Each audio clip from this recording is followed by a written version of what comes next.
Bringing Your A Game 2.0, Inspirational Coaching to Profitability by Christina Blatchford, DMD, and William A. Blatchford, DDS. We dedicate this book to three precious beings. Luke Evans is a strong yet sensitive young man with a bright future. He's filled with kindness and clever ideas. Grace Guthrie is studying to be an astronaut dentist. She has great enthusiasm and energy for any possibility. She's a joy with lots of laughs. Everett Evans is independent and what a love. He likes adventure, train travel, Luke and Gracie. Proceeds. While you are learning, proceeds for Bringing Your A Game 2.0 will go to the Juvenile Diabetic Research Foundation, JDRF, where research is very close to encapsulation of stem cells to produce insulin for people with type 1 diabetes. Our goal is to have 1,000 dentists donate the cost from £1 for the Just One Crown effort at JDRF.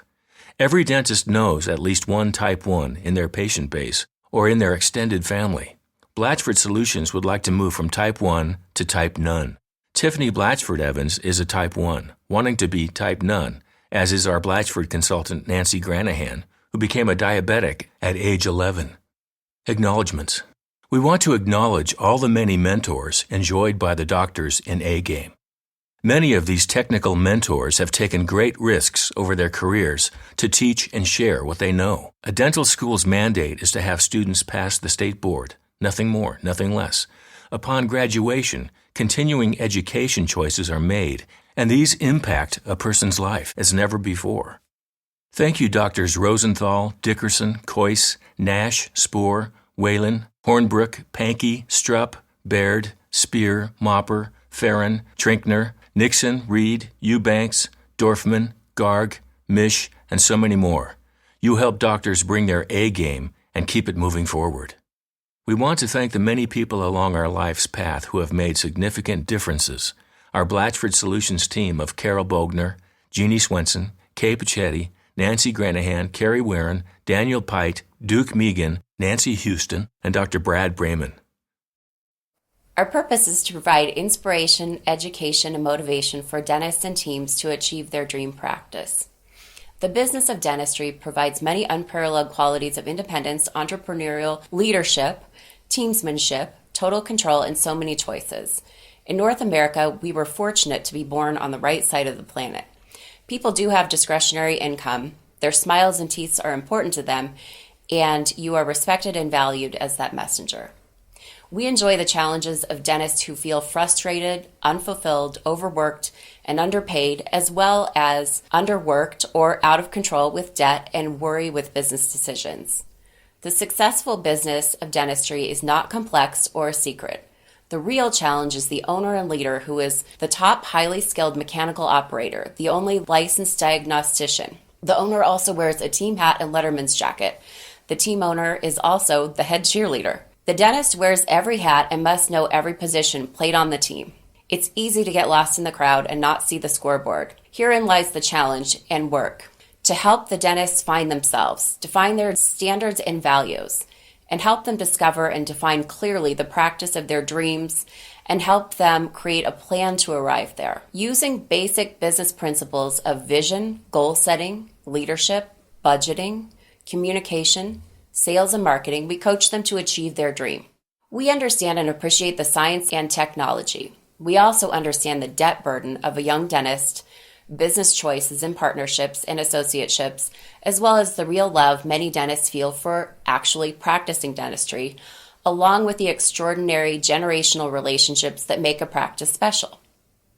Then there is the distinct dental opportunity in continuing to practice as long as you are able and have the desire to. There is not another profession quite like it. So my road into dentistry actually was a winding one. I graduated from the University of Arizona with a degree in fashion merchandising and worked for a year at Nordstrom, and then decided to go into commercial interior design, where I lived in Chicago. And after that, I was a commercial interior designer for about 5 years and decided that this wasn't exactly what I wanted to do for the rest of my life. I was coming to the realization that I was unemployable. in the sense that I would like to be my own boss and make my own decisions. So I kept coming back to dentistry and talked with my dad a little bit about this, and he said, if you want to go into dentistry to please me, it's not worth it. And I said, you know what? I want to go into dentistry because I love the lifestyle. I love that you were able to take me to my horse shows. You had time available to have a day off, at least one day off per week during the week, to be able to do things that you would like to do. And you were able to support a family well and really enjoyed doing what you were doing, enjoyed your patients and really enjoyed your team. And I decided that that's something that I would like to do. So at 32, I decided to go back to school to become a dentist. And I took my science courses for a couple years, did the prereqs at Portland State and got into OHSU. And I graduated in 2009. In that year, I bought my first practice in Milwaukee, Oregon, and I knew I wanted to be in private practice from day one. And so that was terrific, and I grew that practice. I doubled that practice in the first 3 years, and then I decided to purchase a second practice in 2014 and folded that into my first practice. During this time, I then decided that I would like to join my dad in being a dental coach. So I've had a few different careers here, but I really have found my true passion is helping these dentists achieve the life that they always dreamed of. I'm Dr. Bill Blatchford. I'm really excited to be here and share with you the announcement of a new book. It's called Bringing Your A Game 2.0. 11 years ago, we introduced the dental profession playing your A game. Now, I have to tell you about this, is actually my wife writes these books and puts my name on them, and now we put my name and Dr. Christina Blatchford, our daughter, on the book as well. But really, I want to give credit to Carolyn for this. Now, the reason I'm excited about this book, first book, 11 years ago. This is up to date. It's clients that are sharing their secrets of their very successful practices. So in this book, we have several of our clients who are doing extremely well. Now, let me talk a little bit about what is doing well. First off, I'd like to give you a little bit of history about myself. I graduated in 1970 from Loyola Dental School. Now, that's, for some of you, that was before you were born. It was a long time ago. But one of the things that I've always been aware of is something that I learned from my father. And he said, as you get older, time goes faster and faster and faster. Well, here I am. My father died at 92, and he was telling me this as he was getting older. Well, here I am at 73, married to my wife Carolyn for 50 years, and yes, time is going faster and faster and faster. But here's what I want to learn and pass on to you. Part of what we share in this book, and that I have shared in my coaching program for the last 30 years, is balance.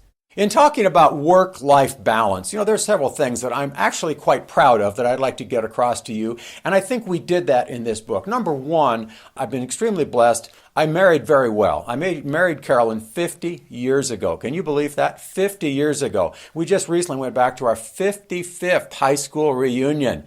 I can tell you, in our class of 350, several things have occurred. First off, a third of our class are no longer with us. They're dead.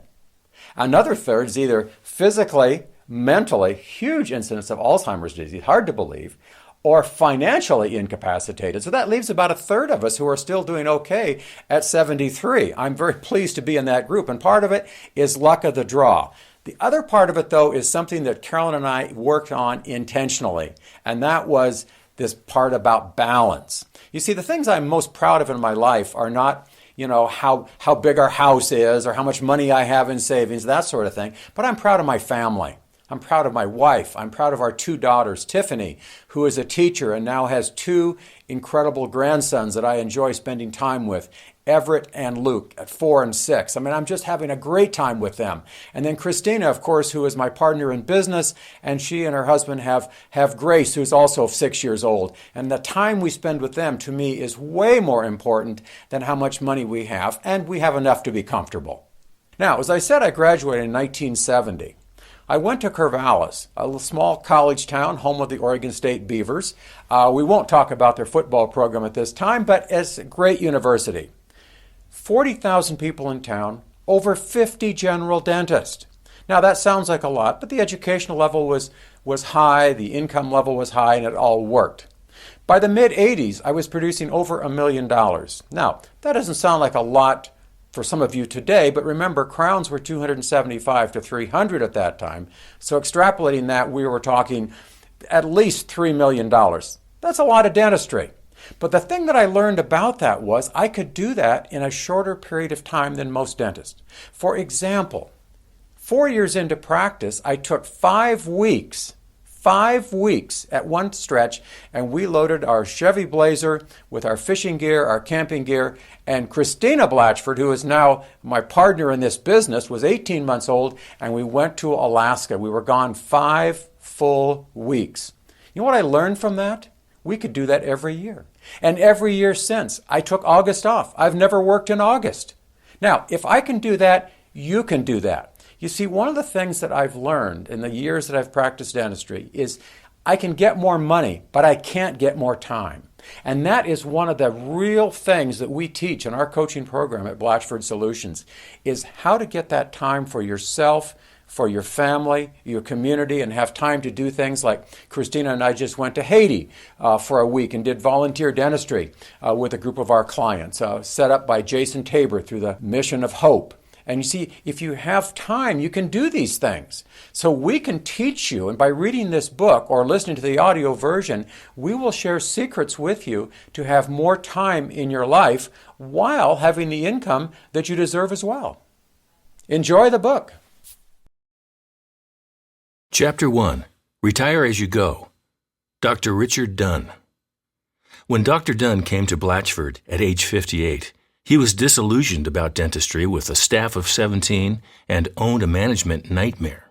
He even suggested a new path. An internet marketing venture with his son would be his future. He thought of giving up dentistry. He was ready to retire before he met Dr. Blatchford. Now he has a team of 5 and he feels stronger as a leader. He feels empowered. Now he does dentistry and comes home a positive separation. He has set a new tone for patient care and fun.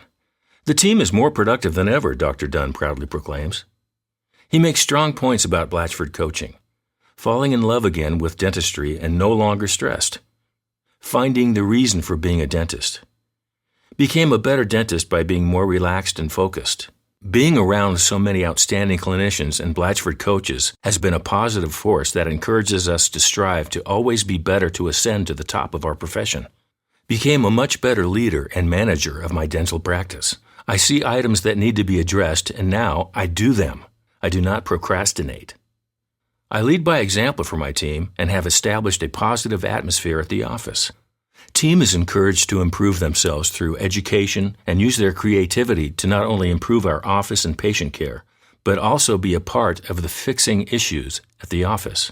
Increased time off from the practice is huge. Planning and taking trips to places I never thought I would go to, spending lots of time with my wife, my sons, and family is priceless. Life is great. I am reinvigorated. Dr. Dunn practices in Elmira, New York, population 35,000 with 30 dentists. One of several things that brand his practice is the treatment of sleep apnea. He had been interested in sleep medicine as he is also a patient. When he started with Blatchford Coaching, sleep medicine bloomed for him as he met Dr. Stephen Greenman, a Blatchford associate who has an online course sharing medical billing, advertising, and making it all work. Dr. Dunn has become a diplomat of the American Board of Dental Sleep Medicine. There are about 270 diplomats, and it takes 2 to 2.5 years to obtain these credentials. What it has done for Dr. Dunn is increased his enthusiasm, interest, and expertise in sleep medicine, and created a mutual respect and credibility to discuss sleep medicine with all branches of medicine. Dr. Dunn is now an equal to physicians in his knowledge and interest. He is receiving the majority of his referrals for sleep medicine from physicians in the area, especially from 2 different pulmonary groups in Elmira. He also uses radio ads, plus referrals from internal marketing as well as health fairs. He has 4 sleep testing devices for patients to take home with the ability for a sleep physician to monitor the results. Dr. Dunn has done lunch and learns in specialty practices, and now his team effectively does lunch and learns with other team members. He has also spoken to board-certified sleep physicians, and a group of general dentists in the area refer to Dr. Dunn. He admits it's a slow process to gain credibility.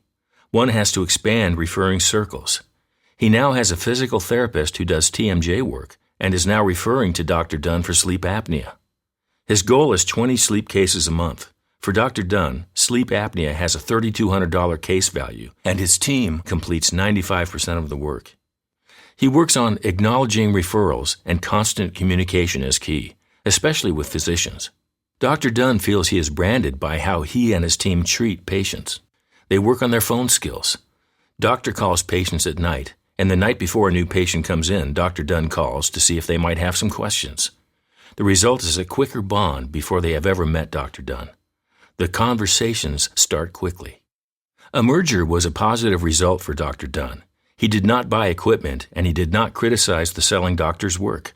Bill coached Dr. Dunn to offer a flat fee per chart when patients came into his office. The selling doctor had 3 failed attempts at selling his practice, so there were not a ton of patients, but nearly 400 great patients with tremendous dental needs arrived at Dr. Dunn's door. Bill coached him to go slow with conversations about treatment.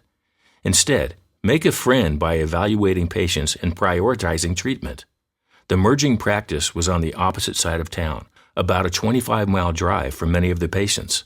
Most patients said to Dr. Dunn, "I knew all along that he wanted to retire, but was comfortable with the doctor." Dr. Dunn's second favorite treatment is restoring implants. He does not do the surgery as he works closely with great oral surgeons in town. He has toyed with doing implant training, but it works so well right now, he has not taken that step. His office goal is $12,000 a day, working 3.5 days a week with 9 weeks of vacation. Bonus? His staff has never missed a BAM bonus since he has been with Blatchford, and averages $1,000 plus per month, with highs of $3,000 plus per month. Dr. Dunn and his wife Nancy, an accomplished cellular biologist, have raised 2 adult boys. One was aiming at a pro baseball career when an injury sidelined that, and he is now with a restaurant in Deer Valley, Utah, and another son is a financial advisor in Rochester. Dr. Dunn is so pleased with the changes in his practice, he sees more years of profitability and pleasure. He sees quite a number of older dentists in Elmira and more mergers in the curtains. Dr. Richard Dunn has taken the concept of retire as you go and made a life skill out of it. He is in love with dentistry, excited about the new changes, takes excellent continuing education, and can see he could continue to practice into his 70s. One of the main advantages is you can create this in any fashion you desire. You can take every other month off and work 15 days in between. Find a staff who sees the same thing and continue the income stream as well as the emotional joy of feeling needed. Many important factors are creating an opportunity for dentists to practice their skills years beyond the normal retirement age. Because of changes in our demographics, economics, longevity, and renewed passion for dentistry, we have reached a new career opportunity in what we call the Retire As You Go program. The factors making Retire As You Go a real force are: dental boomers are reaching retirement age at about $6,800 a year, and dental schools are currently graduating 4,000 a year. Consequently, the dream of selling your practice for a bundle is fading fast. The formula for sale has been 1.5 times net. Keep practicing for 18 more months and throw the key in the river on the way home. You would be even if you could sell. Females comprise about 40% of graduating classes and statistically are practicing 12 years. Many are associating so as to raise a family. A new dentist is likely married to a professional whose employment may be limited in your town. Consequently, dental graduates are forced to be more selective in location than 40 years ago. Many dentists were depending on the stock market boom to retire early. For many, the retirement nest egg has a big crack. We are living longer. How old are your parents? The self-employed American male dies within 18 months of retirement. Why? Because the status and structure of what has been the norm is gone. It takes emotional and spiritual skills to retire well psychologically. Why retire at 55 and become depressed? Newer technologies in all phases of dentistry allow the passion to return within the profession. 65-year-old dentists are saying, "I wish I had these materials 30 years ago and that I was 30 years younger. This is great fun." The paradigm can shift as to what constitutes a dental practice, when you work, who will work with you, and what treatments you will render. Every person's retirement dream is different. As with dentists, there is no set box you must fit. The true Retire As You Go program is filled with personal choice. As you reach middle age, you have earned a reputation of excellence and probably been a standard in a community for 25 years. Keep the same patient base who generally match your age. If you continue practicing in some fashion, you need to revisit the vision of yourself and change your paradigm of practice. Retire as you go means your days of practicing full out 4 days a week, 10-hour days are over. Our longevity is not ours to choose. However, you can still make some smart choices and plans. Ask yourself for the future 3 questions. Who am I? What do I do? For whom do I do it? Then think long and hard about what patients you have enjoyed the most, what treatments still offer intrigue, and what treatments you would most like to eliminate. Think of the offerings outside of dentistry and build your dental life around those. Would you like to take a month off at a time? Would you practice 3 days a week with a week off every month? The choices are yours. If you are clear about your practice plans and have enthusiasm and direction, you will find teams who want what you want. Your speaking to staff and patients is positive. I am so in love with dentistry. The thought of fully retiring is appalling. What I am doing instead is staying in the field and continuing to be technically competent. Instead of rushing here and there to take continuing education, I will take a week to enjoy the museums, golf, and dining. You must continue to show enthusiasm and amazement with dentistry. You can create this any way you want. For it to be successful, you must communicate your love of dentistry rather than wanting to escape from it. Dr. Omer Reed is an excellent model. A curious, bright man, he practiced 9 10-day cycles annually. He and his wife attended continuing education and took notes like they were hearing it for the first time. Would Omer ever retire? I doubt it, and you too can create your own Retire As You Go in dentistry. Bill Blatchford, DDS. From the Blatchford Playbook, Loyalty to Local Team. Support the home team businesses and teams. Buy your cars locally. Gift baskets should include local products. Support local fairs and events with your signature food booth and give money to charity. Know your local industries so you can ask intelligent questions, i.e., how's the soybean harvest? I hear you want a contract, etc. Buy products locally even if it costs a little more. We are global. Think how that product will help a local business person. That is what you are too. Select Christmas gifts from local industries.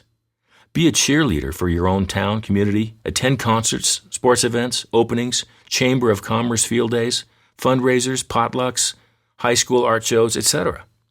Arrange for a local high school scholarship for entry in the dental industry, assistant, lab tech, hygiene, or pre-dent. Chapter 2, All Eyes on the Ball, Dr. April Ziggley. A successful balance was April Ziggley's desire when she began working with us.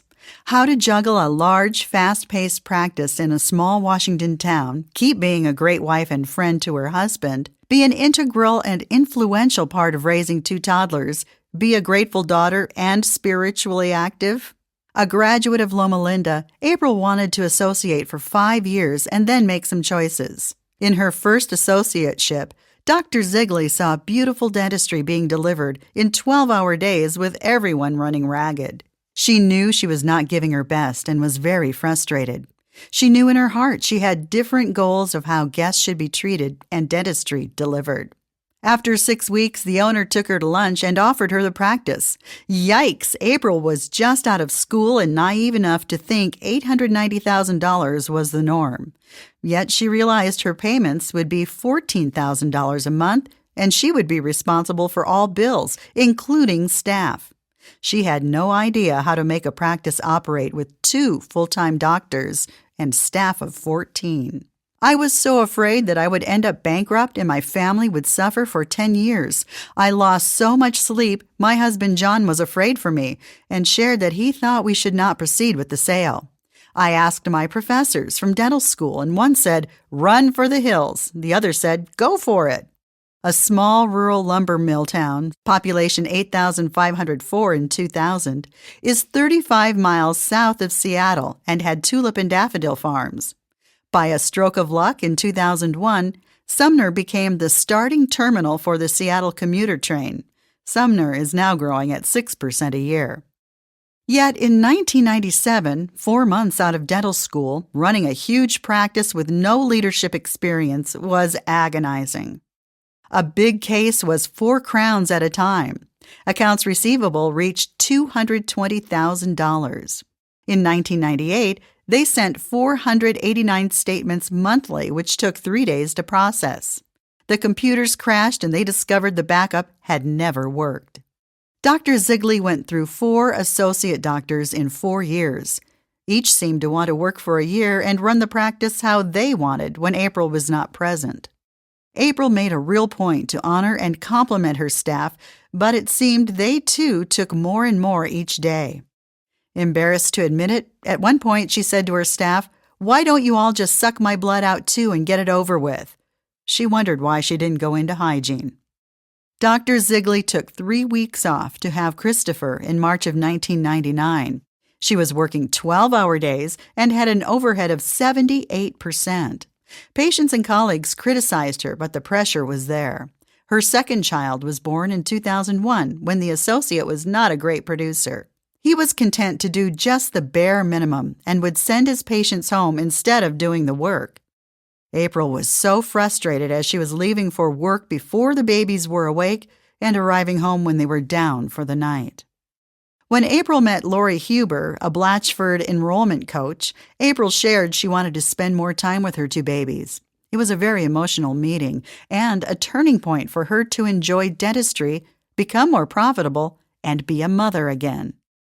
Starting Blatchford Coaching, Dr. Ziggley was producing $1 million a year with a 73% overhead. She had 2 doctors, 2 hygienists, and a staff of 14. Accounts receivable was $195,000, and each of the 50 new patients a month were told they needed to first have a full new patient exam with the doctor, and they could eventually get their teeth cleaned. They were working 69 hours a week with 1 week vacation.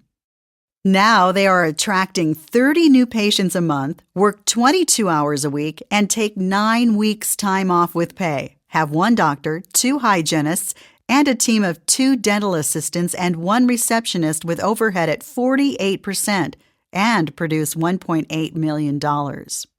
Previously, April feels she selected her staff poorly and lacked leadership skills. As a new graduate, Dr. Ziggley was looking for skilled staff rather than attitude. This was especially true in hiring associates. April left leadership up to her office manager and then yelled at her when she didn't get it right. She deeply regrets those times. She was so busy in the trenches trying to find her way out, she had no vision that was clearly stated. Everyone just did the best they could, and obviously this did not work.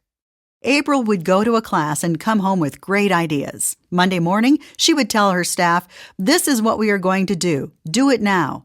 They knew she didn't really mean it, plus they had no idea how to implement. Often, I would let staff say whatever, and I would just avoid confrontation instead of handling an issue. This just made things worse. Dr. Ziggley always felt she would be successful. Selecting dentistry in the medical field, she figured it would be a good income while being a mother, too. Her childhood dentist reminded her recently that at 7 years of age, April said she was going to be a dentist, and she never wavered from that goal. However, once she purchased this large practice, she knew she was in over her head. I recently ran into a sales rep in our area who told me she could just look at me then and know I was just keeping my head above water. Though her family moved all over, they always considered Seattle home. When April graduated, she and John looked for a cosmetic practice and found a great match as the dentist was AACD accredited. In her transition from ragged to wonderful, she took the time to clearly write and express her vision. Her picture for her practice was always there, but daily she was so busy staying afloat she never communicated it to the busy staff. Once the direction was clear of who they are and what they do, systems were put in place to create the results of which April dreamed. Block booking was mandatory. A daily goal and bonus system were critical. Learning sales skills and offering comprehensive care was essential. Firm financial arrangements were made as well as clear communications of meaningful morning meetings, evening meetings to end the day, weekly staff meetings, and monthly training sessions called BMW 4x4, Blatchford Motivational Workshop, held for 4 hours every 4 weeks.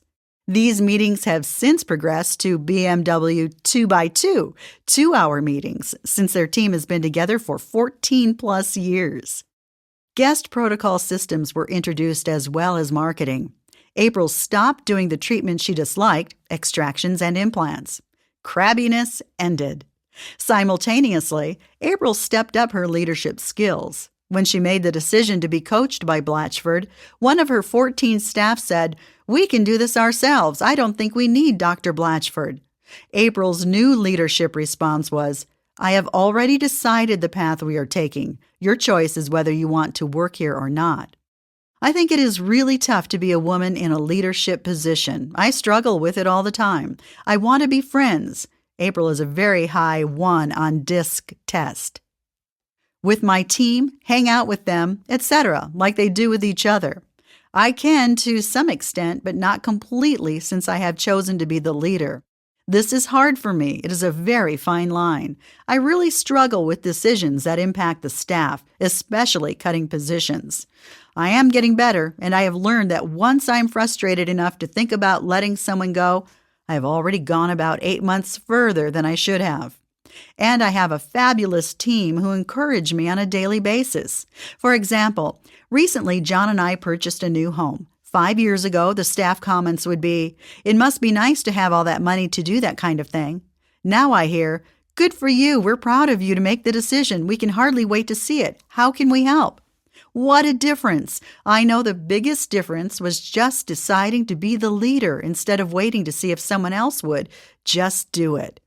You should hear me on the way to work. I listen to Brian Tracy's Maximum Achievement. At the stoplight, I turn it off and say out loud, "I am going to lead with compassion and empathy. I will make my team and guests feel good about themselves today, and I will have a blast doing it." I have to do this every single day. I have to. Dr. Ziggley does not consider herself a natural leader. She does possess an extraordinary amount of enthusiasm, passion, and conviction, as well as a killer sense of humor about the world and herself. Her excitement is contagious. Once I told him exactly what I wanted, we talked about it every single day at first, then every single week for a while, and now once a month. They caught the vision. Now they are pushing all of us to improve. Other leadership skills she has learned: dealing with small things immediately, no festering of non-communicated items. April makes the final decision after asking her team's input. This is not a democracy. Communicate appreciation and celebrate their milestones. Each staff member carries April's vision as if it were their own. She sees leadership as being the torchbearer for encouragement and optimism. "I cannot have my team see me freaking out," April confides. Some days when the morning blocks are not full, the team takes it personally. Instead of freaking out over an unfilled schedule, they practice their sales skills, transfers, and role-playing to increase quality case acceptance. Another area of leadership April struggles with is eliminating staff positions. Moving the team from 14 to 5 was really difficult because she liked them all. When I couldn't figure out what they were doing, I knew I had to do something. Since the Ziggley team is composed of 6, including the doctor, everyone is completely cross-trained. All can excellently answer the phone, change appointments, make financial arrangements, consult or do initial conversations, clean or set up a room, and run instruments. We will never interrupt a member who is with a guest. April feels it is critical for doctors to do whatever it takes to get the job done. Because they are cross-trained, they all see the opportunity and do not have to be asked. The hardest decision she had to make was to cut hours from 69 a week to 22. I will tell you that it almost took medical intervention for me to drop that last half day and truly go to only 3 days a week. My team looked to me to be the leader and kept telling me that we could do it, but I still had all the bills to pay. Of course they wanted to do it. They would still get paid for the full 28 hours. But I made the decision, and I've never looked back or regretted it. Our production just went up, and I was able to spend the time with my family that I craved. What has the Ziggley practice done to brand themselves to make them stand apart? Being an all-women team, they genuinely enjoy each other. They think about the creature comforts which might be overlooked. For example, their post-op bags are stocked with items they would love to receive. Their environment reflects women, and they have great empathy when women say, "I don't want to look older." Choosing to be excellent is everything they do. They do not compromise, ever. They are not trying to be everyone's dentist, just those in search of the very best. Putting their families first, Dr. Ziggley has a family photo in the entryway to tell everyone right away what is priority number one. The Ziggley team puts their family first, too. April feels her team of 5 is extremely motivated by several things. The bonus system is a monetary reward for being focused, skilled, and going beyond ordinary. The team loves playing the game and checking daily to see how they are doing. Secondly is the fact that April adores them and trusts them implicitly. I talk about how great they are in front of them, each other, and our guests. Wherever I go, I tell people how awesome my team is. When the Ziggley team is playing their A game, there is no stopping them. The energy is so contagious, it seems we can do no wrong. Treatment is accepted, and we are having fun. It's almost like being high on drugs, except we are simply high on life. We seem to gain energy as we go. No fatigue at the end of the day. We can hardly wait to get going again. The feeling seems to spread as our guests feel it, talk about it, and even the mailman mentioned it. April says, "My team rocks. They are simply amazing. They sell dentistry, make guests feel good, enjoy each other, lift each other up, laughing and smiling. I feel so blessed to have them enjoy this journey with me, and I let them know that. I can't wait to write $6,000 bonus checks and hope to be writing $10,000 bonus checks each. The enthusiasm it generates just sells more dentistry. What an amazing gift to be working with such professionals on a daily basis." Average bonus currently is $3,100 monthly each. The goal is to double that in the next 12 months, which means 2 more smiles per bonus time and equals talking with about 10 guests of their dream smile. Team, April does not call them staff as that is an infection, is actively looking for the opportunity. There is no more complaining, whining, or gossiping because we don't have time anymore. We now have a credit balance because the team recognizes that is their money. They have bought into the ownership of the practice due to bonuses, and it makes my job so much easier. Originally, April hated dentures. However, she is coachable and now has a cosmetic denture for $7,000. She's learning to love them, do well with them, and enjoy the response from guests. Gathering 30 quality and curious new patients a month is done through marketing plans, both internal and external. We try to make our office as pleasant as possible. With a complete dental spa, they communicate their appreciation and ask for referrals. They communicate with email messages and updates. This is Seattle, remember. They give out ice cream, frappuccinos, and cookies to every guest. April has created a drawer full of Starbucks cards, movie certificates, and stickers, and encourages staff to give them to guests. We treat them so well, they rave about us wherever they go. April has found great success with her website, www.aprilziggley.com. She has 3 search engines hosting her website, and the response in computer-savvy Seattle area is most worthwhile. She posted a temporary banner on the roof of her practice, accepting new patients, www.aprilziggley.com. Externally, Dr. Ziggley focused on a mailer, and it worked because Sumner is growing rapidly. The team realized this golden growth opportunity to meet new people and joined the networking groups of Chamber of Commerce, Lions Club, and Rotary. Every 6 months, they walk downtown on an afternoon to distribute information about their office, greet people, invite them for a tour and complimentary spa service. They dine in a different local restaurant each week in their uniforms and receive much attention. They have also networked with the largest bulb farm in the area to participate and advertise at all their events. Beyond that, April has budgeted big marketing dollars and a long-range plan with Tyson Steel of Eugene, Oregon. Results are happening. Being ready for anything, recently the Ziggley Group was on Bravo for Show Dogs Mom and Dads, and the blurb was picked up by Access Hollywood and Extra. Sumner locals called April's office saying they'd seen them on television. April feels she is profitable because her vision is so clear and she never wavers from it. She has written goals and a team and family to keep her accountable. I am enthusiastic about my vision, and I can hardly wait to move forward. Team and guests are drawn to a winning combination. April is a real fan of Dr. Rice Spohr and has taken his anterior, posterior, and occlusion courses. She has passed the written exam and taken the courses for AACD accreditation. She has a goal to produce and collect $2 million by 2017, as well as reaching insurance freedom in 2018. 40% of her collections are from insurance, and Delta is half of that. In Washington, that is Microsoft, Boeing, and school districts.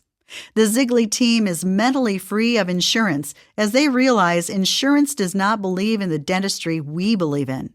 They have added IllumiSure, an in-office loyalty club for those that have no insurance, so that they can also receive the benefits of having insurance, and it's working well. April started this journey when Christopher was only 2.5 years old and Lauren was 6 months old. She felt as though she was missing out on so much of their lives. Christopher is now 17 and a senior in high school, while Lauren is 15 and a sophomore. She no longer feels like she misses out on family time. In fact, she's almost always home before the kids are now and is always able to be at their events at school. Christopher is the ASB president this year, and she loves that she can help him out with everything that he's doing. Both kids are in the touring choir and the touring bell choir, and she can help with both of those as well, things she says that she wouldn't be able to do before hiring Blatchford. While still busy, she's always happy to talk to another dentist about the Blatchford program because, as she says, it completely changed my life. Along this journey, there have been many ups and downs, but I've always had the support and encouragement of not only Bill and Christina, but also all of the other Blatchford docs. I cannot tell you how nice that is. We're all in the trenches together, so to speak. In this dental world where so many dentists are eager to toss each other to the wolves, it's just so nice to have a group that encourages each other, lifts each other up, shares both the wins and the losses with each other. You can learn from those that have been there, done that, and from those that are still trying to find their footing. I mean, really, where else can you ask a question about a difficult case and get an answer from 6 dentists, not to mention Rice Spohr? Yes, I love that. I love the support. I love the camaraderie. I love my career, and I'm not at all sure that I still would love it if things had not changed in a radical way 14 years ago. So, yes, the very best decision I have ever made was to hire Bill Blatchford. You may think I'm just saying this because this is your book, but I absolutely believe it to be true. I would still be wandering about, doing one crown at a time, fighting with staff to appreciate each other and me, still talking about all the things we're doing wrong at staff meetings. Instead, I love what I'm doing, surrounded by a team who loves it, each other, and all of our guests. My only wish is that I had made the Blatchford decision earlier. It was a bargain at 5 times the cost. Once he helped me establish the blocks which were keeping me from getting what I wanted, I went forward one at a time. This is fun stuff. I am still challenged by home and work life. I refuse to take one into the other. It really doesn't matter to my team or guests if I was up all night with a sick kid, or my husband left my car on empty, or the cat threw up on the carpet, and my family doesn't want to hear about a whining guest we had today. They all deserve my undivided attention. In the back of my mind is always my family and my practice. It's what I decide to focus on that makes a difference. I heard once in a movie someone complaining that something was too hard. The response, I'll never forget, "Of course it's hard. If it wasn't hard, everyone would be doing it." That is the way I look at it. I don't want to be like everyone else. I want to be extraordinary and have an exceptional life. So yeah, it's going to be hard. Bring it on. www.aprilziggley.com.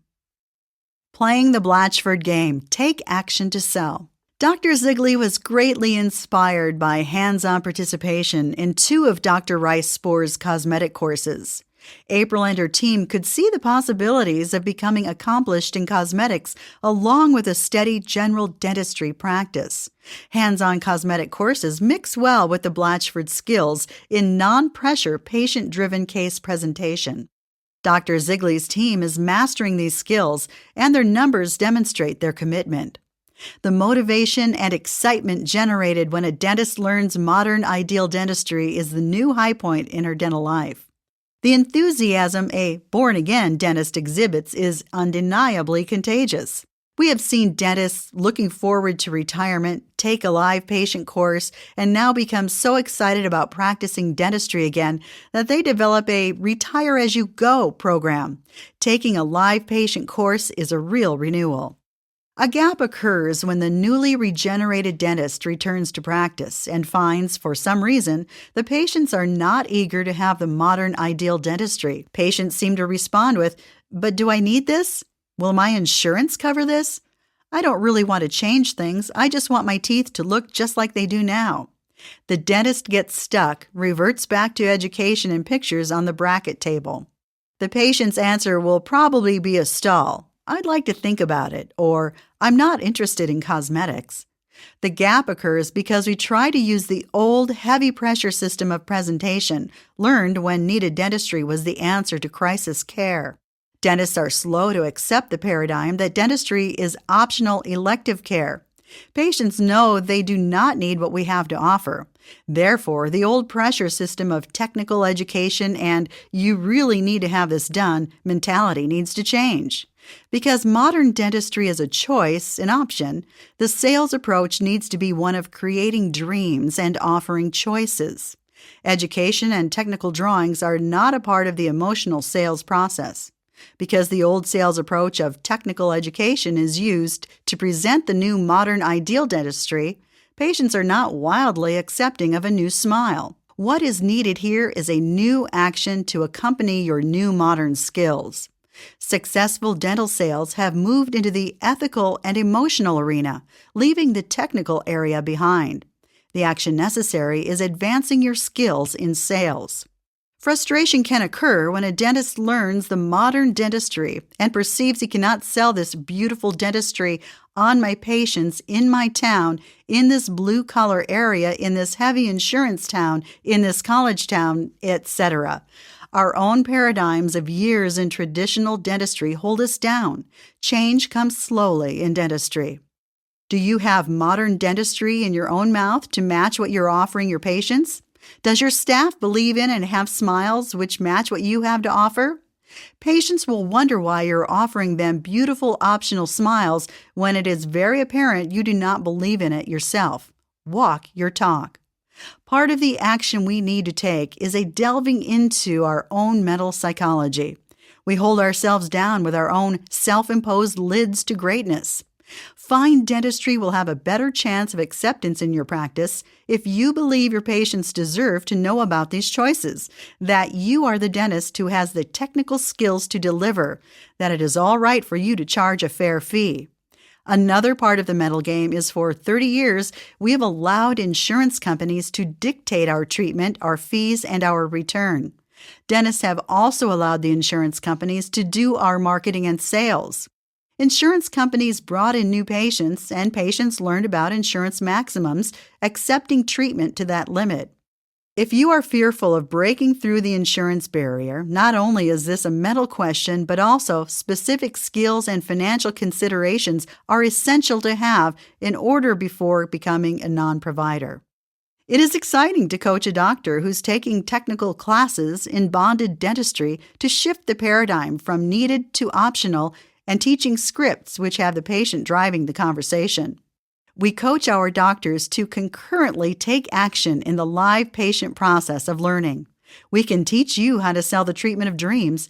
You must also be able to technically deliver what you can now sell. The action is concurrent, technical, and the skill of selling dreams. Bill Blatchford, DDS. From the Blatchford Playbook, Choosing the Team. Dr. Ziggley's team is the envy of many. She and her team of 5 have bought into the practice vision and are the messengers of that dream. Whittling the team from a high of 14, these people have selected each other. We want to fly with the eagles, no turkeys allowed. Select on a winning attitude. Skills can be learned. If a team member says, "I don't do," they cannot be on this team. Hire curious people who want to win. If the applicant asks about benefits early, it is a clue. Hire givers, not takers. In trying out for the team, offer an applicant a working interview. Set high standards for yourself and your team. Hire to those standards. Hire for a specific position. Hire people persons. Look for healthy relationships in their lives. Acting together as a group, you can accomplish things no individual acting alone could ever hope to bring about. Great plays happen when unselfish and disciplined individuals are more concerned with end results than with personal ones. The better the team plays, the better you play. Great teams do not do it for individual glory. They do it because they love one another. It's amazing how much you can accomplish if no one cares who gets the credit. Know that behavior is always a choice. My vision. Atmosphere. Contagious enthusiasm and energy, individual time and attention for guests, one at a time. Each guest receives extra special attention from the minute they walk in the door to when they leave. There is no question that this is a special experience that they will remember and rave about. We include coffee mugs, juice, water, warm blankets, massage pads on chairs, paraffin dips, and bags for our guests after long procedures, which include Advil packets, water bottle, tissue packet with office logo on them, lip gloss, and mints. There is no yelling in the hallways. When somebody needs something, they simply get up and get it. Our studios are completely ready prior to bringing guests back. We work from a checklist to make sure we are prepared. Business team, staff wearing uniforms. Look professional, clean, pressed, no bare legs or sandals. They are friendly to every single person, have time to chat with our guests, go over all financial options with each guest so that each one feels they can afford the very best dental treatment. They answer the phone with a smile in their tone using our script. Clinical team. Staff wear nice clothing such as black dress pants with dark blue blouses. They have on white lab jackets. They are not stressed but instead are relaxed with our guests. Know that there is plenty of time to make them feel comfortable. We remember the important details of their lives. We offer each guest a blanket, massage pad, paraffin wax prior to treatment. We also have small gifts for our guests that we offer with their treatment. We let our best guests know that we appreciate them and request a referral. This is a group that enjoys each other. They are constantly talking up each other, including me. We spend time letting each other know that we feel they are important. There is no bickering. There is no complaining. There is no whining. Dental treatment. We are all up to date on the very best dentistry available. We let our guests know what's possible. We never offer less than the best because we believe our guests cannot afford it. Instead, we offer financial arrangements to make it comfortable for them. I know that my skill levels are superior because of the CE I have taken, and my staff knows this as well. They feel very comfortable recommending treatment to our guests. I will have the very best clinical and technical skills available and will actively seek out CE to improve even further. I will take one LVI, John Coyce, or Rice Spore course each year. We spend quality time with each guest and they understand what we are recommending and how it will improve their smile. Our guests feel that we take the time with them. They know that we care. We are known in this town as the place to go for excellence. We work with a lab that cares as much as we do. The shades are right on the first try, and our guests are thrilled with their new smiles, instead of aggravated that they have to come back so many times. We will treat mainly adults, very few children, and will only treat the children that are well behaved. All others we will refer out to a specialist. We will stop advertising for all new patients and be more selective. We will become a word-of-mouth referral office. Miscellaneous. We work 3 days each week. Our schedule is easy to do and everyone enjoys coming to work. The team feels they are well compensated and that motivates them to do even more. I want each member of our team to be compensated at no less than $50,000 per year. I want our team to be the best paid in our area and the best trained. We will be insurance independent by July 4th. We will produce and collect a minimum of $2 million, which will give each team member a bonus of $43,000 each year. Our team enjoys their job. They feel they have more responsibility, more control over their career direction. They are happy and enthusiastic because their environment is pleasant and low stress. The team all pulls together to make the office a success. The more successful the office is, the more successful each team member. We share our profitability. Our team enjoys fabulous vacations and time off with family. They are not worn out from working, but energized and ready to go at it again. We will take 1 week paid time off after every 6 weeks working. I enjoy coming to work because the stress level is lower. I know that we will meet our goals and that we will collect the money from our guests. We will stop depending on insurance and instead concentrate on what is the best for our guests and what they want. We will give our guests what they want. We will never again say, if we wait 6 months, you'll have new insurance benefits. We will all enjoy our time off from the office. We will have the best treated staff in our entire area, and they will brag about this at dental conventions. We will all attend CE and be excited about starting the new things we've learned. Once each year, we will attend the AACD convention as a team, traveling to fun and exciting locations together. We will bring the enthusiasm and team spirit back to the office. We will all handle problems in the same systematic approach. We will be scripted and consistent. In spite of this, each person will know that they can do the job the best way that they can within the set parameters. There will be no associate doctor. We will no longer serve the guests that drive us all crazy. When we find that we have a person like this in our office, we will take steps immediately to eliminate this problem. We will not feel bad for the people that are high stress for us. We will do what works to make us all happy and productive, including removing some guests from our office active files. Lifestyle. Our team will enjoy their time off and be rejuvenated for the work ahead. Our team will have the finances available to do what they want to do and will have fun doing it. Chapter 3. Moving Forward. Dr. Tejas Patel. Tejas Patel is a very happy camper near Austin, Texas.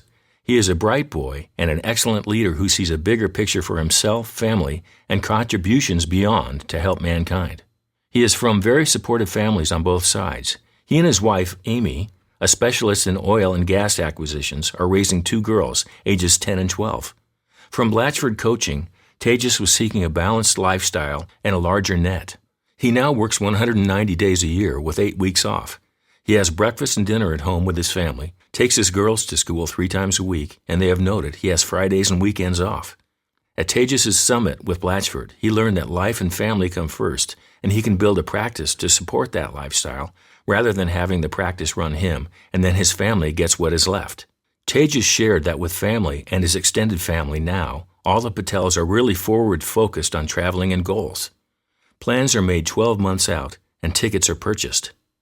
Dr. Patel's widowed father-in-law has started taking the families of his 3 daughters on annual vacations. Cousins are tightly knit and supportive. They have been twice to Africa, Italy, Croatia, Machu Picchu, Galapagos, and many trips to Latin and South America, as Tejas is a Spanish speaker. Tejas and Ami always take an annual couples trip and always a family trip of 4. For his practice in Austin, Texas, Dr. Patel originally had one practice in an area that became saturated with dentists. He knew he could eventually reach the numbers he wanted, but found a different path by seeking another location and working each practice 2 days a week, usually with an associate. He then actually merged another practice into a second purchase location. He is always open to another merger.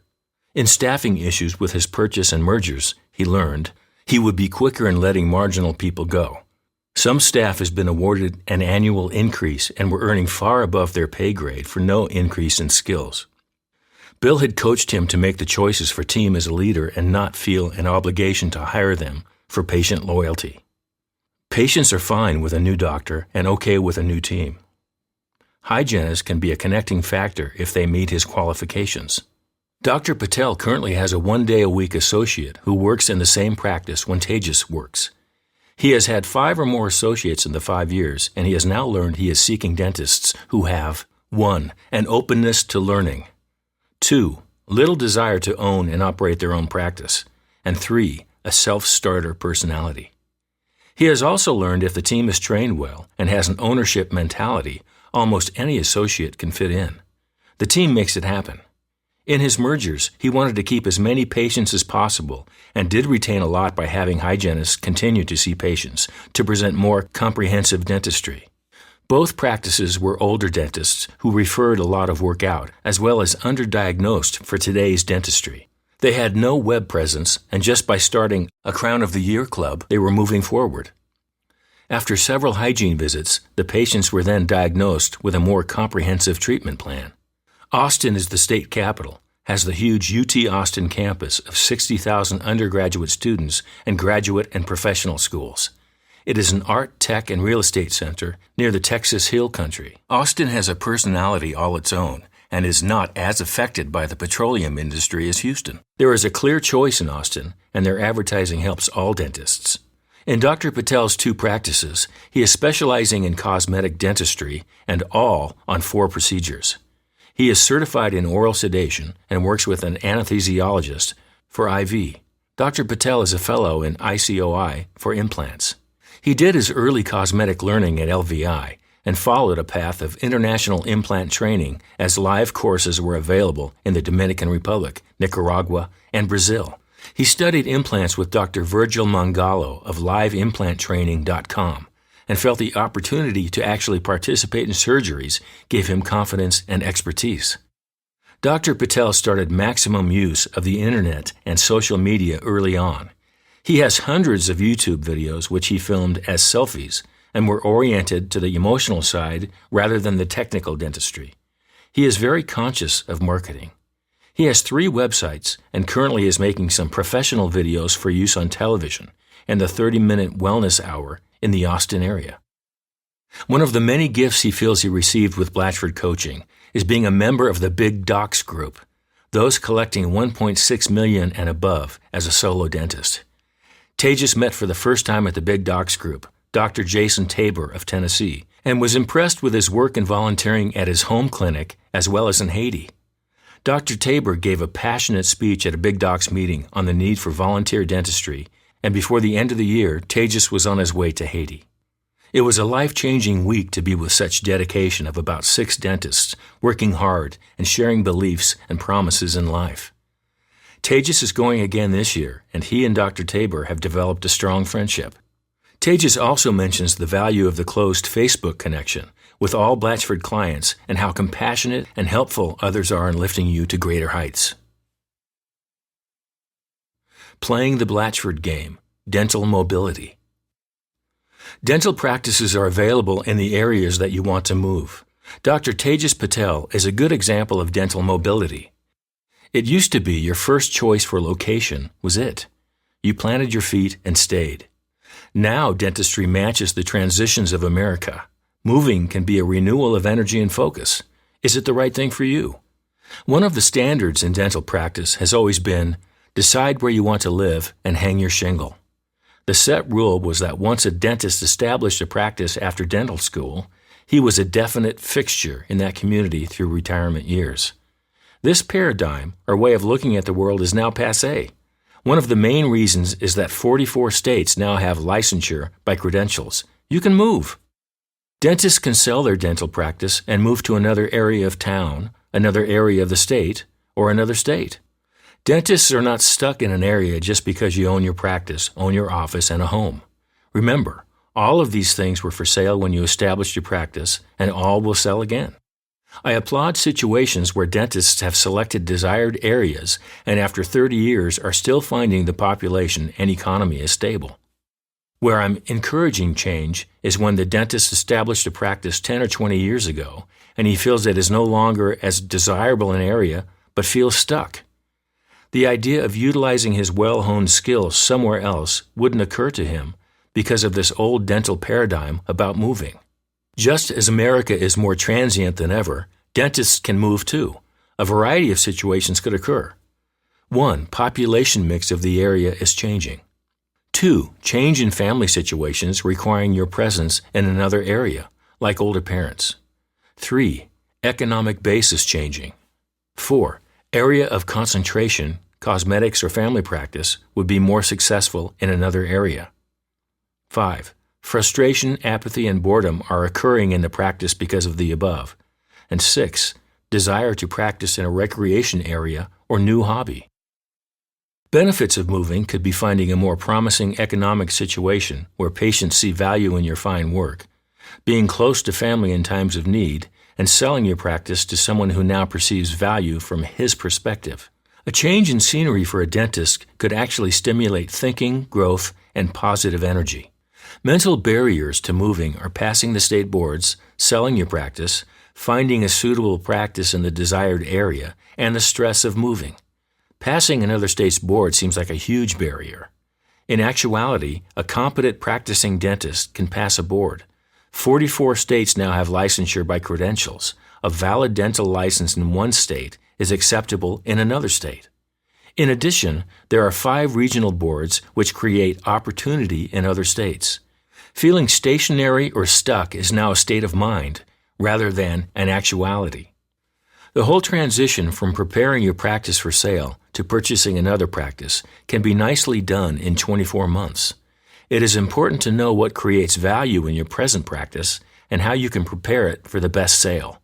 A practice has more value when the overhead is 55%, net is 45% or higher, skilled, stable staff, lab bill of 10% or higher, 50% case acceptance, 6 weeks time off with pay, treatment of choice, nice facility.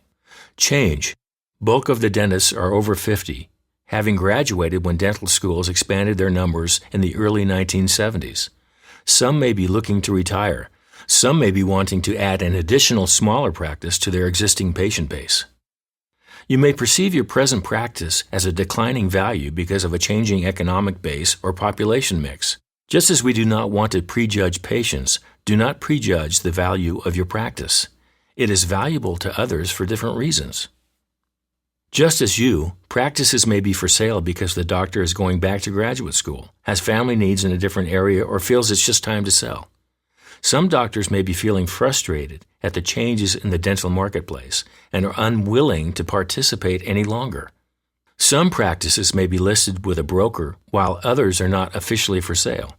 This is where networking with your peers works well, as there are dentists who are either frustrated with the present system, nearing retirement, or perceive a different practice environment would be best. A definite decision to sell has not been made. By lunching with possible candidates, you can offer your support should a decision be made. Be the first in line. There are great success stories in practice sales, and there are also horror stories.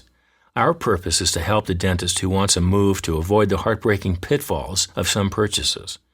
For help in structuring a practice sale, call Blatchford at 541-389-9088. Learn how to avoid costly pitfalls in purchases and sales. First, seek a professional broker both for selling your practice and purchasing a new practice. Have the practice appraised. Make certain you are being represented individually. Many times we find the purchasing doctor becomes friendly with the selling doctor's broker. They do not represent you, no matter how much you like them. Find your own representative to look out for you. Look for the actual net of the practice by seeking recent tax returns along with profit and loss statements. Net and percentage of lab bill will indicate the real strength of a practice. A successful practice purchase really requires the help of a smart practice broker. His goal is a win-win for both parties. We coach our doctors to avoid the pitfalls of practice purchase with strong guidelines. A few are: purchase the practice outright and avoid a partnership situation. Seller leaves the practice with non-compete covenant. Purchase price is definite at time of sale. Financing is a complete package and a total buyout is best. A competent broker will help you structure a win-win contract. The selling doctor wins when the financial structure of the sale supports his goals and is able to move into his next project. The buyer wins when the contract structures the sale so there is a financial reward from the beginning. He must be in control and able to see benefits from the beginning rather than strictly a payback for the first 5 years. Pitfalls we have seen which you can avoid. A successful and mature doctor sells and moves to a completely different area, somehow perceiving his experience and reputation will be enough to make the new practice successful. Doctor moving to escape problems in his practice must be aware those leadership, communication, or self-esteem issues are moving with you. Seek professional help before taking them with you to the new location. Moving is a very emotional decision. Doctor wants to move bad enough and does not do homework on demographics and where the transition areas are in the new city. Doctor purchases the practice and building. Best to let someone else be the landlord, especially in a transition area. We have seen some real horror stories in practice purchases. We have inherited situations where the selling doctor stays in the practice for an indefinite period of time, taking care of any patient he chooses. The purchasing doctor, in the meantime, is expected to produce enough to make a comfortable living and repay the selling doctor. A single practice cannot instantly support 2 full-time salaries. This dream can turn into a nightmare quickly. The contract needs to be structured so the selling doctor receives his money and leaves with a non-compete covenant. Once the practice purchase has been made, you have made the move from one area and successfully purchased in another area. The next immediate step is learning and mastering new skills in enrollment to make certain these new patients are asked questions to discover their needs. Really listened to as never before, and treatment is actually completed. This is the real value of purchasing a practice. How well you take an already successful practice and make it your own with excellent resulting numbers. Learning case presentation and closing skills are essential to practice success. If you are not pleased for various reasons with where you are practicing, consider preparing your practice for sale and moving to an area with a fresh approach, new skills, and new patients. You are not stuck where you are. You are free to move wherever you desire and take your valuable skills with you. You are at choice to make the new practice successful. Bill Blatchford, DDS. From the Blatchford Playbook, A Winning Season, Planning, Communicating, Executing. Dr. Patel and his team want a winning season. This is appropriate as Austin is the home of the University of Texas and everybody wants a winning season. Define winning. Will you grow 1% or 10% in what areas? What is the plan to achieve goals? What is the benefit for team if we win? Make available resources of new skills and capital to achieve a winning season. What skills or systems will you implement to make the numbers different from last year? Make your team meetings effective. Everyone must be at the team meetings, even the kickers and special teams. Communicate the plan, asking for specific accountability from each team member. Break the annual goal into monthly and daily goals. Check at the morning huddle. Where are we? What do we need to do today? Who will do it and let us know? Practice, practice, practice the skills. Consider a BMW 4x4, which is a Blatchford motivational workshop for 4 hours every 4 weeks to master skills. Winning teams have drills again and again. Can people trust me to do my best? Am I committed to the dream? Do I care about my team? There must be loyalty up and down the line. What can we learn from this? Chapter 4, King of Ephrata, Dr. Brian Jacobson. Seeking the sun, Brian and his family came to Ephrata, Washington, population 7,900, where they now enjoy 300-plus days of sunshine a year and rainfall totals similar to Phoenix. He knows you've never heard of Ephrata, and that's just the way he likes it. Though he never would have considered it when he first arrived, with Blatchford coaching and encouragement, he was able to pursue an incredible opportunity by purchasing and combining 2 dental practices. Soon after that, at a peak performance seminar, Bill dubbed him the King of Ephrata, and the rest is history. With his wife, Laura, they are raising 3 children. They are making a great effort to build confidence and love with each child. His oldest is William, and together they do a weekly hike where they enjoy finding cool rock formations, off-roading their FJ Cruiser, Chocolate, and the music of Josh Groban love riding their tandem bicycle to his weekly breakfast with Dad. Emily, their daughter, has a weekly dessert time with Dad. She usually wants to take the convertible, and he bravely listens to her Taylor Swift. His youngest, Andrew, enjoys a weekly breakfast with Dad. Though this is a dental business book, for Brian, it is more about lifestyle. Brian says, "Currently, I'm at the tail end of 3.5 weeks off, and we certainly jammed it full of fun.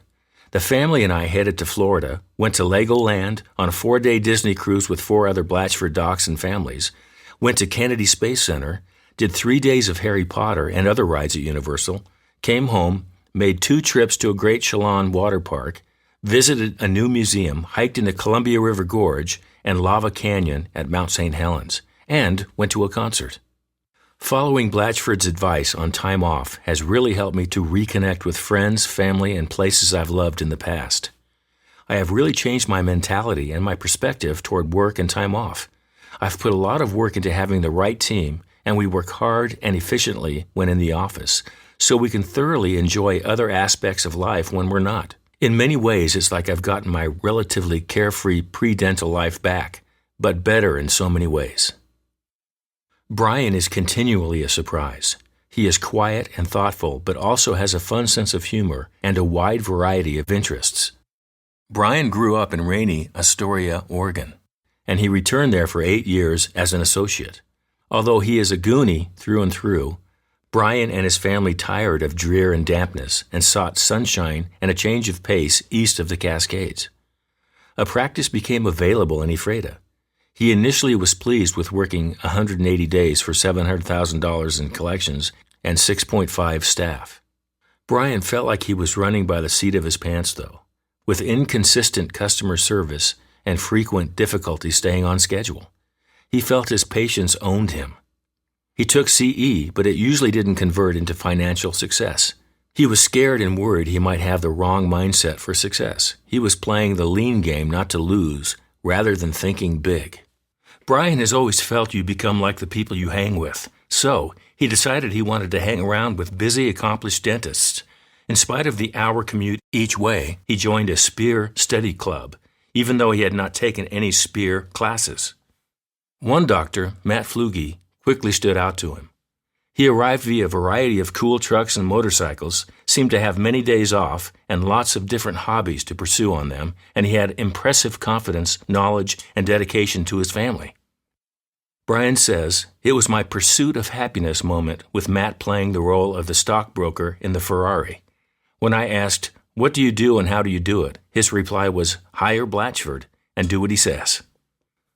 When joining Blatchford, Brian mentioned there was a practice for sale in Ephrata, but felt he couldn't qualify as it was larger than his, producing about $1.1 million with no insurance. Shortly after he joined Blatchford, we coached him through this purchase. This made him one of just 2 full-time dentists in his town. Shortly thereafter, he went out of network with Delta, his only insurance, a huge decision. He also recently completed the purchase of the far superior building in which he practices. While Brian admits it has not always been easy, the results have been spectacular. With direction and encouragement from Bill, Christina, and consultant Kay Puccetti, the King of Ephrata has added CEREC, dental sleep medicine, oral sedation, and early third molar extractions. Has 13 weeks of time off, working Monday, Tuesday, and Thursday, 128 patient care days a year. More than doubled daily production and achieved $1.2 million a year with 52% overhead.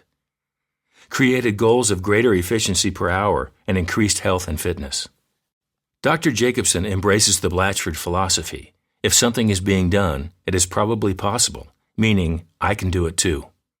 Post-merger, he started noticing he was doing larger cases and more same-day dentistry. He still does bill insurance, but has no relationship with them. He continues to brand himself, though, with videos, newspaper articles, presentations, mailers, and even has a billboard. He is now a stronger leader and has worked to form a great team with positive attitudes, who each bonus between $500 and $1,400 per period. His team of 5 is comprised of 1 in front, 1 assistant, a rover, and 2 hygienists. Having the right team, Being on guaranteed pay-per-pay period and implementing the Blatchford bonus system has resulted in a much higher degree of ownership. Dr. Jacobson is in Blatchford Connection, the graduate level, and stays in touch monthly. He recalls a time where he was wrestling with a decision regarding a team member and took the opportunity to be on 3 hours of a network call. These 1-hour calls coincide with lunchtime in the 3 U.S. time zones, and he stayed on the whole time. By the end of the call, with a number of doctors and Blatchford consultants chiming in, he knew what he had to do. Let the person go that very day. Another benefit of Blatchford Connection is that Brian also has become networked with successful dentists all over the country through the closed Blatchford Facebook forum called Dental IQ. He feels now the team drives the practice forward together. Even patients comment on the pleasant, positive attitude. Brian and his team find everything runs smoother with their effective morning meetings and PM huddles. Post-op calls have also done wonders to boost the reputation of the practice in the community. He learned sleep apnea with Dr. Stephen Greenman's online course, and it resonated with him as Brian is being treated for apnea with an oral appliance. With Blatchford encouragement, he now has CEREC and offers sedation, oral so far. He seeks to differentiate himself by being capable of full service. He recently did John Whalen's 3rd molar course and is scheduled for Misha's implant series in Los Angeles. Dr. Jacobson says, "As I followed and applied advice from Bill and Christina, I essentially walked into my dream home, dream car, dream piano, dream vacations, and I have the time to enjoy them with those I love." Brian has learned to dream again, and his new goal is to walk on the moon. Space will suffice, but he really wants the moon. He is very excited about seeing all 3 space shuttles in 1 year. Brian shares, "When I was 12, I went to space camp and wanted to be an astronaut. This was about the time my vision got worse and I had to get glasses. I found out that with glasses, I wouldn't get to fly the shuttle or be the mission commander. Plus, I was a late bloomer and I grew up a scrawny, allergic, asthmatic kid who basically stayed indoors playing Atari and Legos. The seeming impossibility of the physical fitness requirements for being an astronaut put the nail in the coffin of my dream. But just in the past year, my trips with the Blatchfords have taken me back to my dreams. On my first bike trip with them, a near hurricane created some indoor time in the D.C. area. So, we visited the Advarhazy Center near Dulles Field and saw the Space Shuttle Discovery. The dream was sparked again after another Blatchford adventure. At Bill's encouragement, my family and I visited Kennedy Space Center, which now features the shuttle Atlantis. These experiences, combined with Bill's contagious enthusiasm for abundance, space travel, and technology creating a better future, has led to a re-emergence of my dream. Now it is really a spark, and I have tickets to see the shuttle Endeavour to feed it even more. It is my belief that I will have the opportunity to go to space, if not to the moon, in my lifetime. This motivates me to take good care of myself and to keep working harder and smarter in my dental practice to make sure I can fund it. The King of Ephrata feels it is truly an honor and a privilege to be in Bringing Your A Game 2.0. Blatchford has been invaluable in helping me change the course of my practice, my family, and my life. If you have the courage to be teachable and take action, working with Blatchford will absolutely be the best investment you will ever make. Dr. Brian Jacobson @gmail.com. Blatchford Game Plan: Assessing Your Insurance Dependence. Dr. Jacobson originally was a Delta provider in Ephrata. When Brian purchased his second practice, which was larger than his first, the selling doctor was not a Delta provider. Brian made the big decision, with Blatchford encouragement, to be completely fee-for-service. Continued profitability is important. It is one of the main reasons you choose dentistry. In changing economic conditions, is it feasible for a dentist to become a non-provider of insurance? If you continue to be a provider during the last 10 years of boom economy, are you forever tied to insurance? If I make changes, how will it affect my profitability? Insurance decisions are emotional, and yet it is fiscally irresponsible to make a decision strictly on an emotional level, which will greatly affect your profitability. It takes an emotional and financial assessment and a solid plan of action. On an emotional level, you need introspection to discover why you want to be a non-provider. Know these reasons. What is the purpose of coming to work each day? What are you and your staff trying to accomplish? If words arrive like excellence, results, choices, freedom, responsibility, how then does insurance support fit for you? In your opinion, how can you best provide excellence, freedom of choice? You decide, for that decision is based on your own ethical standards. The financial assessment is simply numbers. Find out your percentage of collections from insurance. It does not matter the number of patients on insurance. You need to know the amount of treatment being accepted in your office and supported by insurance. If you have over 50% of your collections coming from insurance, you still have several choices. You need to plan for the worst. If 50% of your practice left, would you still be operating? One choice is to continue as you are and keep challenging fees and diagnoses. Another choice is to establish an insurance independence date, for example, July 4th, several years from now. The goal is to change the mix of treatment being offered in your practice from the present Crown of the Year Club, just fix the worst one, or just do what my insurance will cover. Moving from Crown of the Year Club to offering more optional treatment requires new sales skills. This is no-pressure sales where you ask the patient questions. If you have a 50% insurance collection, you and your staff, as well as your patients, are mentally tied to insurance. It is on your mind all the time, and you are aware of each patient's insurance, thinking there is no other path. As you change the mix of treatment offered, your goal is to show a decrease in insurance dependence.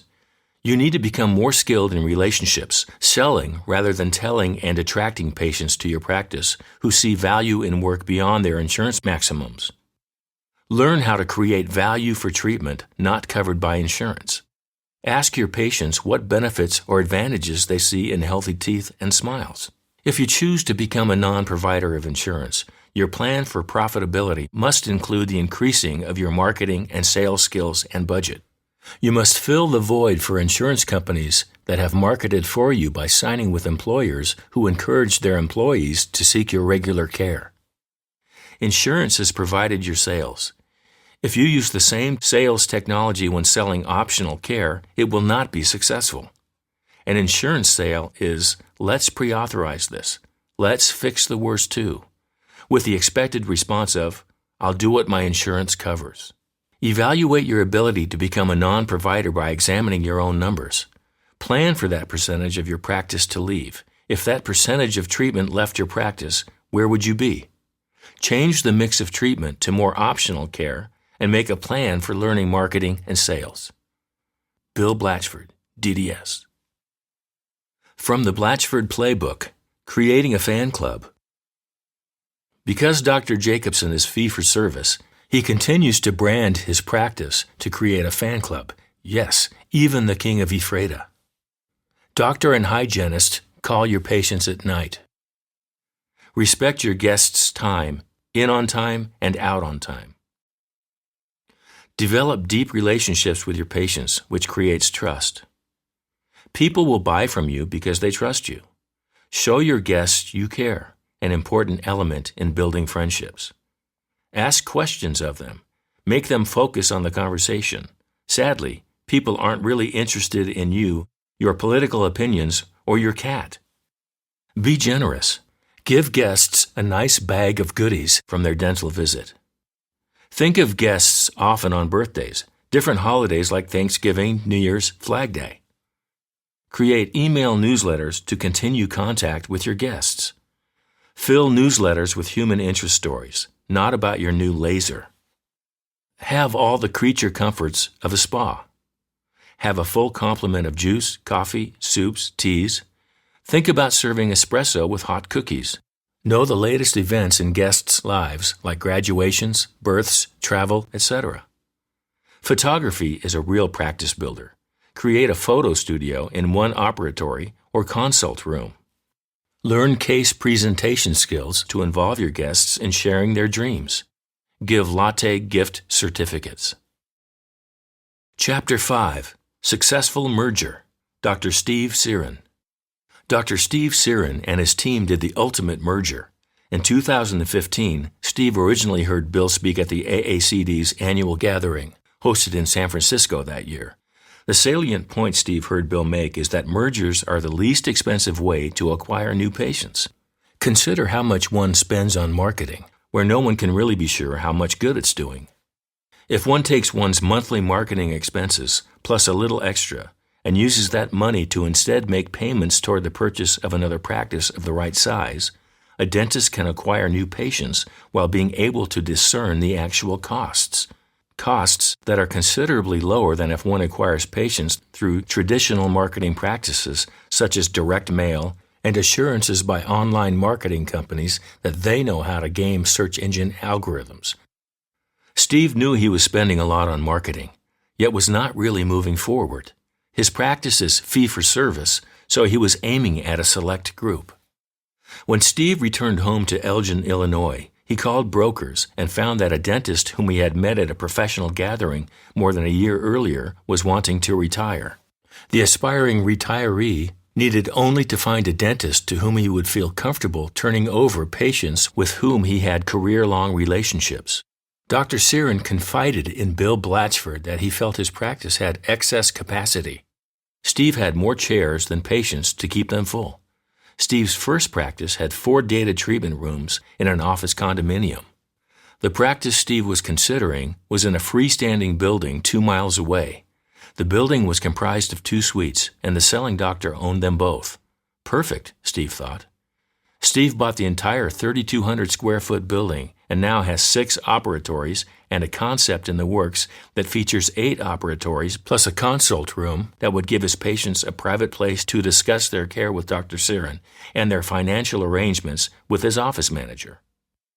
Steve and his team were able to move equipment and records, folding the 2 practices together into the freestanding facility.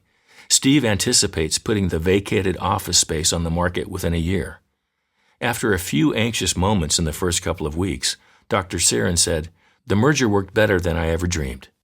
Kudos to Dr. Brad Brayman, Bill, and consultant Nancy Granahan for coaching him on the purchase, on how to combine staff into a new cohesive unit, and on merging both patient bases. The Blatchford Group changed the mindsets of both the doctor and the team. Hygiene is always a consideration for doctors merging practices. Steve originally had 6.5 days of hygiene each week and now has 12 days. When Steve has triple hygiene scheduled, they focus on time management and teamwork and diagnosis. Steve's team tries to have perio in the morning so Steve can make his doctor production goals. His hygienists are now scheduling patients, plus they are accepting hygiene payments at the end of appointments in their operatories. Patients love it, as does Steve's office manager, Mary Carroll. Steve knows he has lost some patients. Nonetheless, the schedule remains busy. Steve now has many patients vying for appointments. When someone misses his or her hygiene appointment, Steve's team doesn't call again. Steve made both of his existing hygienists full-time and added a third full-time hygienist who had been working for the retiring dentist. Steve actually intended to hire the receptionist at the practice he bought, but she chose not to stay. The low-tech receptionist took with her decades of institutional knowledge and left behind an out-of-date Rolodex that did not match the office's archaic yellow billing sheets or recall cards, as well as a computer used for the sole purpose of submitting bills electronically.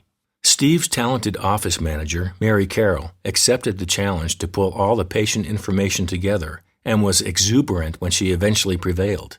Steve's mom, and even Mary Carroll's retired mother, came in to help with data entry. Immediately after the merger, Dr. Siren and his new team increased production by 41%, which is about what he had anticipated. What Steve hadn't anticipated is that over the subsequent months, his production would continue to steadily increase as he incorporated Blatchford principles into his office management. 10 months into the Blatchford program, his team's production had increased by 79%, compared with pre-merger production. At the same time, Steve and his team reduced the number of days they will work by 41 days to 180 days in 2016 from 221 days in 2015. When Bill met Steve at his summit, Bill commented, "This boy needs to learn to have some fun." Dr. Siren agreed. He and his partner accepted American Airlines Platinum Challenge. They then tasked themselves to fly enough in the following to maintain platinum status. They went to California twice, Texas, and on vacations to the tiny Dutch island of Curacao in the Caribbean, Barcelona, Spain, and Japan, more than enough to satisfy their goal. A few months before signing up with Blatchford Solutions, Steve and his partner had planned a trip to Maui for their one annual vacation. A few days before they planned to leave, his partner broke his hip, forcing them to cancel the trip. Steve was so looking forward to this vacation. He was shocked to realize how much he needed that planned time off to recoup and reinvent. He feels that with the Blatchford vacation schedule, he never feels drained going to work. This past year has been so amazing both personally and professionally, Dr. Sarin said. I never expected anyone could improve my life like Blatchford. It has exceeded my most indulgent expectations. I am excited every day. I feel I am growing as a dentist, as a team, and in life. Steve is looking forward to starting COIS comprehensive restorative courses in the new year, further relaxation in the surf and on the brown sugar sands of Maui's beaches, and is planning an autumn driving vacation through France and Germany, where he will trade in his BMW 4 Series for a 5 Series through BMW's European delivery program. You go, Steve. Successful merger. Blatchford game plan, Pareto principle, the 80-20 rule. Dr. Sarin is using this statistical analysis to merge two practices. He wants to watch the top 20% of his patients emerge during this year. Pareto's principle is most useful in dentistry as the result is greater efficiency in concentrating on those who enjoy you and your services, as opposed to crying over those bottom 20% who cause 80% of your headaches. Pareto's law, the 80-20 rule, has been effectively used for years by big business in marketing and sales.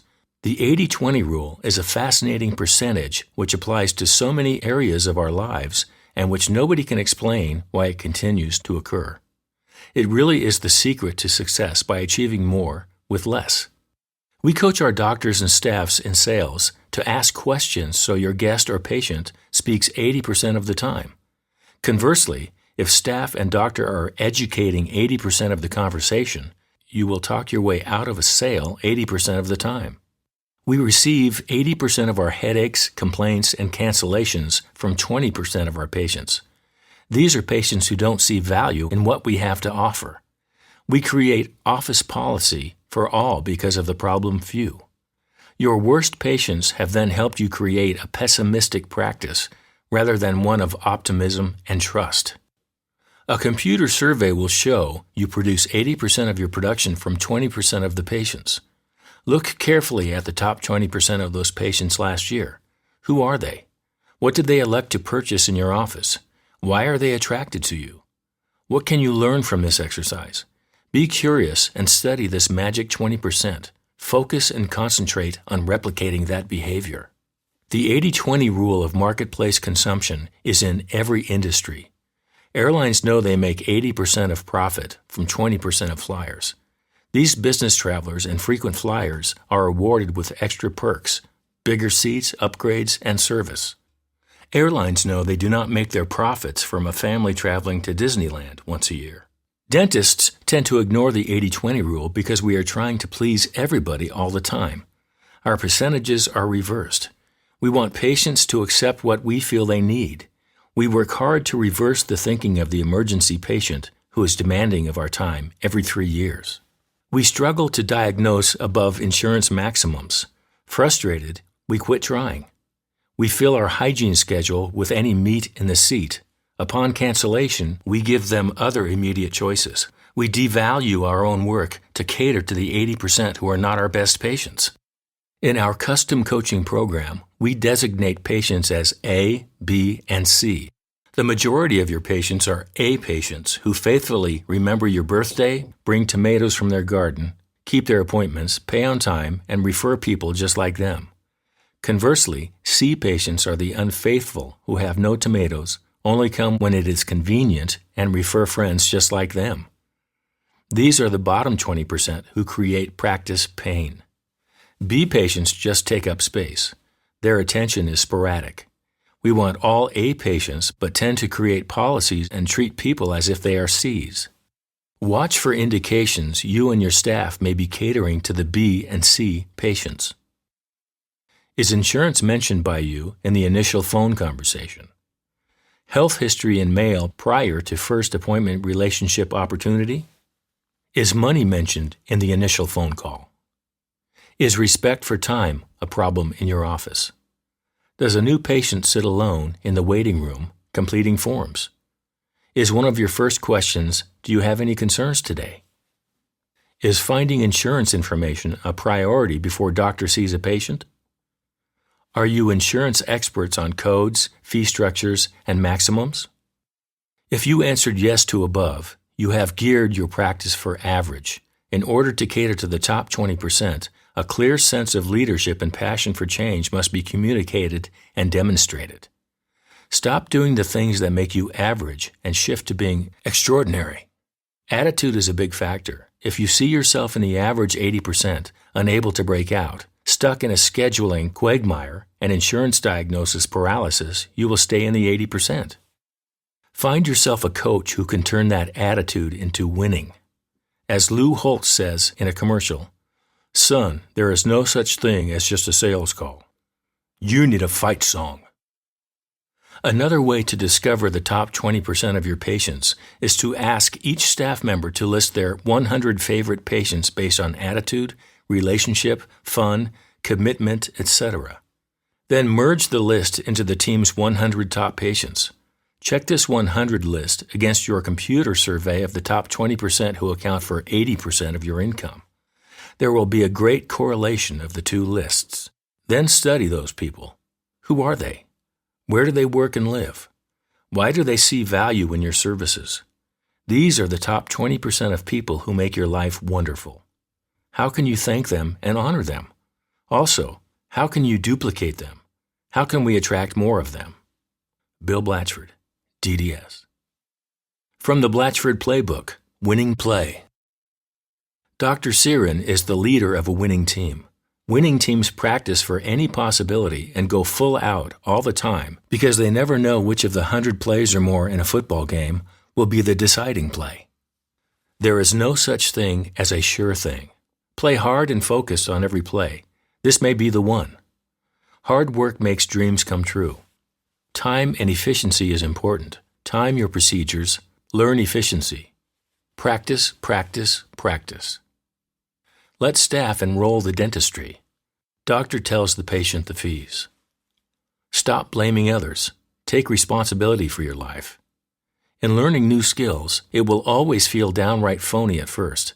Stick with it, and it will be uncomfortable sometimes, then comfortable, and finally integrated. Put strong systems in place in your practice, which will tide you in good times and not so good times. Staff for what you are presently doing, not what you hope to do in 5 years. The important thing is to know you've tried your very hardest, have given 100% on every play. Being successful is doing your best. Don't be known as the one who could have or should have, but as one that did. A great player must rise to the occasion and turn the game around on his own. Choose winning players based on attitude. Winning teams practice harder than they play. Chapter 6, State of Grace. Dr. Laura Ashleman. A busy pediatric dentist in Sioux Falls, South Dakota, Laura Dykstra Ashleman is leading the way with over 50% of American females being the principal breadwinner for their family. Called the Big Switch, females are the ones earning the money, and thus the male becomes the primary caretaker of the children and is in charge of executing the majority of the duties in the home. Laura owns one of only 2 pediatric practices in Sioux Falls, South Dakota, a city of 175,000, with 75,000 more in the surrounding area. She knew from a young age she wanted to work solely with children, and she is as busy as she would like in her 3-year-old start-from-scratch practice. She chose dentistry early in life because she always had good experiences as a child going to the dentist. When her front teeth grew and crowded and her 4 lower primary incisors had to be extracted, her mom had the teeth bronzed and returned to little 6-year-old Laura, framed and mounted along with a certificate from the Tooth Fairy. In the 5th grade, she had a cleaning and remembers consciously realizing, though other dental staff did the majority of the work, it was the dentist who received the respect for his knowledge and skills and was the owner of the practice. By high school, she had already told all her family and friends for years that her goal was to become a dentist. So she was then determined and just stubborn and dedicated enough to follow through with that career plan. She was accepted into the University of Minnesota Dental School after just 3 years of prerequisites at South Dakota State. She followed that with her pediatric training at University of Nebraska Medical Center in Omaha. Laura then served as Chief of Pediatric Dentistry while stationed at Kadena Air Base in Okinawa, Japan, after the completion of her dental training. During dental school, Laura had applied for and accepted a Health Professionals Scholarship Program, HPSP Scholarship, from the USAF, which paid for 3 years of dental school tuition, and expenses then required Laura to serve 5 years reserves and 3 years active duty in the military. While completing her pediatric residency in Omaha, she met a young man, Chad, at a wedding dance, and 2 weeks before leaving her family and country, they were married. Laura went to commissioned officer training just days after their nuptials, and 6 weeks later the newlyweds were reunited in Japan. Moving away for 3 years helped them form a strong married relationship as they created their own vision and culture. They had to rely deeply on one another for friendship and support since friends and family were all half a world away, and even on a time zone that was completely opposite of their own. Her husband, Chad, was trained in sports fitness management in college. In Japan, he worked as a substitute teacher for the first 2 of the 3 years they were stationed there. At the start of the 3rd year, their son Tanner was born. As Tanner grew, he was diagnosed as special needs, including seizures, autism, and developmental delays. How very fortunate Chad could and wanted to care for their son at this time and in the years to come. Over the years, they have sought specialists in Texas, Florida, and Minnesota, as well as have found terrific medical, therapy, and educational care right in Sioux Falls. Tanner, now 10 years old, is nonverbal, tube-fed, and goes to a specialty day school in Sioux Falls for his educational and therapy needs. With the female being the primary breadwinner in their family, Chad's role is so very important as he is able to get Tanner off to school in the morning and be there when he gets home after school, as well as get him to many doctor's appointments, allowing Laura to work the hours she needs and wants as a pediatric dentist. She is able to focus on dentistry while at work and then focus completely at home when at home with her family. Chad is also able to manage the finances in both their home and at the dental office. He has time during the day while Tanner is at school to pursue both his entrepreneurial ventures and his hobbies. When Laura, Chad, and Tanner returned to the States in 2007, she associated for nearly 5 years before deciding that her practice philosophy and vision for her career and life required her to resign from her associateship and to start her own practice. She and Chad had been following the Dave Ramsey principles for their finances, and as a result, she was able to quit her part-time associate job and spend the next 6 months living off of their emergency fund as they designed and built the building and prepared for the opening of her newly created pediatric dental practice, ABC Pediatric Dentistry. In dental school, Laura had the opportunity to participate in numerous mission trips, one of her passions. In private practice, mission trips were available but not always convenient to add into an already busy practice and personal life schedule. 3 years ago, though, Laura decided it was time to make time for missions again and went on a mission trip to Jamaica with her husband, mom, and some friends from dental school. One of the participants was a new acquaintance, a Blatchford client, Dr. Angie Bauer-Williams. They discussed what a positive difference Blatchford Solutions made in Angie's life, and the guidance she had received that made the practice of dentistry so much more fulfilling with the coaching of Drs. Bill and Christina and team. Angie had found, through their coaching, things Laura too had been looking for, ways to create more time out of the office, how to put together a stellar team who would provide great care and support one another in cultivating a fun, happy environment, and how to incorporate doctor admin time into the work week instead of evenings and weekends. Laura came home from that mission trip and watched every Mornings with Blatchfords, made notes, and even had Chad watch, too. She called Dr. Lori Kerber, a Blatchford pediatric dentist, and the recorded reply from Dr. Kerber was so inspiring to Laura, she contacted Blatchford to begin a new, improved chapter in her life and practice. Dr. Ashleman now has a great team who believe in the vision she has, which has reduced the stress level. She feels working with Blatchford is such a blessing. She is pleased Blatchford has created a phone conference for pediatric dentists to share their concerns and accomplishments. She loves the Dental IQ Facebook group as an invaluable resource and support. Her pedo practice has great demand. The practice in which she first associated has just closed their doors, and that doctor, her mentor, retired. Laura was busy enough already, so she was not interested in a purchase of that practice or those patients, desiring to continue to be available for her current patients of record and for referrals from general dentists. She's not interested in hiring an associate, as her vision is to continue to practice as a sole provider with a small but dedicated team. The other pedo practice in the city has 5 male dentists. She is not only the only female pediatric dentist in the area, she is also the only pediatric dentist who allows parents the choice to come back and be with their child during all appointments. Because the demand for her services is great, she does minimal marketing, but continues to brand herself, mostly by proving top quality care and customer service. ABC Pediatric Dentistry's tagline is, "Compassionate dental care for kids." Her team does handwritten thank you notes for referrals and sends out first visit photos with personalized new patient cards to the little patients. They have a strong website and lots of positive Facebook reviews.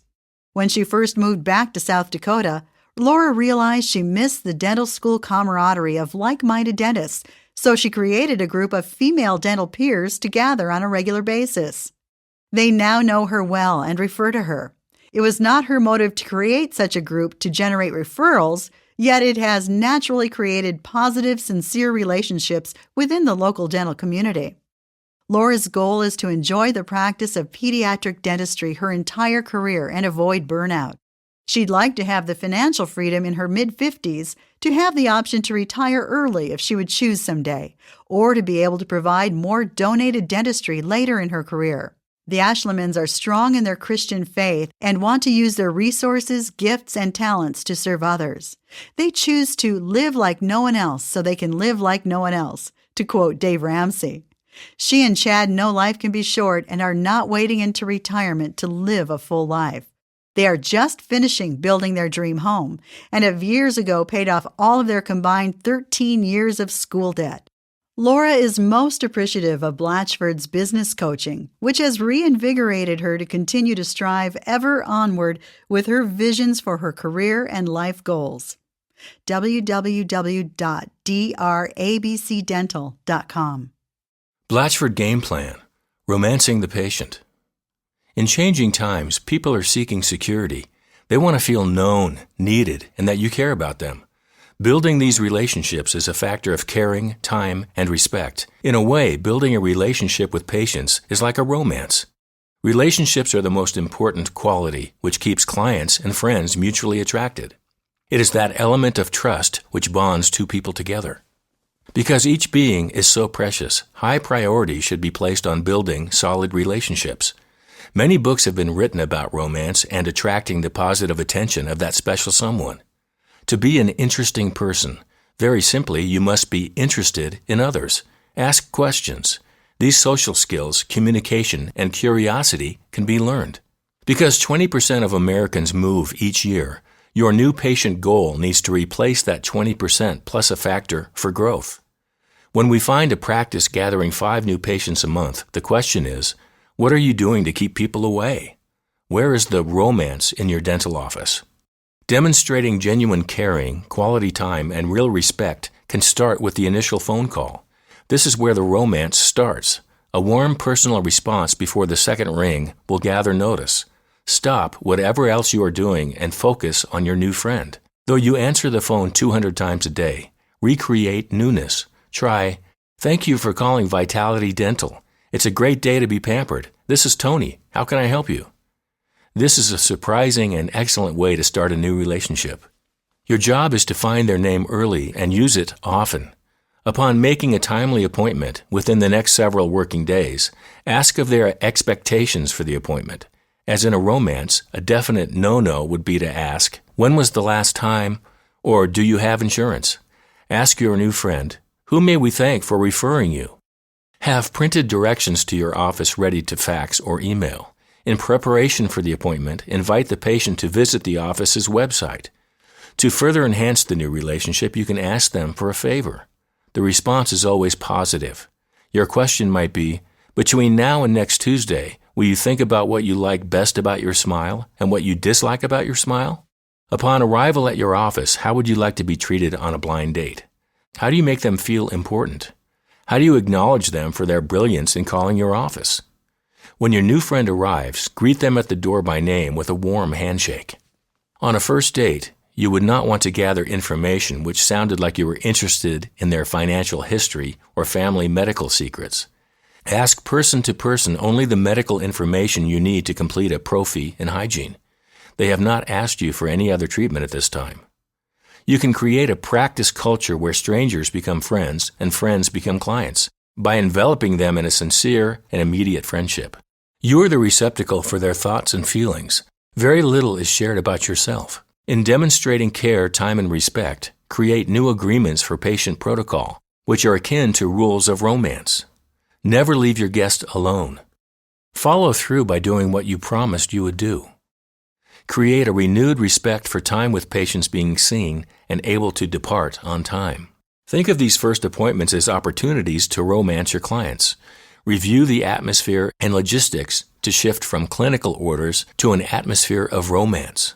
Make people feel needed and wanted as a person, not just a set of teeth. Bill Blatchford, DDS. From the Blatchford Playbook, Leave Something Behind. Dr. Laura Ashleman sees dentistry and her life as a giver.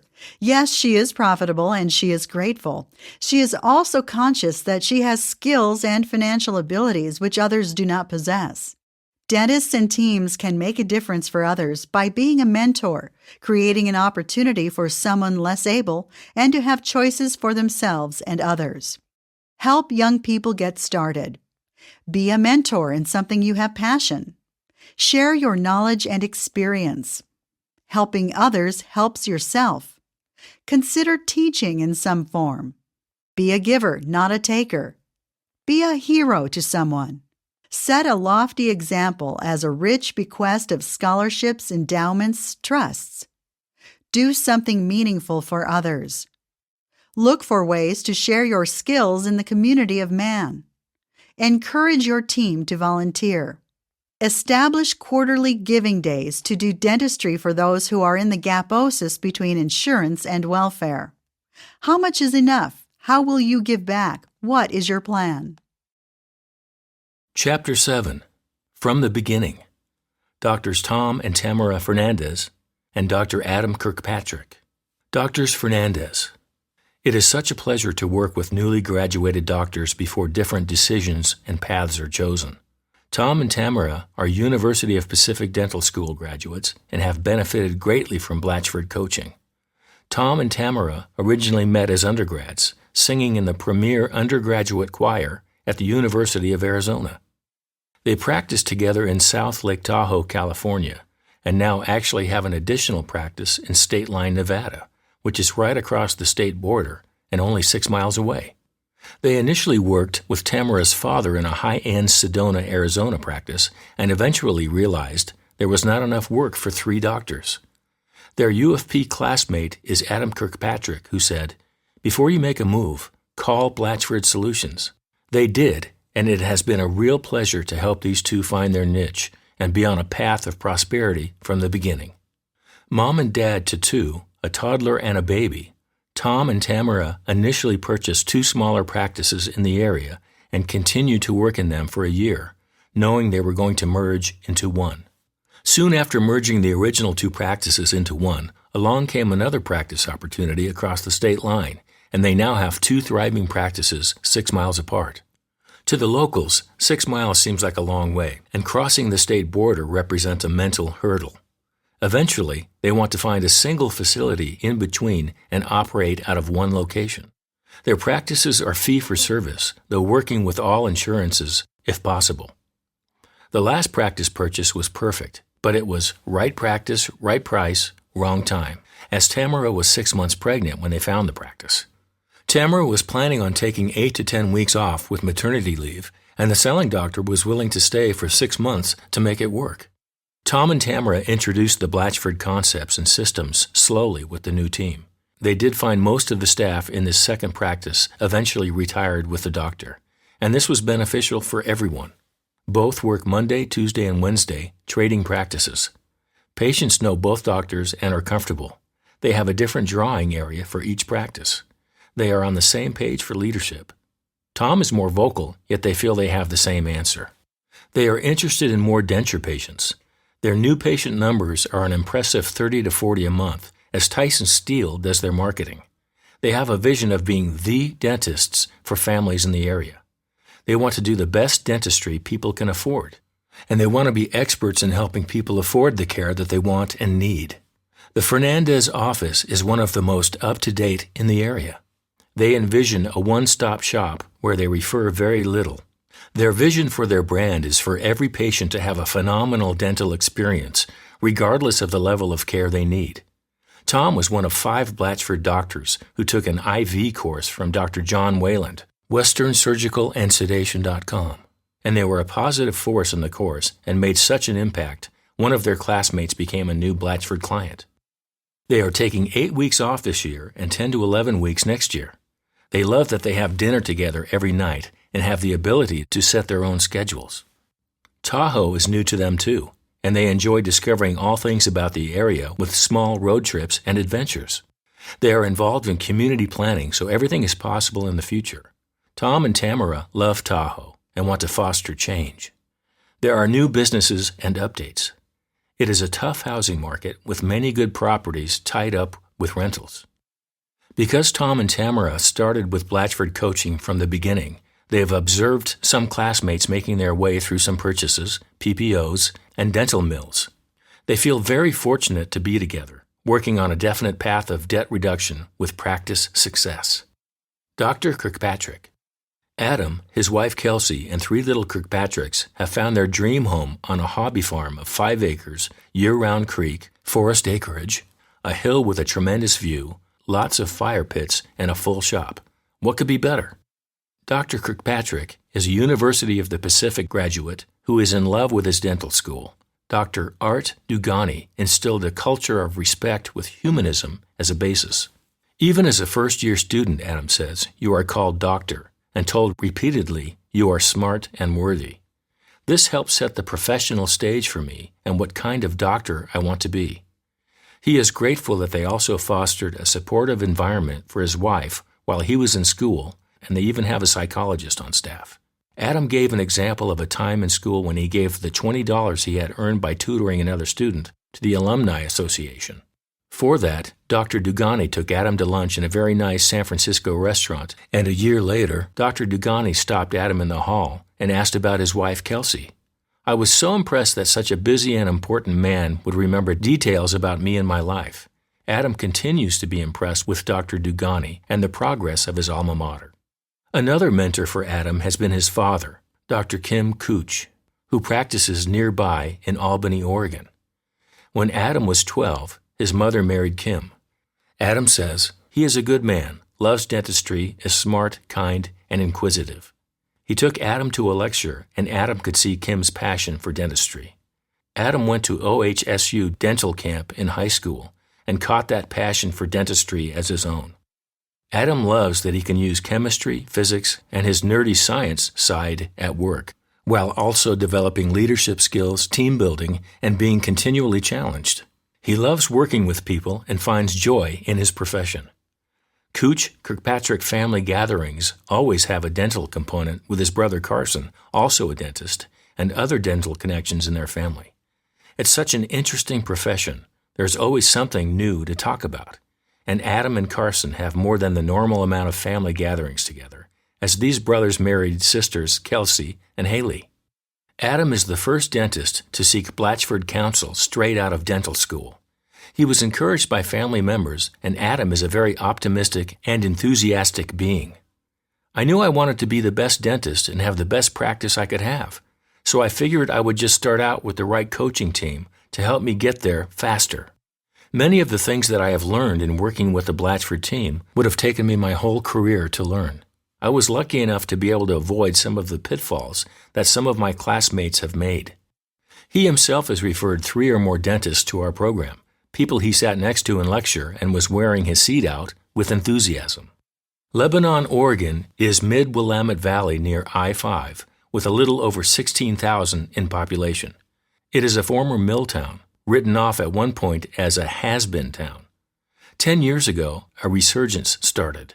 It now has a Lowe's distribution center, Entech manufacturing battery separators, several other manufacturing businesses, a 5-star hotel called the Boulder Falls Inn, and a Western University medical osteopathic school with 400 students. It's the first new medical school in Oregon in over 100 years. The county's junior college offers an advanced automotive training program in Lebanon, and Adam says, it seems like there are always new areas of growth and excitement happening here. Adam and Kelsey moved to Lebanon 6 years ago and have worked on civic committees to keep the town moving forward. It's our town and we're proud to be here, Adam says. Adam has chaired the Lebanon Health Careers Ladder and has donated money enough to the medical school and its programs that he has his own study room, where he has his floss, toothbrushes, and other marketing materials available for the students. He was on Lebanon's visioning committee, and the result was a solid plan to revitalize the downtown. He also was on the Lebanon City Budget Committee and has been involved with the local government. He's been involved with the Lebanon Downtown Association, voted Junior First Citizen in Lebanon, and his business was voted Small Business of the Year. Adam says in the last 10 years, Lebanon is rockin'.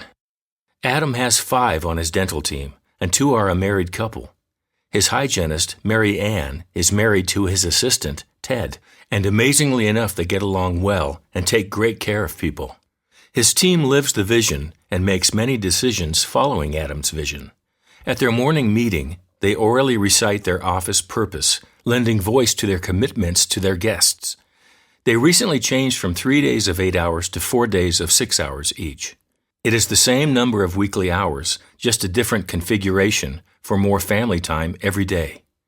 They work the equivalent of 114 days a year with 13 weeks off. In their 12 cycles, they are goaling at $95,000 in 9.5 days.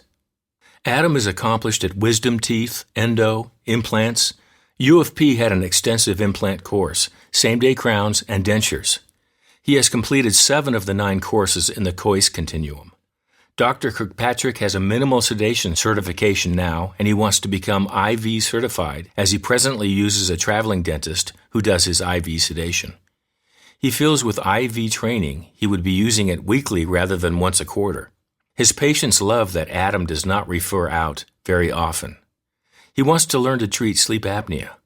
He values the work that he does for people, and his commitment is for his treatment to withstand the test of time. Adam's wife, Kelsey, was a CPA who worked in San Francisco during Adam's dental school. She is mom to 3 little ones and has started to homeschool their children. Professionally, Kelsey is an incredibly talented and organized person, and, as Adam's partner, gained a great deal of insight to both how dentists think and feel, as well as how dental businesses run. This perfect storm led to her starting her own dental bookkeeping business, serving dental clients all over the United States.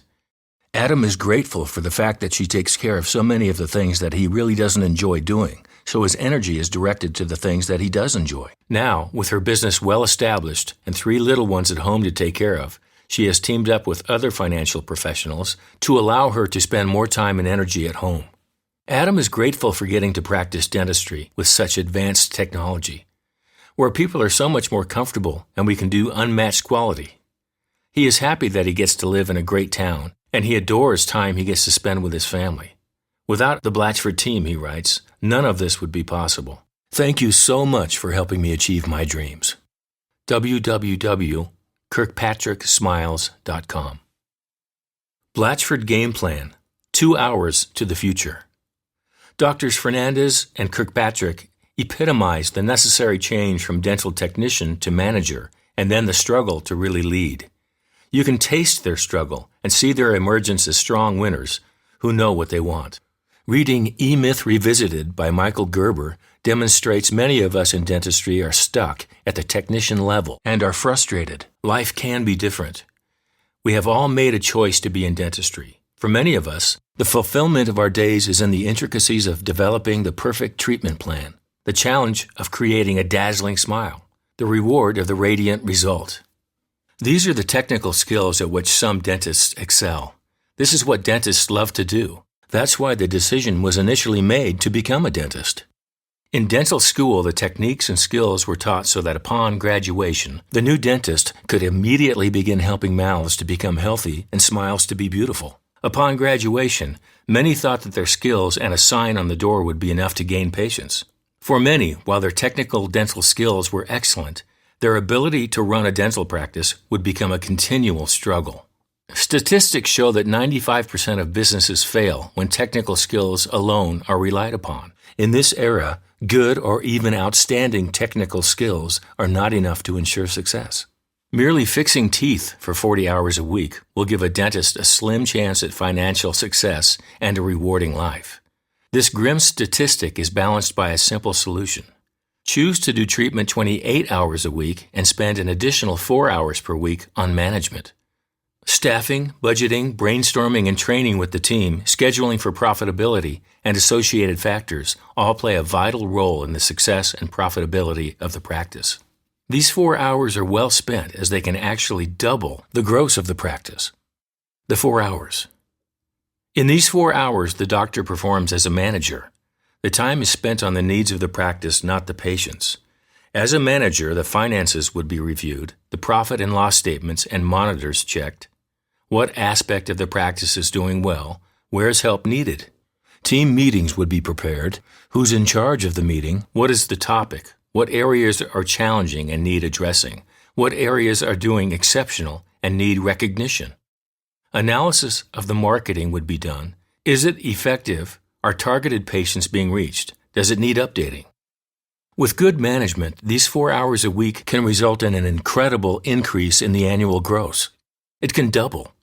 For example, Dr. Technical works 40 hours a week for a year doing the dentistry he loves to do.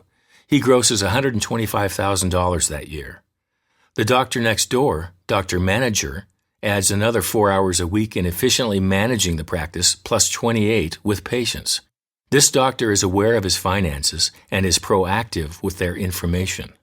The staff is competent and proficient.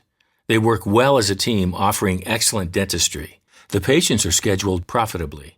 The marketing is successful and up to date. Dr. Manager earned $250,000 working 32 hours. These 4 hours doubled the annual gross. Dr. Manager is feeling pretty good. His additional 4 hours have really made a difference. Not only did he make more money, he has a competent staff that schedules well, leaving him time to spend with his family. Life is good. But with a mere 2 additional hours per week, it could be even better. The 2 hours. Dr. Leadership spends an additional 2 hours as CEO in the practice. He is a visionary who looks into the future and develops the dream. He is the leader.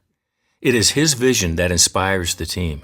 He communicates it clearly so that all can see it, communicates it enthusiastically so that all believe in it, communicates it with such inspiration that all want to share in it.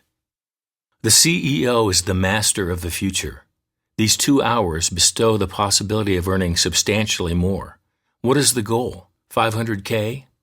$1 million? $3 million? More? The clarity of the vision and the ability to communicate it well are the keys to attainment.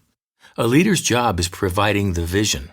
That can be a difficult task in dentistry, as most dentists are more comfortable in left brain activities. Most gravitate to the technical, the how-to of things. To develop a vision, the right side of the brain needs to be fired up. A CEO focuses on the future. To facilitate future focus, a leader answers these questions as if it was now 10 years into the future. Where are you? What city? Where is your practice? What is its atmosphere? What equipment is being used? How many days a week are you working? Which days? How many hours? What is your net income? What is your mix of treatment? What is your overhead? How many staff do you have? What are they like? Who are your patients? What type of marketing do you do? What are you known as? The answers to these types of questions define the vision. The more detailed the vision, the more clearly it is communicated. The more it is shared with enthusiasm, the greater the possibilities of attainment. The team is completely enrolled in the vision. That is leadership. That is what propels the doctor leaderships to where they are. Who do you choose to be? Take action in the development of your dream. Hold yourself accountable for the future, and it will be the future you envision. Bill Blatchford, DDS. From the Blatchford Playbook, Team Pitfalls. Having the wrong team and not recognizing it. Having a micromanager as the leader belittles team and no one wants or needs to step up. Failing to communicate the vision or hold it as your own. Subgrouping or gossiping about other team members, doctor, or patients. Failure to form a real team. Becoming stuck in tasks by losing sight of the bigger picture. Allowing an attitude of mediocrity to prevail rather than one of winning. Forgetting who we are serving. Not having an effective bonus system. Failure to learn and apply new technical sales and marketing skills. Not having regular morning meetings or weekly staff meetings.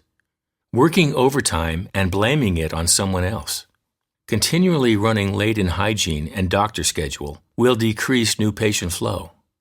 Allowing personal issues to pervade the practice. Allowing non-professional behavior to be the practice norm. Superstars are generally not great team players. Chapter 8, Mentors. Doctors Dennis and Marie Stiles. This is a true family of dentists. Marie and Dennis are both children of dentists. Their son is in an oral surgery residency at Jackson Memorial Hospital, and they have 3 nieces who have chosen dentistry as their professions.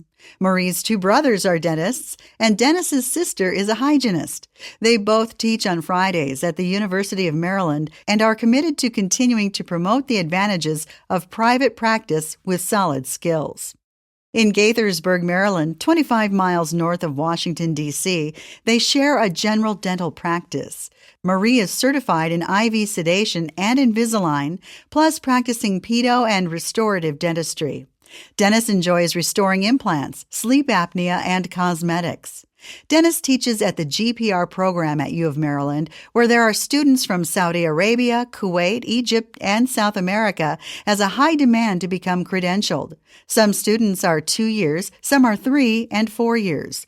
Many are foreign with families paying graduate tuition. Both have trained at the L.D. Pankey Institute. Bill helped us implement the clinical training from the Institute by teaching us patient case presentation skills, leadership and office team organization for our relationship-based practice. Dennis was just elected to serve a 3-year term on the L.D. Pankey Institute Board of Directors. Dennis and Marie have been Blatchford clients for over 8 years. They were introduced to Blatchford by a former hygienist, now a seasoned enroller for Blatchford. They knew they needed a push. Now they see this time as their transition into their second half of practice life. They feel they have new energy and focus. They are pleasantly finding with strong systems and a united doctor vision, there's more fun and more time. They now take a solid 8 weeks off. They know time away creates energy to be at their best. We want to avoid burnout as when attitude falters, diagnosis and focus drops. Dennis and Marie know team composition can fluctuate. Right now, their team has about 2 years' experience together. Dennis and Marie brought them to a Blatchford seminar and continue to work on cross-training, sales conversations, vision. Team is each bonusing between $800 and $1,100 every month. The Stiles have frequently had a student intern with the intent of showing them the inside of dentistry. These are usually pre-dental students in college, and there is a selection process. They find out about the office through a local pre-dental club at their college. Dennis and Marie say they will probably never retire. They like Blatchford's Retire As You Go and may move to a patient contact for 3 weeks and look to time away. They have a home on Singer Island near Palm Beach, Florida. Both enjoy the generations and patient contact. They have a lot of TLC with their patients. They have 3 children spread out all over the country. The daughter lives the closest, soon to be married and living in Annapolis, Maryland. She is the director of social media at a large company and keeps them current on the newest trends in social media marketing. The middle child, the oldest son, is currently an oral surgery resident in Miami, Florida, and the youngest son lives in Los Angeles, where he works in the movie, TV, entertainment industry. Thanks to Blatchford, we have ample time to visit our children and have them show us around their beautiful cities. Marie spent every summer from the age of 13 working in her father's practice until dental school. There was a sense of financial confidence growing up, but more importantly, what she observed was an environment in her dad's practice of compassion and respect. Through his example, her father showed her how to treat each patient with dignity and patience, and her father's patients treated him with respect and admiration in return. Dennis's father was also beloved by his patients. Dennis and Marie met in their first year of dental school in gross anatomy. Dennis was showing off all his knowledge of anatomy from his experience as a teaching assistant in college. They started as study partners. Then Dennis asked Marie out in November of 1982. They were married the summer after junior year of dental school and graduated from Georgetown in the spring of 1986. The one thing both Dennis and Marie would recommend to the newly minted dentist is not to fear the opportunities to create a private care relationship-based practice. With proper coaching and a team of advisors, it is still very realistic to buy a practice and develop a brand that is fee-for-service and relationship-based. It is also an excellent way to confidently pay back student debt. Currently, they are lucky enough to make about 4 trips per year to Florida for extended stays of about 10 days each. They hope to increase that each year. At least Marie hopes to spend more of the winter there. Dennis and Marie do not have Florida licenses yet. They may consider this in the future. They have had some amazing trips, most with and some without their children, including trips to Hawaii, Mexico, Europe, an Alaskan cruise, and most recently an African safari and a visit to South Africa's wine region. All 3 of their children spent a semester abroad, one in London, one in Spain, and one in Australia. All have a love of traveling. www.stylesdentistry.com. Blatchford Game Plan. There is no final answer. Bright, curious knowledge seekers, Drs. Dennis and Marie Stiles, push themselves to learn more and apply new knowledge from continuing education courses. Constantly reading and evaluating, they are a wealth of thoughts and ideas to implement into dentistry. For the Stiles, there is no final answer. Many dentists are comfortable with the status quo by clinging to traditional methods and ways of thinking, rather than seeking the possibility of a better result. Change is a challenge. We stay with the answers we know rather than risking something new. In Who Moved My Cheese, Dr. Spencer Johnson shares some eagerly looked-for cheese in another spot. Some reluctantly find cheese in another station, and others would rather die when the cheese is not in the same spot. In dentistry, the cheese has moved. New answers are available technically, in sales conversations and in marketing opportunities. Are you content, or is there more cheese to be learned? The top 10% of dentists know there can be no final answer. Approach the successful practice of dentistry as a constant work in progress. Are you part of the dental revolution, or are you in the stands watching? The most exciting aspect of the dental revolution is the technical advances. With bonded dentistry, new materials and techniques, you and your laboratory are able to deliver beauty, comfort, and longevity. Your patients want to look good, feel good, and last a long time. The insurance game is another area where doctors can feel trapped, yet reluctant to change. Dentists, staff, and patients have become willing partners for 40 years. We've allowed insurance companies to market and sell dentistry in your office. If your desire is to be insurance-free, you must create a new image and become very skilled in sales and listening. Dentists do have a clear choice to continue the same or become insurance-free, mentally and financially. With any change, create a plan towards insurance freedom. Do the math, work with your staff on scripting, and speak with every patient who is involved, sharing the benefits. Forever being a dental insurance provider is not necessarily the final answer. Blatchford Coaching has led the way to another change. Our patients do not need our services. Virtually everything we do is a choice. This coaching is different than taught and shakes the very core of insurance paradigms.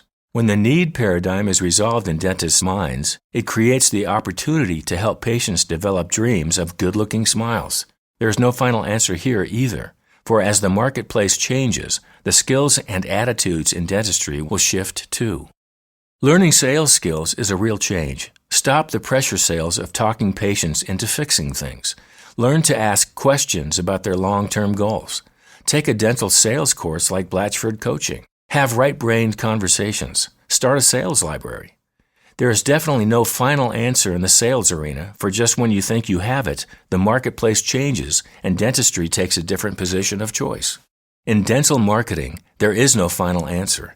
Many dentists are slow to embrace the importance of marketing. The public recognizes dentistry as a choice and not a needed service. Since dentistry is a choice, develop a niche and be the leader. Create a long-range plan based on your personal vision and values and seek expert advice to position yourself as the expert in your area. Marketing in dentistry will never have a final answer as it is fluid and dynamic. Lead the marketplace, for if you wait for every answer, it's too late. You do not have the final answer if your overhead is near 75% or higher. High overhead is a choice. The bigger, busier model of trying to be everything to everyone results in a higher overhead. It takes more staff for smaller procedures on many patients. Change the mix of treatment being offered to more optional services. Offer choices, not just the patch-type dentistry. Resign from the Crown of the Year Club where the staff percentage is near 30% and the lab is under 10%. A lower overhead percentage means acquiring new skills and attitude. Think of the passion in serving patients with beautiful optional smiles. There is no final answer. Revisit your reasons for entering dentistry. Is there satisfaction in keeping things the same? Or is there a real possibility for you to take some risk, learn new skills, and rekindle the excitement you first felt in being a dentist? The skills, knowledge, and coaching are available to you. Take a chance. Give it your best. Bill Blatchford, DDS. From the Blatchford Playbook, Coaching the Team. Doctors Dennis and Marie Stiles are both strong people persons, very introspective and sensitive. They are good listeners, which is a fine quality for coaching a team to results. Discover your vision. Write your vision. Communicate your vision to your team. Never compromise your vision. Keep your eye on the ball. There are no favorites on your team. Communicate equally. Praise often, in public and with specifics. Communicate what you stand for and what you don't stand for.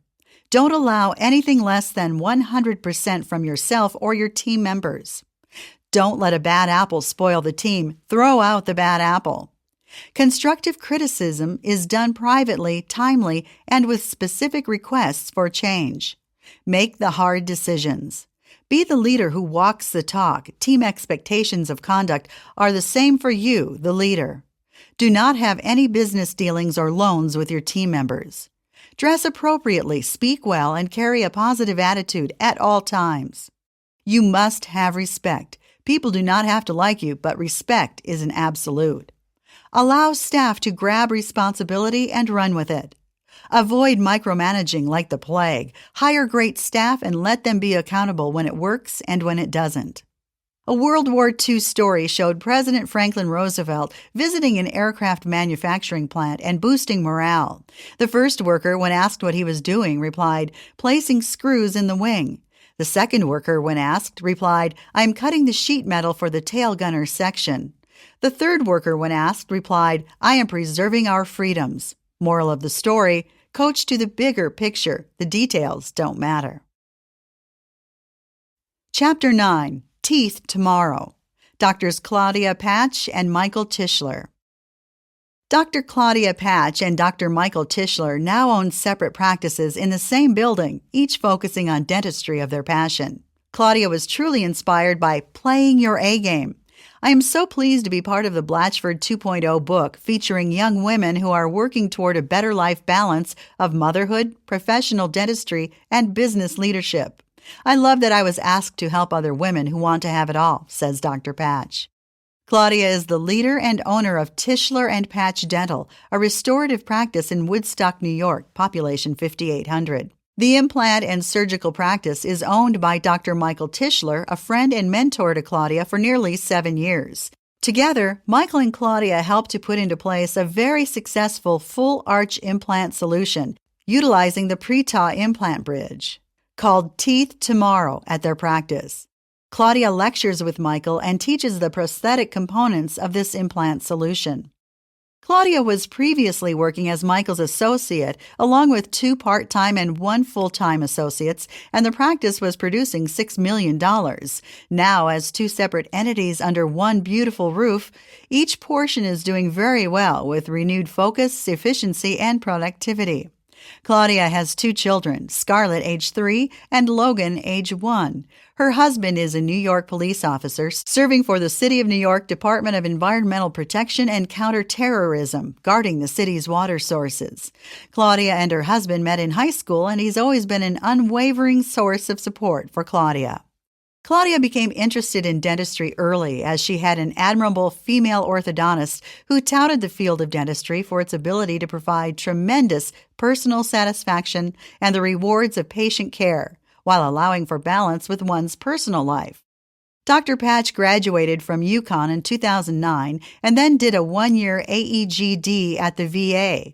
Claudia and Michael met while Claudia was still in residency, and Michael waited 6 months for Claudia to finish before she became an associate at their very busy practice. In the time Claudia was an associate, practice production grew by millions. Though she had always wanted to be an entrepreneur, the practice was all-consuming. Even as an associate, Claudia felt if she wasn't at the office, it would fall apart. Days were long and intense. Claudia was practicing 5 days per week with 2 weeks vacation, and she felt that even if she worked Saturdays and Sundays, she couldn't get it all done. She definitely was on the hamster wheel and felt she couldn't be the outstanding provider she aspired to be. Alone, Claudia was producing $1.4 million, but the work-life balance her childhood orthodontist had spoken of seemed like a distant dream. When Michael approached Claudia about buying the entire practice while on maternity leave, Claudia was devastated to have to decline. Overhead was a beast, and Claudia witnessed the stress this brought Michael on a daily basis. Claudia felt there was no way that she could manage the demands of the practice with a toddler and infant at home. With Blatchford's help, Bill and Michael made a proposition to split the practice into a surgical practice owned by Michael and a general dental practice owned by Claudia, while systematically putting the Blatchford principles into place to control overhead. It was the perfect solution. Claudia was all in and hasn't looked back. With the best of the original team members behind her and Christina as her coach, Claudia felt like she was able to start her practice while flying in the jet stream. Under Claudia's leadership, the team kicked into action immediately. I felt like I had an instruction manual for success, and all I had to do was follow it, Claudia said. Even though I have a large business loan to repay, I haven't felt this little stress in years.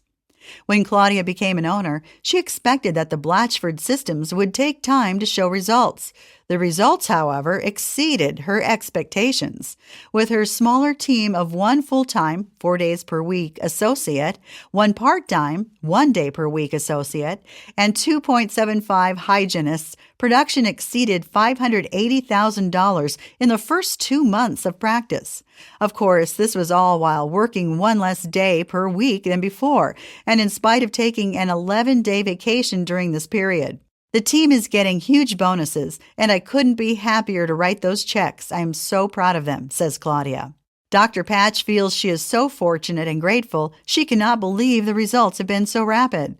The Patch team has only had 1 of the 2 Blatchford seminars. They are on fire. Claudia is so excited, she told the team that when they're producing $3.5 million, she will take them all on a Caribbean cruise. Wow.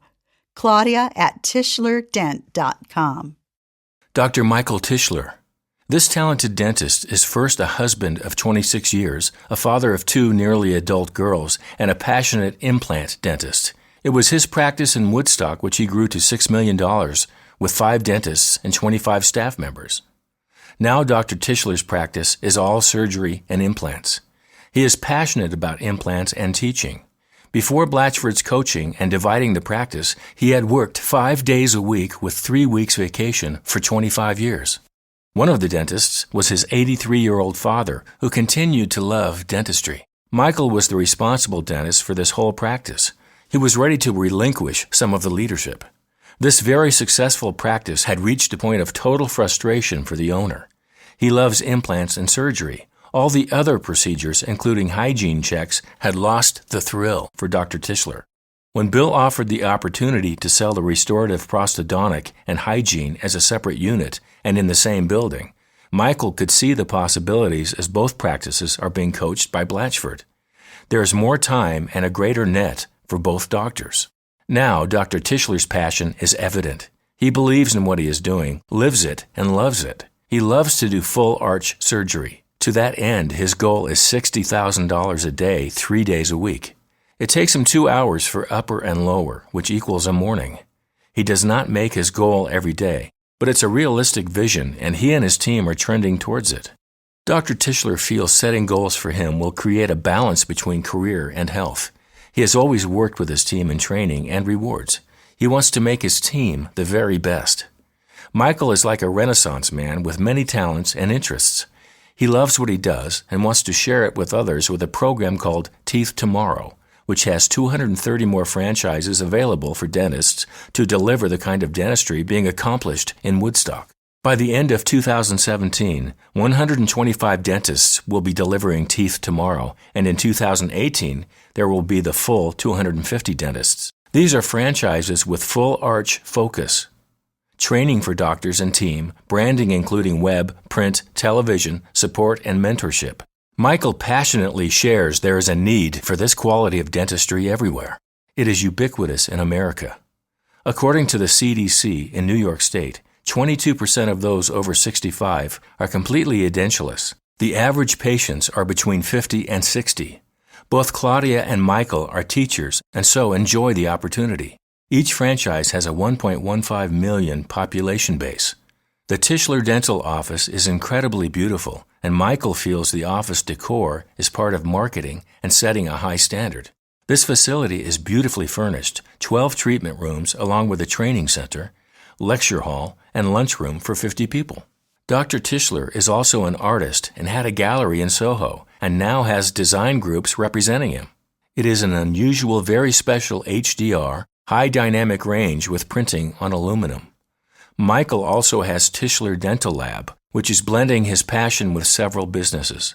The Tischler Dental Lab is working with Teeth Tomorrow in offering the Patel bridge. Michael feels life is like a painting, making good strokes and done well. He's quite amazed at the Blatchford result of dividing his practice into 2 very rewarding parts, and he's very appreciative of having Dr. Claudia Patch in this fascinating dental relationship. mt@tischlerdental.com. Blatchford Game Plan, Spot-On Behavior Checklist. Doctors Patch and Tischler are passionate in working with their teams to offer the best. They market heavily and work with their teams to develop behavior consistent with the best choices. Tischler dental teams do know how to serve well. They see the bigger picture and are branding themselves as different. Positive thoughts, goals, and talk make a real difference in the success of your practice. However, the only concrete evidence of positivity is demonstrated by doctor and staff action, behavior, and results. Putting words into action is a choice. Walking your talk is a choice.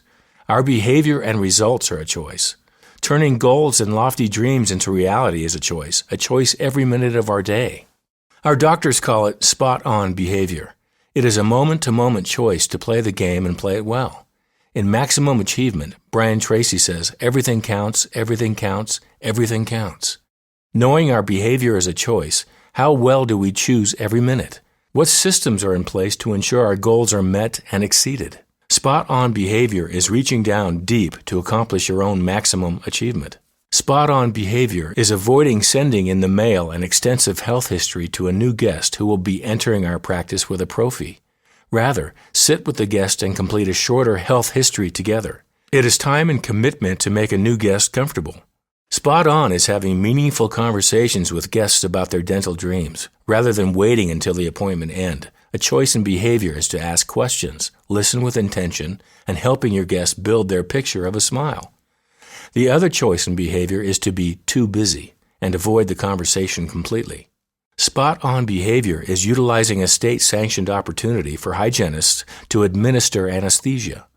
When a recare patient has a single filling diagnosed, scheduling a separate appointment is a time challenge for patient and practice. Instead, at the next hygiene cleaning, the hygienist can deliver the anesthesia and the doctor can complete the filling in the hygiene chair. Spot On is discovering your guests' personal preferences for coffee, music, temperature, or movies and delivering upon their arrival. Anticipation turns words into action, and this earns loyalty from your patients. Spot On behavior is the doctor answering and asking more questions, ultimately giving an estimate to the patient. Trust and loyalty is developed when the doctor completes the diagnosis and gives a fee. More cases are still pending or lost when a transfer of responsibilities occurs in midstream. Completing the job is a choice in behavior. When there's a definite yes to treatment, the financial expert in your practice can do the logistics of money. Spot On is an assistant leading his or her room by being totally prepared and orally completing a laminated checklist. It is an assistant running the room on time. In a diagnosis of crowns and fillings, it is an assistant who has the doctor complete the fillings first, knowing the doctor will always complete the crown. It's an assistant who is conscious of the patient's time and practice profitability to complete the scheduled work on time. Spot On behavior is seeing the big picture of scheduling in blocks so the doctor has minimal interruptions. It is scheduling hygiene with periodontal patients during the doctor's production blocks. It is communicating with team to meet goal as one. Spot On is seeing every guest as a person and not as a set of teeth dropped off at your office. If you have a picture in your mind of what you would like this person to look like, your own agenda will trip you up every time. Spot On is acknowledging your guest as a full person with likes and dislikes. Developing their dreams, not yours, will give you the results at which you are goaling. Spot On is seeing yourself as an innovator, working and thinking about the patient's impressions. Malcolm Gladwell, in his book Blink, confirms people make up their mind about something in seconds. Therefore, Spot On is thinking on your feet as well as having systems in place to demonstrate you are worth it.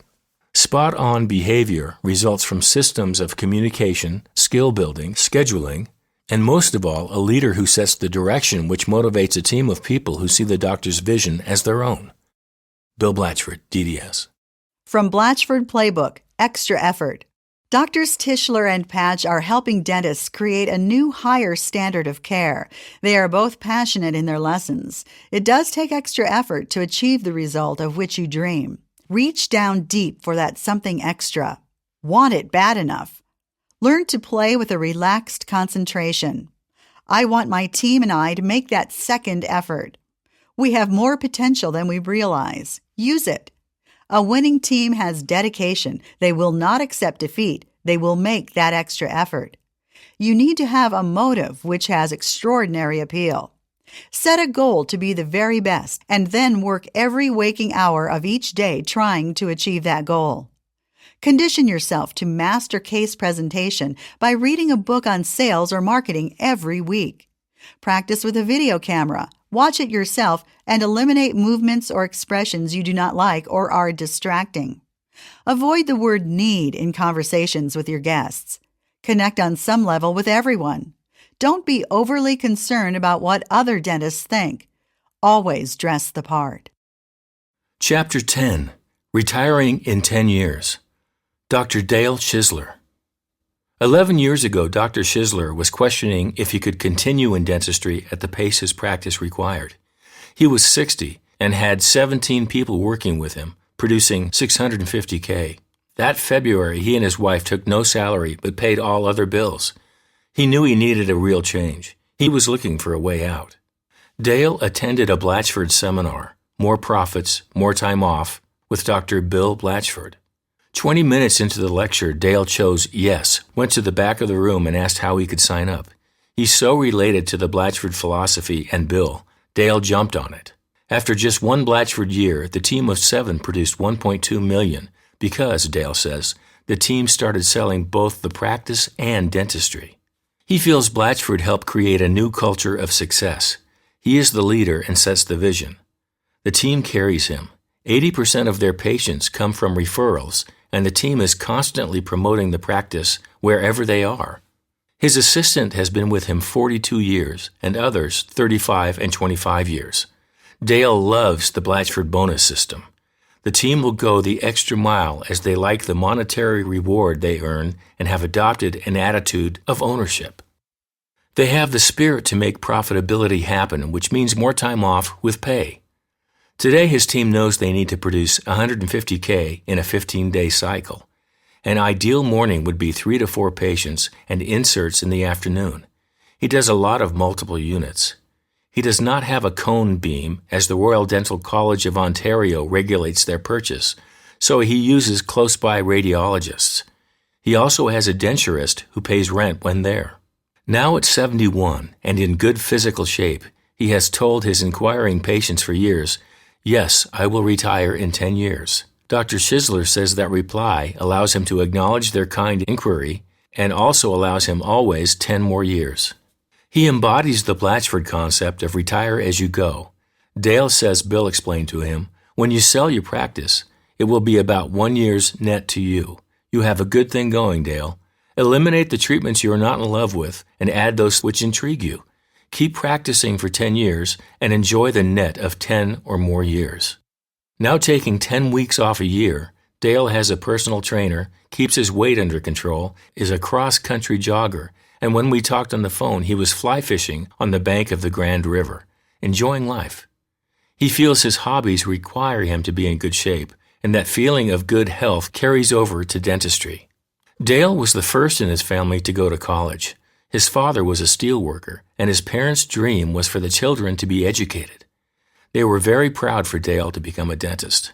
Of the 20 cousins, only 4 went to college. He and Marg, who have been married for 49 years, have contributed to the 10 grandkids, ranging from 6 to 17 years, college funds, and helped the children with down payments for homes. At the time of frustration, Dale had 2 associates and a 25-year partner. He feels the partnership was one of the worst decisions he ever made. His feeling about partnerships is so strong, he advises any dentist who is even considering a partnership to call him, and he will talk you out of it. He knows he is unemployable working for anyone. Dale and team are the draw in a shopping mall. They are very visible, and because it is a 6-day mall, they need to be open those hours. Dale works 3 days in the summer and leaves at 3 p.m. He and his wife Marg will celebrate their 50th wedding anniversary in 2017. They have 3 children and 10 grandchildren who all live within driving distance. Dale said the best vacation was taking the whole group of 18 on a Disney cruise.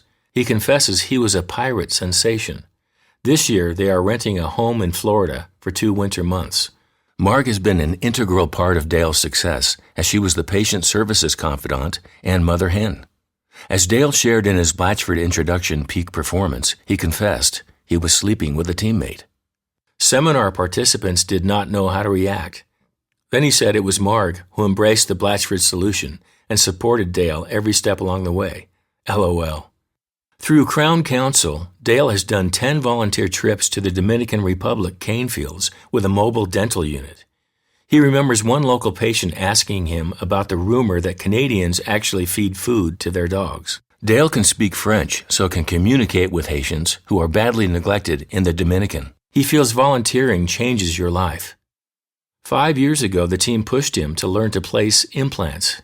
He studied with Carl Misch and also took a residency at the University of Toronto, which was 20 3-day weekends with live patients. Dale enjoys implants, and his team was right to push him. Dale is in a good financial position with no debt, so he is not counting on the sale of his practice for his retirement. He loves what he is doing and will probably retire in 10 years. We wish him well. HopedaleDentalCare.com. Blatchford Game Plan, the legacy of Sergeant Schultz.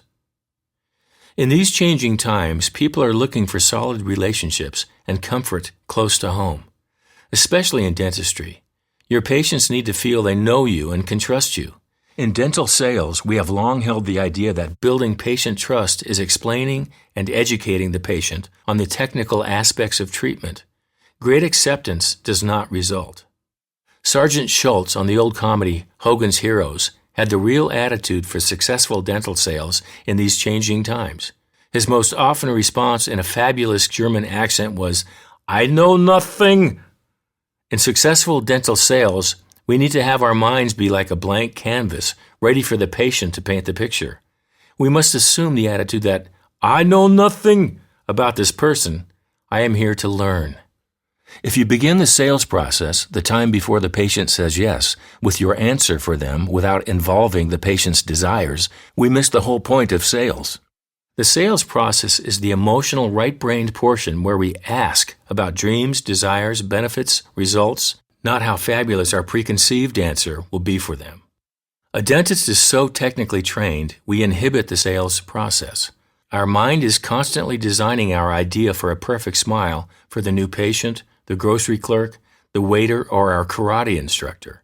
However, in the sales process, we trip over our own feet when we already have a picture in mind for our patient.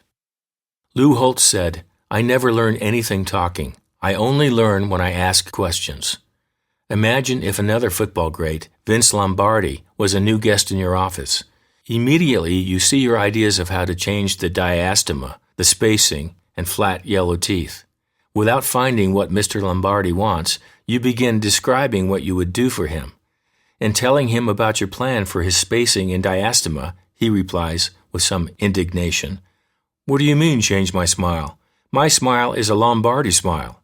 It is the same as my father and grandfather. No way." On a scale of 1 to 10, how are you doing on building relationship and trust? The boat salesperson of the year explained his success by saying, "When I see an inquiring couple, I never begin with a boat in mind. Imagine a dentist as a realtor showing homes before finding the dreams and desires of the client. The dentist would point to the features the dentist sees, like the lovely flowering cherry tree or the beautiful outdoor patio for summer dining. By asking more questions, deeper questions, the dental realtor could have discovered the potential homebuyer had severe allergies to trees and bees. The sale is blown. For a successful sale, the technically trained must clear their mind. "I know nothing" becomes your mantra. Our job is to help the patient uncover their agenda. Develop a trusting relationship by staying out of the tooth talk while you develop a friend. If you keep asking questions, the patient will paint a picture for you. Their answers will sound like looking good, younger, whiter, straighter, more even smile, looking better, lasting a long time, and feeling better about their smile. Ask them to expand on these thoughts. Have them select an after picture to help them visualize their dream smile. Have them describe it, sharing advantages if they owned that smile. Because you began the conversation with the Sergeant Schultz's attitude of "I know nothing," you allow the patient to paint their own picture. They can see it. It is their idea, and they will defend their idea. They will resist your agenda.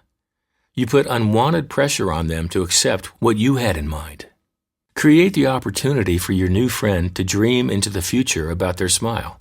Start with "I know nothing," and your patient will fill your brain with more and better ideas than you ever thought. By beginning with "I know nothing," you can avoid the Ricky Ricardo line of, "You have a lot of splaining to do."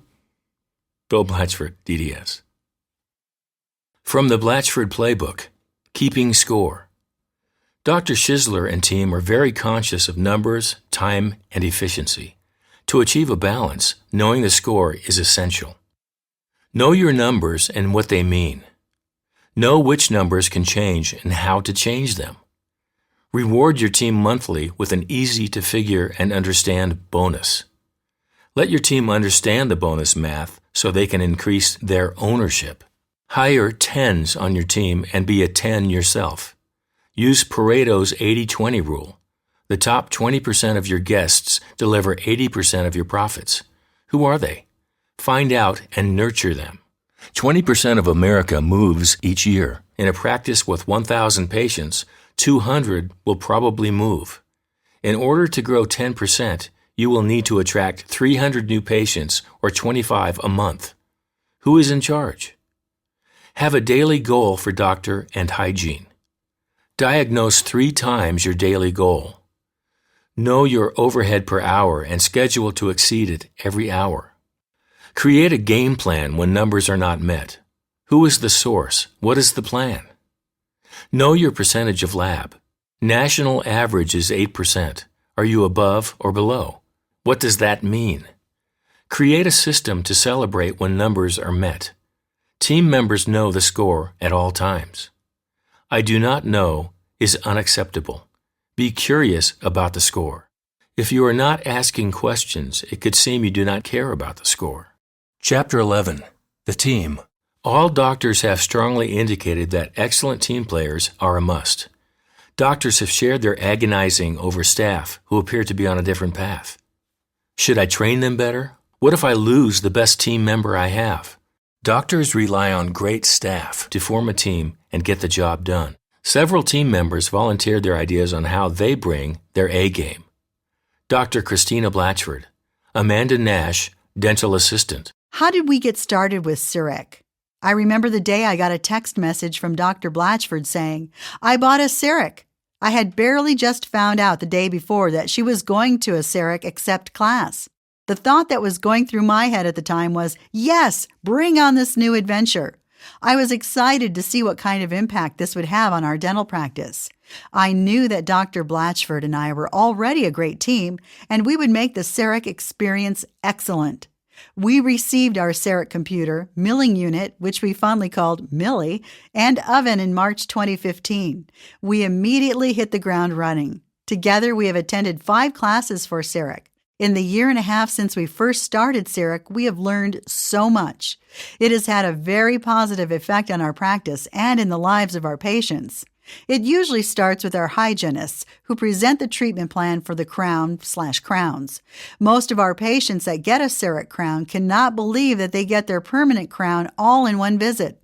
Patients have said things to me like, "There's no more goo? I can't believe the technology. Are you making my crown right now?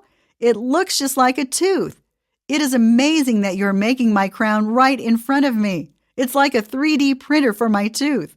Many of our patients have expressed to me that they love that it only takes one appointment. They only have to be numb once, and it saves them the hassle of taking more time off work. Our patient acceptance of CEREC has been wonderful. I believe that is largely in part to the positive attitude of our team and the way we work together to give our patients the best experience. Not only has CEREC had a positive impact on our patients and our practice, but it has also had a positive impact on me as well. I've had the opportunity to do much of the work with CEREC, from scanning digital impressions to designing the crown and glazing them. I feel fortunate that I work with a dentist that has confidence in my abilities and has let me take the reins with CEREC. Not all dentists allow their dental assistants to utilize all their abilities, but Dr. Blatchford has done that with me. I think she realized my potential before I even did. I believe our strong bond as a dentist-dental assistant team has allowed us to do more than I ever could have imagined. Dr. Chris Campus, Nikki Mantuano. I have been in dentistry for 23 years. I had the privilege of joining Aggie Dental Center and Dr. Campus in December 2015. This was my first exposure to Blatchford Solutions. Having a fee-for-service practice enables us to provide quality dental care without the limitations of dental insurance contracts. I coach our team to educate the patients in the benefits of coming to our practice. Part of this coaching involves using terms that make patients feel comfortable. For instance, when explaining benefits to a patient, out-of-network is replaced with, "Although we are not contracted with your insurance company, we file claims with them all the time." This is one of the reasons we are successful. Block booking eliminates the stress of a hectic schedule. It's important to know what procedures are provided at the best time. It's also very important to have a team in place that is motivated enough to handle a change in that scheduling. BAM has been one of the most exciting parts of Blatchford Solutions. It gives the team the opportunity to participate in the success of the practice. Our team has been eager to exceed our goals during each cycle. It's important to make sure everyone is working toward that goal. Although an office may have many different personalities, the ultimate purpose is to be rewarded financially while having the time off to enjoy life. If you find that an employee has any negativity or lack of enthusiasm, a Blatchford office may not be the place for them. Ultimately, the success of the practice is based on collections. I've witnessed Dr. Campus gain treatment acceptance like no other. Doctors must be exceptionally confident in their ability to explain options to patients while having the patient choose the best option given. We must place value on their decision to invest in their dental care. Having patients understand they must pay in full before treatment is provided places value on the service we are providing. This is no different than being willing to pay in full for a vacation they're booking. They are excited about this, and we must present it in the same way. Blatchford Solutions has been instrumental in the success of our practice. I look forward to many more years of guidance. Dr. Leslie Gallen. We began as a well-run practice with a large staff of 8 individuals. We worked well alongside each other, but we were working separately. What was missing was a commitment to a clear and uniting vision. We honed it down to a tightly knit, talented team with a common focus, vision, and passion. And then it all began. Cross-training and role-playing is where the rubber really hit the road for us. What felt uncomfortable at first has now become second nature, thanks to continual practice at monthly meetings. Using the power questions has transformed how we communicate with patients and each other. We notice daily that our patients are responding differently. They're more friendly and open. We have come to realize it is not our patients who have changed, it is us that have become more sincerely interested in them. Blatchford has given us the confidence and tools so that anyone on the team can offer patients the best treatment and let them choose. We had to get over fear and become comfortable having patients say no. It just means we have asked questions about what they want and given them the power to choose. We are always amazed how many of these no's eventually become yes. When patients know the possibilities and know they are in control, minds often change on their own. We are all leaders who take the initiative to have conversations with patients about what their goals are and take ownership for seeing opportunities and making things happen. Dr. Gallen says, when I can walk into a hygiene room and just say, yes, we can do that for you, as patient goals and treatment possibilities have already been discussed, that's Blatchford in action. Learning to listen, not tell, to be interested rather than interesting, we have seen amazing things happen. Our lovely 80-year-old patient confided in one of our team members how embarrassed she was feeling that her friends were always asking her if she'd been eating blueberries, as the edges of her teeth were so thin they appeared blue. We offered her the best treatment to give her a smile that she could be proud to show off.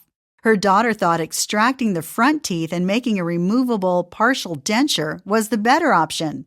But although it was more of an investment than she initially planned, our patient said, I want to save my teeth. I trust Dr. Gallen, and I'm going to go with her recommendation.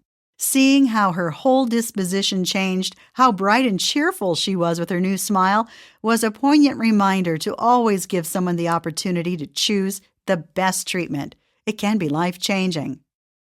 Reviewing BAM daily and logging into Team IQ have been great motivators, as well as the inspiration from the books on Bill's must-read list. We aim to surprise and delight daily, whether it's gathering together in the reception with a bottle of champagne wrapped in bright green tissue paper, our office color, to present to our latest smile makeover patient, or walking down the street in matching green scarves to congratulate a new office with an orchid. These small acts keep us and those around us smiling. We celebrate our accomplishments regularly. Seeing how far we have come and hearing the achievements of other Blatchford offices keeps us excited to aim higher. Everyone looks forward to annual Blatchford conferences because we return energized from all the success stories and fresh ideas we want to incorporate for ourselves. Instead of great individuals working in an office together, we now have a cohesive, motivated, and focused team that all share in the responsibilities and the rewards. We have a passion for what we do, the people we do it with, and the people we do it 4. It's the team working together that makes the magic happen. And that's what was missing before. And what we have now, magic. Dr. Stephen Hatcher, Marcia Owens, hygienist. Dr. Stephen Hatcher and team members joining in why they like Blatchford Solutions. Would you like to hear a no-brainer? Blatchford Solutions is the right solution. That is, if you would like professional success as well as personal success. I thought I knew what a team was, but after being in this program for almost 2 years, I now know the true meaning. We are all willing to be coached and are coaches to each other. Now that is a team. I have definitely become a more confident hygienist, but more importantly, a stronger person. Topping that all off, I had 9 weeks of time off in 1 year. How great is that? I highly recommend this program. Dr. Tracy Hughes, Shanda Hammond, RDH, BS. I have been with the best of the best Blatchford doctor for the last 5 years, Dr. Tracy Hughes. I have learned so much about being part of an amazing team and the benefits of working smarter to reach a goal. As a hygienist, I have worked in many settings and never thought an office like this existed. I trust my team members explicitly, feel like my voice is heard and valued, and feel willing to put in whatever is needed to make the day a success. I currently enjoy the benefits of working a 3.5-day week with a paid week of vacation every month. I have enjoyed the success of over $10,000 in bonuses for the year. But the thing that matters most to me is the vision that the Blatchford program has given me. I plan and look forward to the time spent with my family, creating memories and doing things together. Just over the summer, I spent a week with my husband in Mexico celebrating our anniversary, took a road trip with all the kids to see family out of state, and had a personal week to enjoy a conference with friends.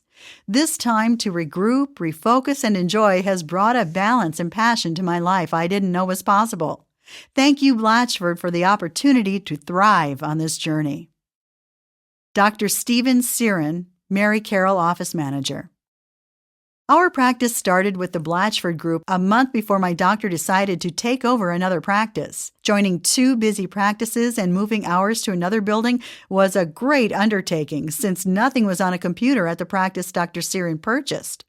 Being an office manager, this was a paperwork nightmare. We implemented all the ideas the Blatchford Group had suggested. The long hours at first were made tolerable by working the 15 days and then having time off. Our team has reduced our days working by 41 and still increased our production by 79%. This personally gave me more time with my family, which I've never had in the 37 years I've worked in a dental office. The cross-training was a key to this, giving all of our team time off. Even the books that were suggested to read, like No Excuses and Integrity Selling, bolstered the ideas set forth by the Blatchford Group and helped in understanding what our new patients wanted from dentistry. This was a key in treatment planning. We have never had so much treatment accepted. Nancy Granahan was such a big help personally with seeing what could be done to help our team make the transition go even smoother. Hygienists taking payments, getting our 4x4 AM and PM meetings on track, cutting down even more time spent at the office. Nancy even fine-tuned our block scheduling to help with making our BAM goal, which we go over regularly. I can't imagine what our team would have done with the transition if it wasn't for the Blatchford Group. Dr. Chris Maestro, Sherry Janik, hygienist. I joined the Maestro Dentistry in 1994. Being part of Dr. Maestro's team all these years has been such a privilege. It has helped me grow tremendously on both a personal and professional level. Working with such a great group of people and loving what you do and who you do it for is a true blessing. Since joining Blatchford in 2011, we have reached goals that at the beginning seemed insurmountable. Our team had grown exponentially, bringing so many advanced services to our patients, along with putting systems into place to better serve them. Along with the benefits for our patients came the rewards of more time off to spend with our families, as well as financial rewards, which allowed me to purchase a new home. In November of 2015, Dr. Maestro was involved in a very serious automobile accident while attending the Coy Center in Seattle, Washington. This left him with injuries that prevented him from practicing for over 6 weeks. During this time, we all pulled together as the amazing team that we are and vowed we could and would get through this difficult time. I firmly believe our practice could not have survived this hardship without having the Blatchford training and systems in place. We overcame so much and proved we have the will and strength to achieve anything we put our minds to. We have rebounded and are continuing to set and reach new goals every day. Dr. Chris Maestro, Erin McCollum, Patient Services Coordinator. Being the newest member of the Maestro team, I can honestly say I've never experienced such loyalty, compassion, and support from the people I work with almost every day. We are truly a team in every sense of the word. We all have a common goal, and we give 100% to achieve that goal and more, all while providing superior dental service and care to our patients. Accepting my position at Maestro Dentistry has given me security and fulfillment. I knew from the first time I walked into the clean and inviting office that I would not only fit in, but could see myself working there for a number of years. Then, after getting to know Dr. Maestro and the rest of the team, I knew I was in a good place. Dr. Maestro sets the bar high, and I am happy to help this team reach goals and accomplish things that aren't easy. Last November, our team's strength was tested when our fearless leader was in a car accident. Never once was I worried. I knew that we needed to take care of our patients and come together to get the job done. Through it all, our team demonstrated professionalism and hard work. We conquered a challenging time and won. Working with Maestro Dentistry and being part of a Blatchford office has shown me that working together is the key to success. It is critical to find the right team. It has taught me that as human beings, we can accomplish goals and dreams. I'm fortunate to be a part of this remarkable team and will forever be grateful for finding such a wonderful group of people to work with. Dr. Chris Maestro, Nancy Pichet, CDA. I love being a part of the Maestro Dentistry team. From the day I first started back in 1998, I knew that I was not only working in a great place, but it seemed like the perfect place for me. Dr. Maestro has always made me feel like there's nothing I couldn't do if I put my mind to it. He always encourages me and everyone around him with his positive thinking and can-do attitude. That came in very handy when he was badly injured last November in an automobile accident. With that same frame of mind, my 3 team members and I took the reins and were able to manage things at the office for a few weeks until, thankfully, Dr. Maestro was able to come back to work. We all felt blessed that he was recovering and that we were able to help keep things under control for him and for our patients while he was out. I believe that a lot of the faith, strength, and confidence that we had and needed during that ordeal came from being a Blatchford practice. I don't think any of us had any idea of our true potential or how much we could accomplish as a team before we started with Blatchford Solutions. With Blatchford's coaching, we were able to channel our enthusiasm, set goals, then reach and surpass them. Along with that came great satisfaction and confidence, not to mention financial gains, more vacations, and lots of happy patients. No wonder everyone smiles a lot at Maestro Dentistry. Dr. Chris Maestro, Kara Peters, RDH. November 15, 2015 is a day that would change my life forever. When a crisis enters your life so unexpectedly, you wonder how you'll make it through. In the blink of an eye, life as we knew it was rattled. Our leader was out of commission. I came to realize I could have lost my friends, my family, and my coworkers. But instead of this crisis bringing us down, it lifted us up, made us work harder, and strive to pull through this stronger than before. I knew when we started Blatchford Solutions that we were setting ourselves on a new path. But full appreciation for what we've become as a team changed when this crisis occurred. Blatchford Solutions has been a blessing to our practice. They have taught us, too, that being outside your comfort zone is where you achieve true success. Blatchford Game Plan. No telling in selling. The winning teams are skilled in people conversations. They know the bigger picture and build trust with guests by asking questions and really listening. They know the 80-20 rule applies to successful sales in that you want your guests talking about their dreams and ideas 80% of the time. Even quiet dentists and their staff seem to talk too much during the sales process. Our 4 years of dental school and many continuing education courses have given us enough technical fuel to share your excitement and your plans for their mouth. You bore your patients, and it's a fluke if someone says yes to more than a broken tooth. The sales portion of dentistry is when trust is built and relationships are formed. L.D. Pankey said, "Know yourself, know your patient." Too often this is interpreted as know their 28 teeth. Become acquainted with your established patients and especially new guests in a different manner. Because you know nothing about the standards, values, and dreams of this new guest, create different systems so you can develop their important trust. When we talk technical dentistry during the sales process, you have not shown them any effort on your part to be interested in them and their dreams. Because we make decisions permanently, instantly, and emotionally when you start talking about your ideas for their smile without even knowing them, this is an affront to people, and generally, they decide to turn you off. You can physically see these signs when they cross their arms, eyes looking for an escape, and nod their head like they understand or care of what you are speaking. Consider the value of trust and relationships. How do you develop and maintain personal friendships? The same factors are important to have a successful business. Time, or the perception of time, is an important factor. Caring is the other. Creating time in a busy dental office is a matter of perception. If a new patient enters your office during a triple-booked procedure with double hygiene going, where is the relaxed atmosphere we so desperately want? Always schedule new guests in the morning when you are block-booked and the office really is relaxed and elegant. Be a great host to offer coffee, teas, juice in a real cup with a real napkin. Attractively framed after pictures adorn your walls, and reading material is hardback books on area history, industry, humor, or foods. Show that time and caring are important by inviting your new friend into a separate consult room to share their thoughts and information. Avoid handing them a clipboard and having them sit alone to complete boring material. Make your forms short and do it with them. Make it interesting. A consult room should be a neutral site, one without an X-ray viewer, sample bridges, which come apart, or sharp instruments.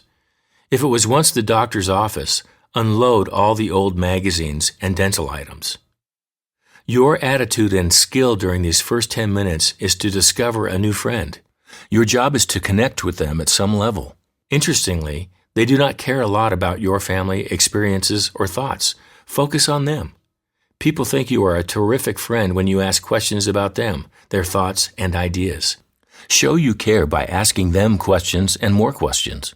Do not come up with solutions at this time, as it is too early. If they say, "I would like my teeth to look younger, my smile whiter," an unfocused staff might say, "We could bleach them here, or you could take it home." That is a solution too quick. Instead ask, "When did you first notice this? Tell me more about that. What have you tried so far?" What you'll find when you ask questions and show your caring is that many people will warm to you and share much more than they had thought of initially.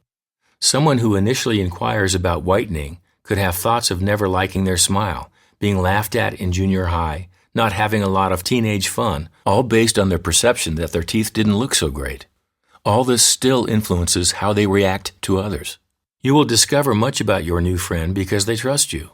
The unskilled staff member will possibly sell a bleach kit.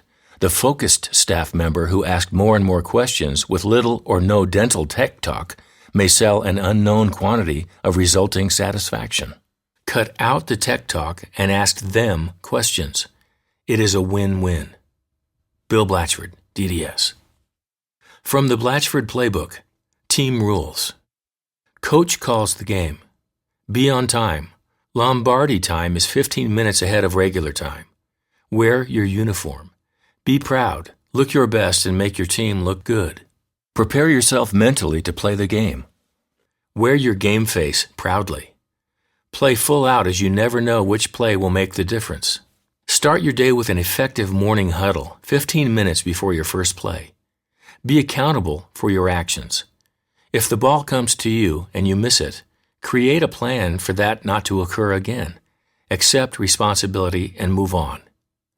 Do not hog the limelight. There are no stars on a winning team. Make your teammates look good. Give them credit all the time. Do not start derogatory or gossipy conversations about your coach, your team, or the fans, and do not listen to any team member who is the gossip. Instead, take them by the arm to share their story with the person who is the subject of their wrath. Bottom line, no trash talking on the winning team. Treat other staff how you want to be treated. Do not make anyone smaller than you. If there is a problem, go to the source. No whining. Instead, contribute positively and constructively. If you do not agree with something, think of a different plan and present it. Whining is a losing skill. Never admit to anyone you are tired, angry, or bored. Never carry a grudge. It is a waste of everyone's time. Include everyone on your team in communication and training. Holding secrets will destroy a team. Learn something new every day. Read a sales or marketing book and apply it to your game. As a team, donate skills and time once a month to community service, walking dogs at the animal shelter, serving homeless meals, adopting a single-parent family, etc. Do volunteer dentistry in your community once a quarter. The whole team participates. Either you have your reasons or your results.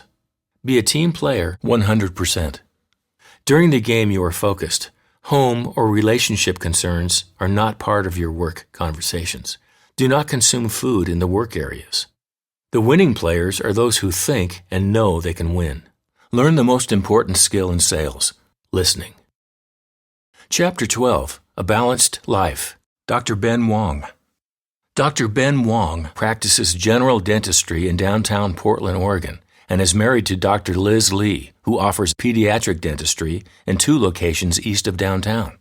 They are raising 3 small children and are seeking balance. Liz is actually a separate Blatchford client, as they have separate practices. She, too, is a delight. There are 2 main medical dental buildings in downtown Portland.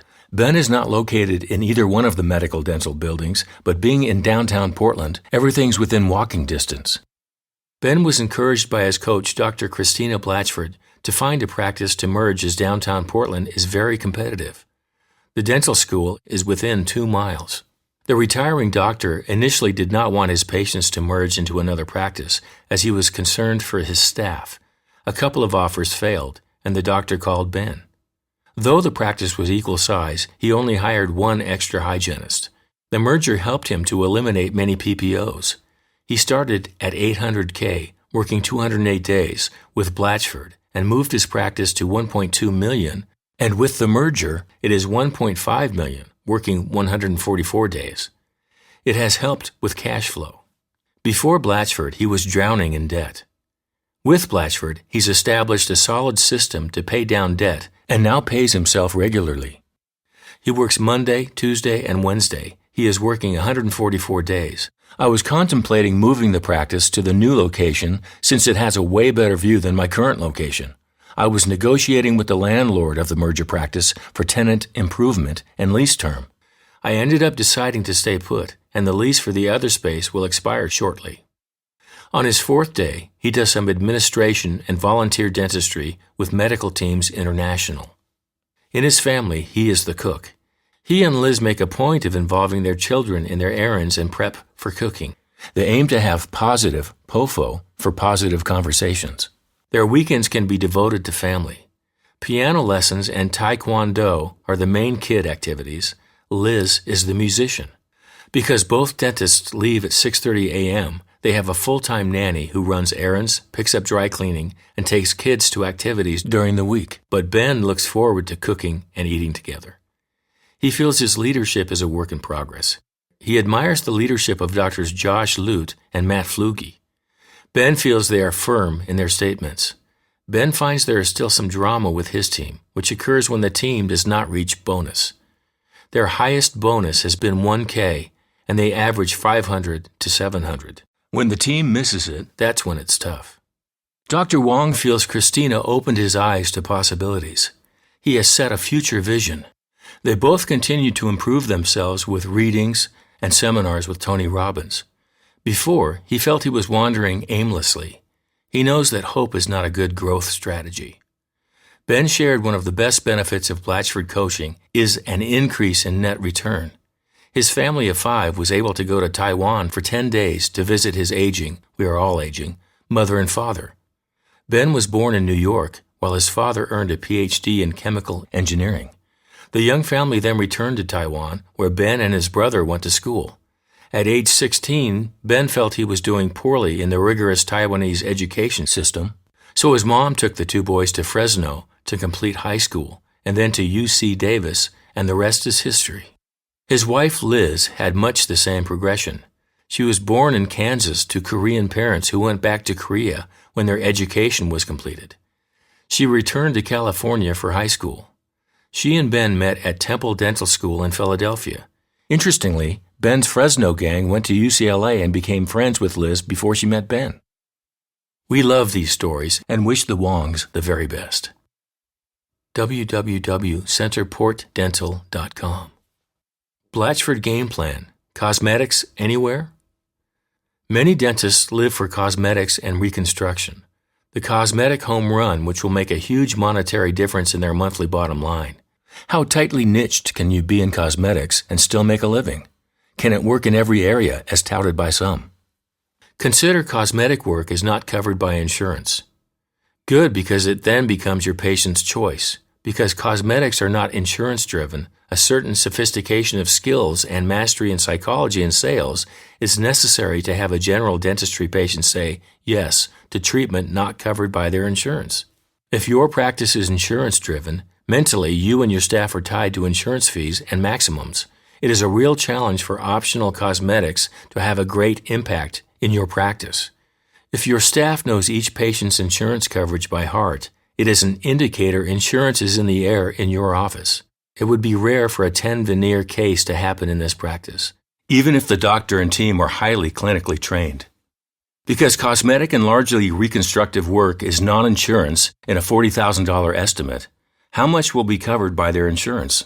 Mastering sales skills by each staff member, not just the doctor, will make or break your cosmetic acceptance. Unless sales are studied, mastered, and applied with excellent open-ended questions asked with your patients dreaming into their future, the conversation will likely go the deep hole technical route of need, and the patient will ask, "Why should I do this? Will my insurance cover this? Oh no, I don't think so. I'm not interested." The cosmetically trained dentist thinks, "No one in my town is interested in cosmetics, but I love learning." Learning just the clinical techniques of cosmetics will not result in cases accepted. Study relationships, building trust, and psychology, and discover why sales is a never-ending process with every team member involved. Cosmetic success takes a paradigm shift for each team member. Study the composition of your drawing area. Though we want to democratically make cosmetics available to everyone, there are some sets of people who are much more interested and can dream their dreams more easily with some wiggle room money. If your small area is the home to trust funders and wealthy transients, it may work for a tightly niched cosmetic and reconstructive dentist without general dentistry or even a hygiene program. If, on the other hand, your smaller area is composed of solid blue-collar citizens depending upon an annual harvest or the shaky continuation of the foundry for their living, your approach to cosmetics may come from their dream of saving their own teeth, not having teeth that come out at night, and having teeth that work. To market strictly cosmetics may not work well. There is no wiggle room for these folks, and they believe in longevity and value for their dollar. This practice will be successful with a solid general dentistry base and skills that offer value and longevity. An occasional home run will occur. Dr. Brian Saby of Red Deer, Alberta concurs. An accredited member of AACD, Brian had externally marketed, focusing on cosmetics. He discovered potential patients perceived cosmetics was all he did. Since the majority of his cosmetic work comes from regular patients who have been shown the possibilities, he changed the focus in his ads to attract the average patient. What may work well is for the dentist to learn technical skills others may not be offering in the area, like automated endo, implant dentistry, or cosmetic dentures. Numbers and skill come into play. Cosmetic acceptance usually has a longer acceptance time. Thus, there are huge oscillations in the income stream from month to month.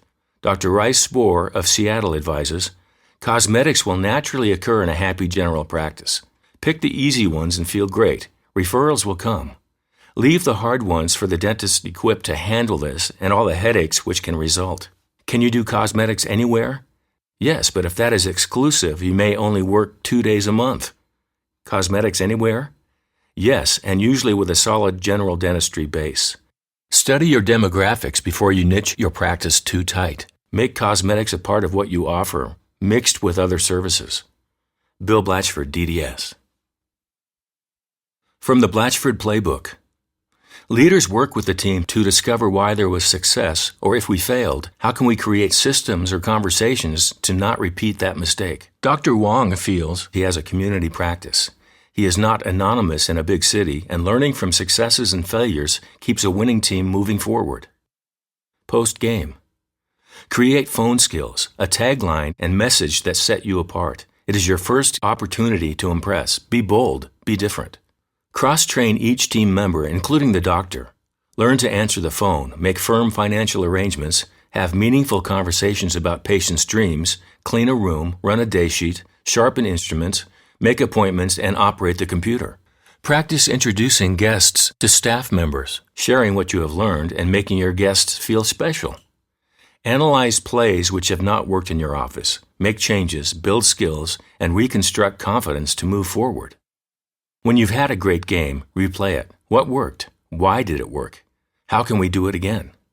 Analyze the time factor of how long a guest takes to build a relationship of trust, moving to acceptance. Chapter 13, Winning as a Single Mom, Dr. Laura Fauchier. Laura is mother to 3 girls and a successful dentist in Marion, Iowa. Her time and efforts for her girls come first, and she feels Blatchford Coaching has helped her create a practice which takes less time to produce more return. Balance and time are critical to her mothering success. Laura is the main caregiver as well as the family breadwinner. She feels Blatchford has helped her be able to spend much more time with her 3 girls. Laura grew up in Iowa with a family culture where women were meant to have children and stay home. Even before her babies were born, Laura went to work with Dr. Tracy Hughes in an all-female practice as a part-time assistant.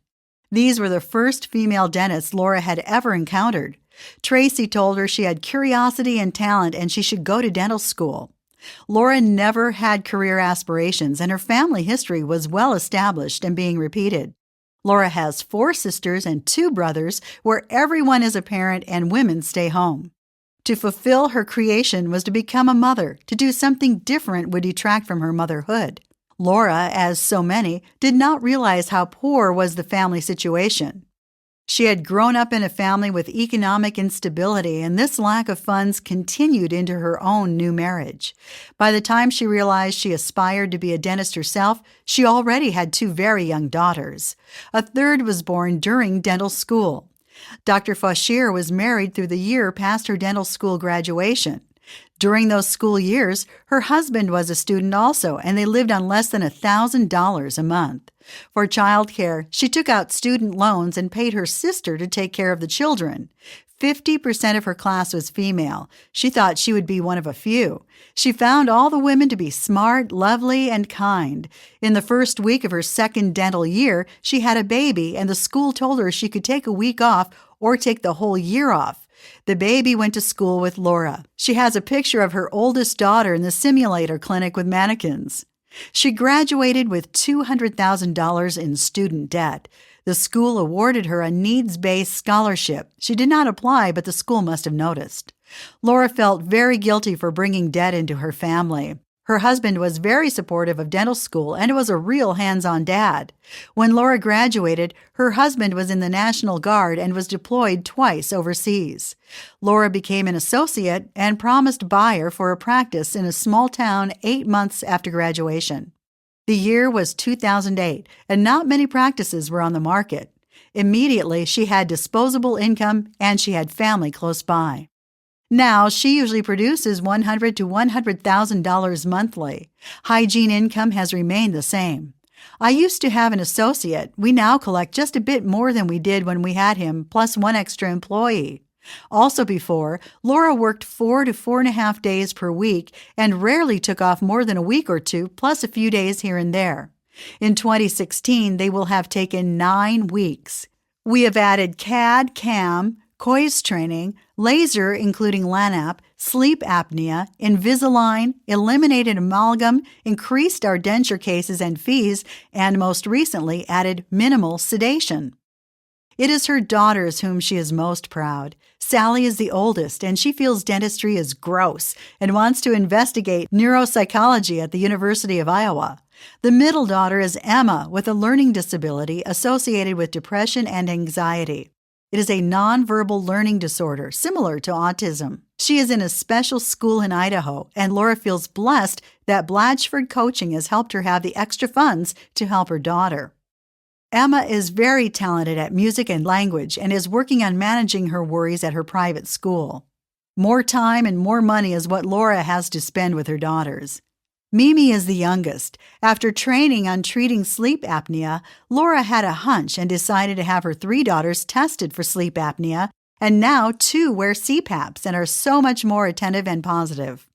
Laura is needed in her town. She has a nice location, good reputation, and great Google reviews.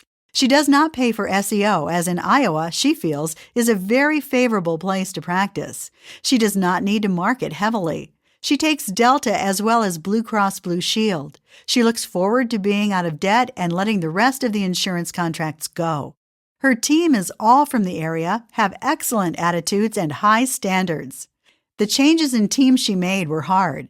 She realizes she is now strong in sharing her vision, her standards, and the team has responded. She realized now that she was paying the price in time and effort without having strong leadership. With strong purpose, it has changed, and her natural ability to lead has come forth. She thanks Blatchford every day for the transformation and can feel the ease of a practice well led. She realizes she did not have a clue what she would encounter in the next 9 years.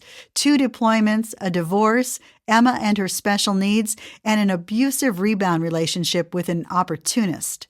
This became a legal problem with a permanent injunction resolution, and Laura now feels she's in a better position to help other women. She realizes she can have a platform to help others recognize abuse. She is grateful to be in a position to give back, has an ear out for single moms, and is in a position to help. She feels somehow she is like a magnet, and women do come to her. She is using the Blatchford Power questions, and in her conversations, she invites them to talk and tell me more. Laura is now engaged to be married and is planning a wedding. She recently joined households with her fiancé and bonus daughter, Carly. She is grateful to be in a new family situation and enjoying once again having a partner to co-lead. www.mariondental.com.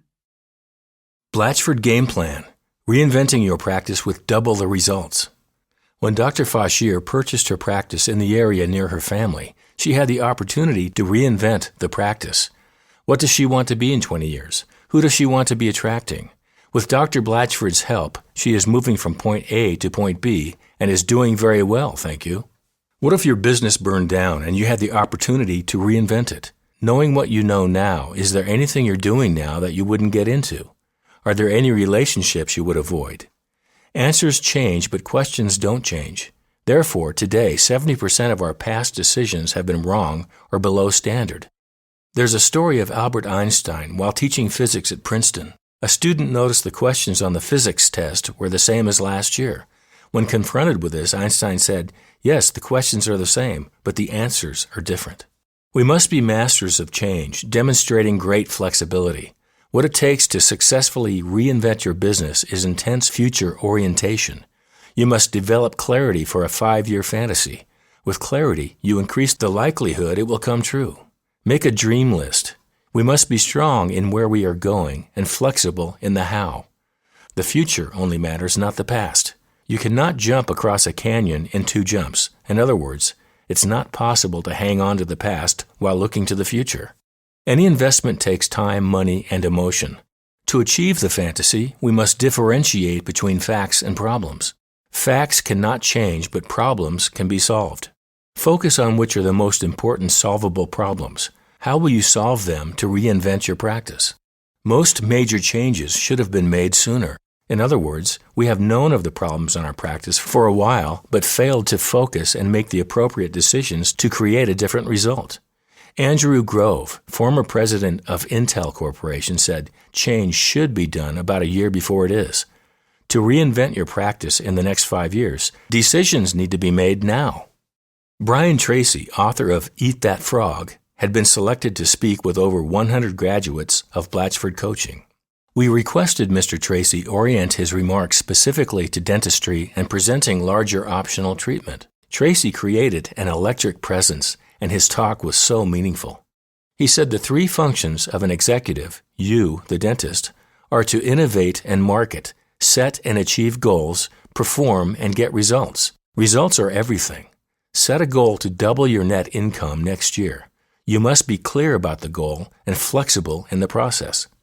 To be the best, you must want to be the best. You must first have the desire to be the best. Average will no longer do. To achieve your goals of doubling your net income, ask yourself the following. What business am I in? What business should I be in? What business could I be in? Who is my client? Today, tomorrow, who should be my client? Who could be my client?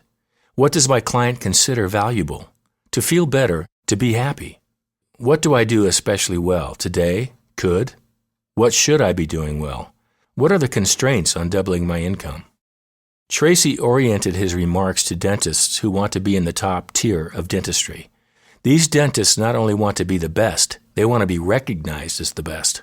The perception of quality is directly related to profitability.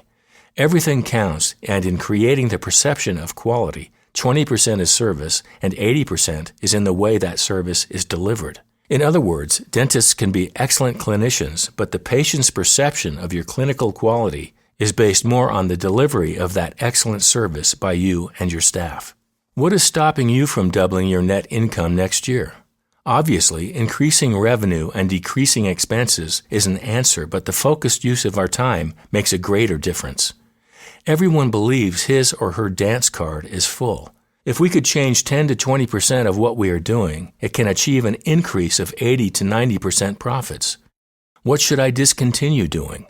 Stop doing things that others could do better. Most dentists and staffs are on task overload. We do things because we've always done them this way.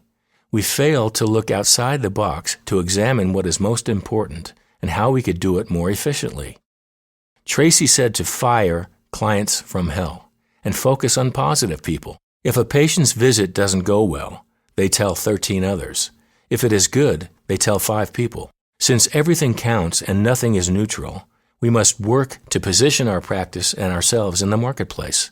Think of a grid, series of squares, in the mind of your patient or potential patient. One of those boxes is you. What is in your box? What they see is what they think of you.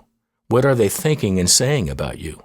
What words would you choose to have them thinking or talking about you? How can we do more things to create this impression? Your customer's perception is the only thing that counts, and it can be created either by design or by accident.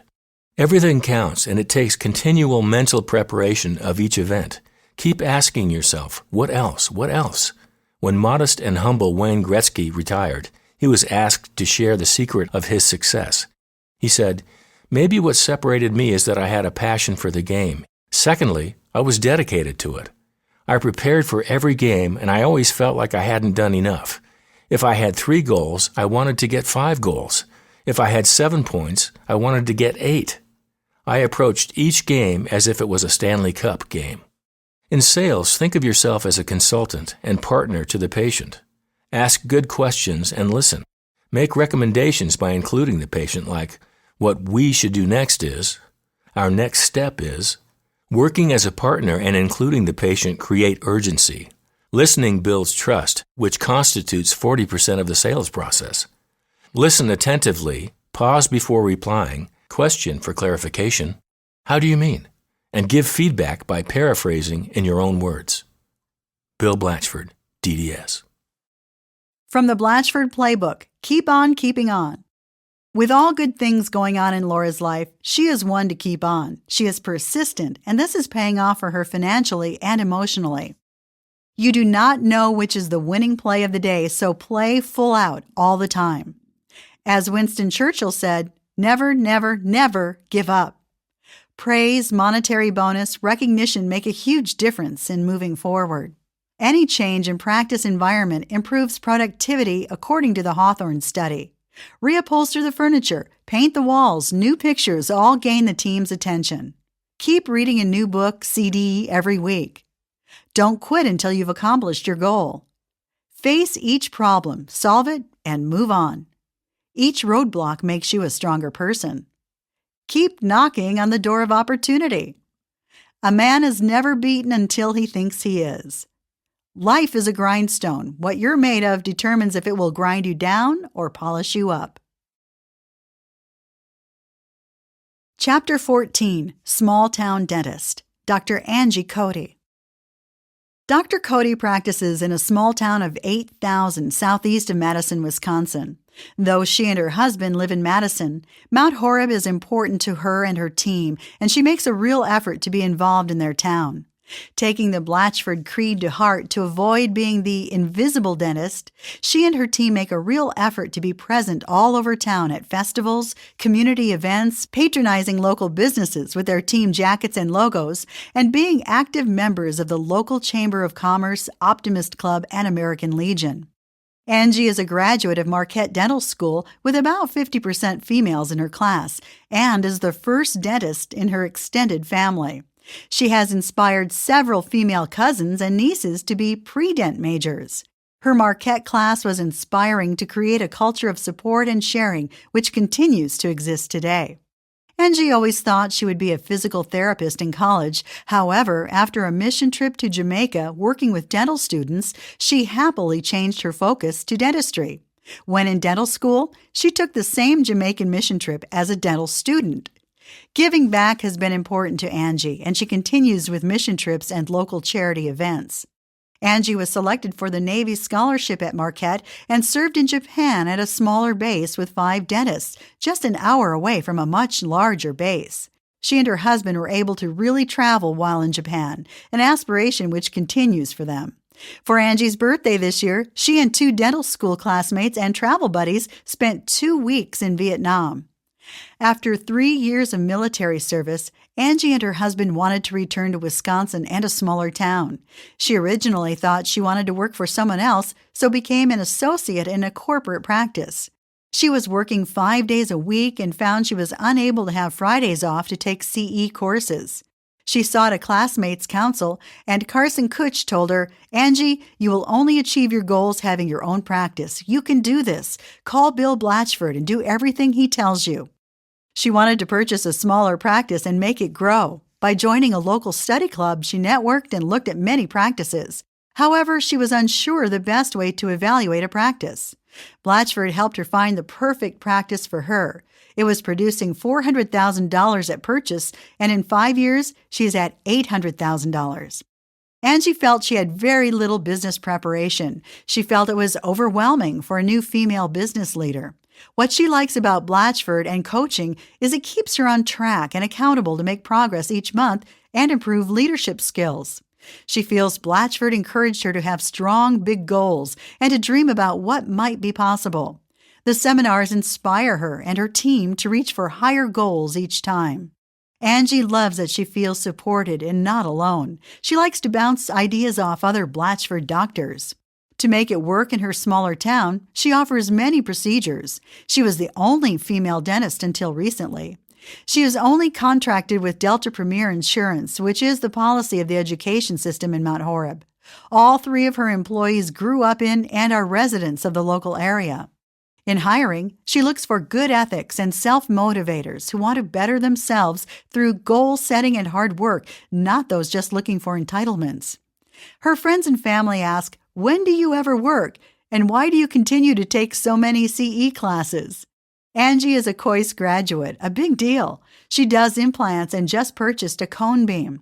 She does gum grafting, endo, ortho, and Invisalign.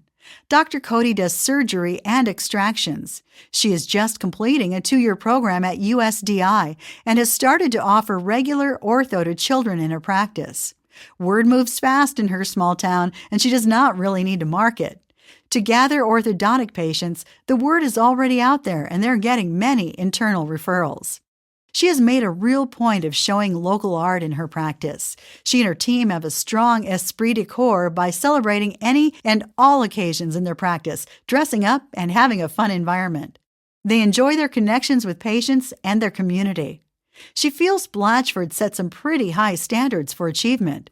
Her next big goal is to work on systems to have them smooth and maximize their time in the office to continue to grow and take even more time off as well as a team vacation. On her 2-week Vietnam experience, she booked her trip 6 months out. Other adventures have been to South Africa, Italy, sailing the British Virgin Islands, Hawaii, Alaska, Thailand, and annual ski trips out west. She is enjoying a work-life balance that was made possible through the Blatchford systems. www.villagesmilecare.com. Blatchford Game Plan. Your agenda costs you. Dr. Cody and team practice in a small town and have worked extensively on their sales skills. They know they cannot talk a patient into treatment. They know if they begin the conversation with their idea of how this person should look, it will ruin the sale. They work very hard to allow the patient's ideas and dreams to be what drives the conversation. Not only is this more successful, the patient feels heard and included. A dentist is so technically trained that it inhibits the sales process. A dentist is constantly designing in their mind what their idea of a perfect smile would be for a new patient, the grocery clerk, the spinning instructor, the waiter. You can't help it. And this is what makes the end result so excellent. However, you trip over your own feet in the sales process when you already have a picture in your mind for your patient. Your agenda will cause you to stumble. The sales process, the time before a patient says yes, has no opening for your agenda or picture of what you think a person should look like. How can you have any listening when you already have your mind made up? For a successful sale on any item, the value must be present. If the buyer has little idea of what is possible, our job is to ask questions and uncover those hidden values. Our job is to help the buyer deepen their values and give them what they want. If you already have in mind what you want them to want, a successful sale will likely not take place. In the sales world, they refer to dentists as non-selling healthcare professionals. Our technical training creates a natural path of educating our patient into submission. We draw pictures on bracket covers and speak with words not understood on the street. Another paradigm we hold is our patients need to have this treatment. Non-selling health professionals thus talk our patients into understanding the treatment we think they need. The end result is the patient accepts only what they think they need right now. They are not exposed to dreaming about their idea of a beautiful smile or chewing with comfort. The result is a little treatment is accomplished on many people. The dentist and staff continue to run from chair to chair. The dental zoo endures. Dentists are not the only carriers of agenda overload. Staffs also subscribe. How can you tell? When you see the picture of Vince Lombardi, what are your immediate thoughts? The boat salesman of the year said he attributes his success to, "I never begin with a boat in mind." Do you begin with a smile in mind? For a successful sale, the technically trained must clear their minds of their own agendas. Our job is to help the patient uncover their agenda. Develop a trusting relationship by staying out of the tooth talk while you develop a friend. Ask questions to uncover their hobbies. If they're new in town, what interests them? Dr. Bob Barkley said, "You can never sell anything to a stranger." By asking questions, you help your patients uncover their own agenda. You must think of your mind like a blank canvas, and the patient is painting a picture for you. This is where we have our wires crossed. We think we need to paint the picture for the patient. This is our pitfall in sales as the non-selling healthcare professional. Ask your patient a future focus question rather than the usual, "Do you have any concerns today?" Ask what they would like their smile or dental health to be like in 20 years. Now you are making them think with the right side of their brain, the dream side, and the decision side. Their predictable answer is the desire to keep their own teeth. Ask why. Probe deeper. Ask more questions. Keep asking questions like, "What benefits could you see by keeping your own teeth? Tell me about your dental heritage. Is keeping your teeth a family tradition?" If you keep asking questions, the patient will paint a picture for you. They will tell you what is important to them. Their answers will sound like looking good, younger, better, or lasting a long time, and or feeling good. Ask them to expand on those thoughts. Show your after pictures to help them visualize their dream smile. Have them describe it and share what advantages they could see by having a smile like that. If you allow the patient to paint their picture, they will own it. If you arrive with your agenda in mind for them, they will not see it for themselves. You will end up putting unwanted pressure on your patient to accept what you had in mind. Create the opportunity for your new friend to dream out into the future about their smile. Have them describe it, and they will own it. For greater success, drop your agenda for them. Bill Blatchford, DDS. From the Blatchford Playbook, Jump and Shout. External marketing is branding yourself as different, which has been the very antithesis of established dental circles. You may be the first. It takes courage, boldness, and a real sense of self. Dr. Angie Cody utilizes ingenuity in becoming known. Be a participant in your community, not an observer. Have a great website and host. Be enthusiastic about life. Think of marketing as helping your community be stronger. Every day, think of small ways to improve your practice. Get excited about dentistry. Be thrilled you chose to improve people's lives. Use the radio for getting the word out. Take part in festivals, fairs, art shows, etc. Place media ads in well-read publications. Get professional help with the design. Have a visible location with excellent signage. How about community service digital clock temperature sign at your office? Wave the flag. Sponsor a ball team. Become the local dental expert by giving talks on dentistry. Join a service club and be active. Look for ways to do business locally. Chapter 15, The Teacher, Dr. Kim Okamura. Dr. Okamura is the Energizer Bunny. She is 5 feet tall and all of 98 pounds, with her favorite sport being basketball. We feel, pound for pound, Dr. Okamura is a most profitable dentist with an overhead of 57%. Practicing in the North Seattle area, Kim has purchased and combined 3 practices in her 28 years of practice. Since the A-Game's first publication, Kim has reached her earlier set goals of profitability and life balance. Her new goals are to increase her production, collection, and net by 5% each year, and enjoy more time with family. Clearly, one of Kim's outstanding qualities is her clarity of vision and her ability to communicate her vision with passion and enthusiasm. She sees the bigger picture, knows where she is going, has a specific number of goals, and, consequently, a great team that is attracted to the challenge. Dr. Okamura tends to have long-term staff that share her pace, vision, and demand excellence of themselves. She is the coach. As a female professional, we feel she has worked through the leadership challenges. Her team knows this is a business. Dr. Okamura hires staff for strengths, and she believes in their abilities. She lets her staff know it is okay to make mistakes. In fact, she encourages them to step out and be uncomfortable. When a task or conversation is not up to par, she communicates with the question, "What did you learn from this? If a similar situation arose, what would you do differently?" She expects and receives 200%. She is fiercely loyal to her team and really believes in them. That said, Dr. Okamura feels she is so loyal she hangs on too long. One of her pitfalls as a leader has been becoming emotionally attached to people versus a business-like attachment to the practice. As a leader, she feels she could make those tough staff decisions earlier. She has a timetable for new staff to learn skills, read books, be accountable, and apply themselves for results. Kim pushes herself and expects the same from team. They read sales and marketing books, practice sales conversations, tape themselves, and improve. It is all about practice, practice, practice.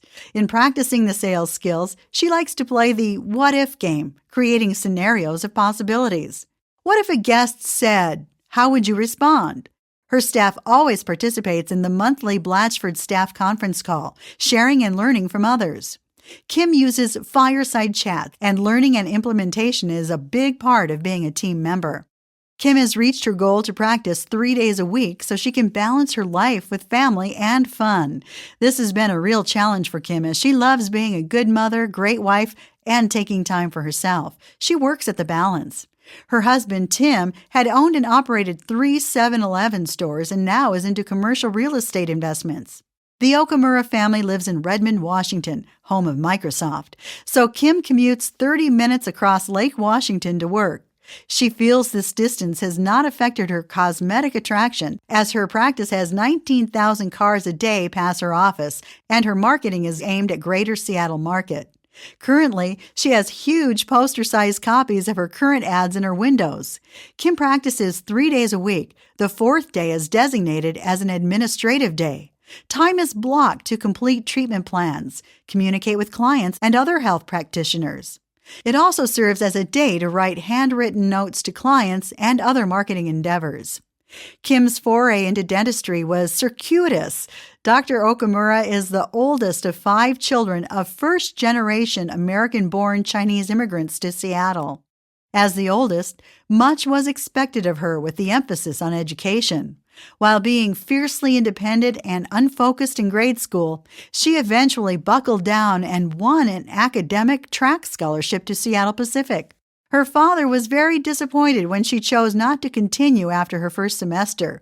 Instead, she took a year-long dental assisting course, and while working for a year, she was encouraged to take her hygiene prerequisites and was accepted.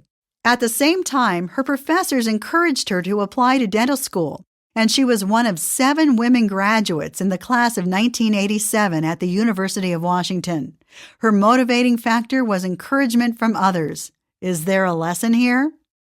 Tim patiently waited for the focused Dr. Okamura to complete dental school before marriage. Kim felt she wanted to practice 3 years before having children, but they came earlier. She took 3 months off, hired a locum, and grandparents insisted no daycare, so they cared for the grandson while Kim continued to build her practice. A daughter was born several years later with the loving pattern established. Son and daughter are now young adults, both having graduated from college and are happily moving forward with their next life adventures. All 3 practice purchases were within a 1-mile radius. Initially, she purchased a small family practice on the decline from a retiring dentist for $85,000. She worked hard to build it up, and after 2 years was looking for what else? A dentist with a good reputation was retiring for health reasons, and with $135,000 practice purchase, she moved into his larger and more modern facility with 1 staff.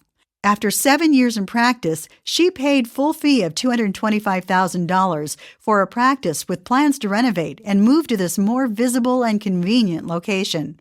This turned out to be the most uncomfortable purchase, as the selling doctor, unknown to Kim, had not told his staff, his receptionist wife, or hygienist daughter about selling. When Kim arrived to meet them, it was announced and there was immediate distrust and upset. Dr. Okamura feels she lost about 20% of the patients as she reformed her team and found a facility to attract cosmetic possibilities and had it remodeled. She is 5 minutes from I-5, the major north-south corridor, close to busy Northgate Mall with Nordstrom as the anchor store, and close to the University District. It is a standalone 1-story leased building with parking, and so very visible. Kim feels practice purchases are a sure way to add opportunities to a practice. Even today, she's mindful of the possibilities. Dr. Okamura coaches to meet goals as she is basically supporting the family with Tim in commercial real estate investments. This is a numbers game. They want to gross $1 million, netting half. They want to do a full mouth case once a quarter. This means attracting and diagnosing about 4 a quarter to meet that goal. Her external marketing, website, and networking bring in the larger cases. Internal marketing, service, conversations, and comfort keep existing guests referring their friends and family to Dr. Okamura. Her current crown fee is $1,574, and veneer fee ranges from $1,870 to $2,200. Hygiene goal is $2,000 a day, 3 days a week. Updating and upgrading is constant. Kim has studied with Drs. David Baird, Ron Zolkol, Louis Malkmacher, and John Kois. She has completed studies at the Las Vegas Institute, the Pacific Implant Institute, Oral Sedation with DOCS, Facial Aesthetics with the American Academy of Facial Aesthetics, and the Kois Center for Advancing Dentistry Through Science. Her mentors include Dr. Bill Blatchford and her father, and several seasoned dental professionals. Her computer software is SoftDent. Her 5-year goals are greater practice growth through listening and verbal skills, achieving more closing, which means more bonusing for staff, and even further evolving her practice in cosmetics, facial aesthetics, implants, sedation, Invisalign, and general dentistry. Since moving to her new space in 1999, Kim is focused on marketing excellence. Her marketing budget is 6% of gross. She has created memorable right-brained print ads in Seattle magazines, bus backs, and her website of www.kimokamura.dds.com.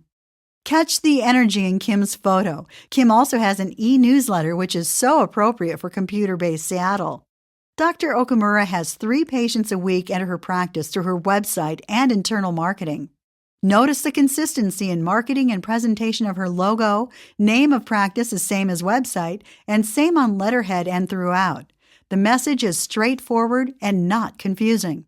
Dr. Okamura coaches to the numbers and profitability is the result. She feels being profitable is a distinct goal, and anyone can do it if they set their mind to it. Her practice is a distinction because of her different life experiences. Each has pushed her to new levels each time. Dr. Okamura's cosmetic and general practice has come by vision and careful design.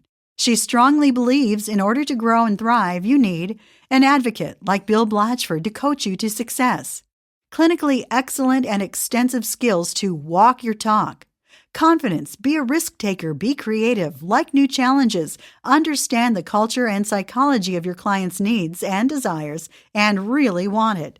Communication skills to build team and to converse with your guests. Strong and focused marketing. You must watch your numbers and carefully plan. Do not buy the big toy when you have a good month. Be prepared for the big case by thinking and behaving with readiness.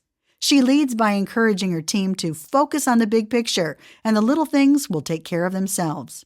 Dr. Okamura finds it fascinating to observe subtle changes in her practice. Currently, she is seeing more guests arrive who have done the research homework on the internet and with friends. They arrive knowing what they want, and they've selected Dr. Okamura to do the work. www.kimokamura.dds.com. Blatchford Game Plan, 10-year plan. Dr. Okamura is a goal setter. Purchasing 3 practices and molding them into one highly niched cosmetic practice didn't just happen. Kim and her team know 5 years out of their marketing budget, their continuing education courses, and equipment purchases, as it's all on a schedule. A 10-year plan is an excellent map for any aspiring dentist. 10 years from now, at the beginning of 2027, how well will you have guided and pushed your practice and life towards the goals and principles you have set? Or will 2027 bring another year repeating the same mistakes and small thinking of many other years? The choice is yours, to plan with diligence, develop new skills, commit with vengeance, and create outstanding results, or to bump along and hope things will change for the better. Every astute business person will share with you the positive energy and great results that occur when you take the time to develop a 10-year plan. It is really a map of where you want to go. Start by writing down how old you will be in 2027, the age of your spouse, and each child. Just that act alone will shock you into action. Why 10 years? By projecting 10 years out, the problems and objections of today disappear. What are our objections? Time and money are the 2 main reasons we don't tackle our main obstacles today. By creating an ideal practice and great life 10 years into the future, we eliminate the big barriers of today and can focus on smaller steps we need to take to achieve our 10-year goals. Big goals seem more possible when you project 10 years out. The 10-year plan stems from a real knowledge about yourself, your philosophy, and where you are going in life. We call this your personal vision, and it spills over directly into your practice life also. What are your values? What is passionately important to you? What difference are you trying to make for yourself, your family, your patients? What are the 5 most important values in your life? What do you stand for? What are the organizing principles of your life? What are your core beliefs? What virtues do you aspire to? What will you not stand for? What would you sacrifice for, suffer for, and even die for? Put them in order of priority. When you observe your own behavior and actions, they indicate to you what are your real values. These values will shape your life and practice in achieving your 10-year plan. The 10-year plan should start with your personal life, as your practice is a portion of your life, not the whole. Work is the most important focus, and there must be a balance so you have a wonderful family and personal life too. It is important you write and speak this 10-year plan as if January 2027 is now. If you are now 47 years old, you would say, I am 57 years old. Rather than I hope or I will, speak as if you already have accomplished your 10-year plan. In addition to your age, set a goal for your physical life. What is your weight in 2027? What is your heart rate, your cholesterol count, your resting pulse? What have you accomplished physically by 2027? Are there some new skills or new levels of accomplishment which you have achieved physically? Martial arts, climbing, hiking, running, biking. List your children and what they have accomplished in 2027. Occupations, college graduations, your grandchildren. What hobbies do you have or are developing? Where have you traveled? What strong friendships have you developed? Describe your life in 2027. Are you married and living where? Describe your home, location, and features. Describe your spiritual life and involvement. Concentrate now on your practice. Where is your practice located in 2027? What does the office look like? What high-tech equipment do you have? What is the niche in the market you are appealing to? What is your reputation in the community? Who do you work with and what have they accomplished? How long has your staff worked with you? To whom do you refer? What are your technical accomplishments in 2027? Are you an accredited member of a prestigious and rigorous course or organization? Are you a graduate of courses in areas of dentistry for which you have become known? How have you become a leading member of the dental community? Specifically in your practice, who are your patients? What is your average case size? What attracts patients to you? How many days a year do you practice? What is your percentage of overhead? What does your practice look and feel like? Are you focused on fewer patients and accomplishing more? What are your accounts receivables? What is your acceptance rate for your suggested treatment? What skills have you learned in the last 10 years to be able to accomplish this? What plans did you make in 2017 for your retirement funding? What will that total and how did you invest that money? By 2027, are you financially free of debt? What are your plans for retirement? If you are not still practicing in 2027, what is your exit strategy? Did you develop a solid plan for a good transition for your patient care? If you are practicing in 2027, what is your transition plan for your practice? Will you leave your practice completely, or will you still have a selective practice 7 to 10 days a month? What is the arrangement? A 10-year plan needs to be specific and real. When you take the time to write as if it is 2027, and dream about what might be possible without the constraints and barriers of 2017, your dream can become reality. The specifics in the 10-year plan become the basis for concrete goals. These are then broken down into 10-year, 5-year, and 1-year goals, and then even projects. If you want to have specific things happen in your practice and your life by 2027, what skills and preparation do you need to start now to have mastered that area by 2027? Be outrageous. Dentists are held back by some constraints that are unnecessary and unwanted. If you could have your life and practice any way you wanted, how would it be? Plan now for 2027 and you won't be disappointed. Bill Blatchford, DDS. From the Blatchford Playbook, Winning Team. Dr. Okamura is a real teacher. Her mission in life is to help others see the possibilities in themselves. For that, she is a winner, and her team is the recipient of patience, prodding, and practicing. She is part of the winning team. Be accountable for mistakes and learn from them. This makes you more valuable to the team. Hire people smarter than you. Spontaneously sing praises of each other and doctor. Be generous with compliments to each other. Every patient has firm financial arrangements before receiving an appointment. Think about your actions, conversations, body language, and how that reflects your leader's vision. Winning is a choice, and there are many winners.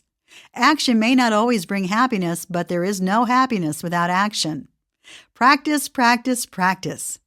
It's the fundamentals. You get out in front, and you stay out in front. Chapter 16. Character Counts. Dr. Christopher Maestro.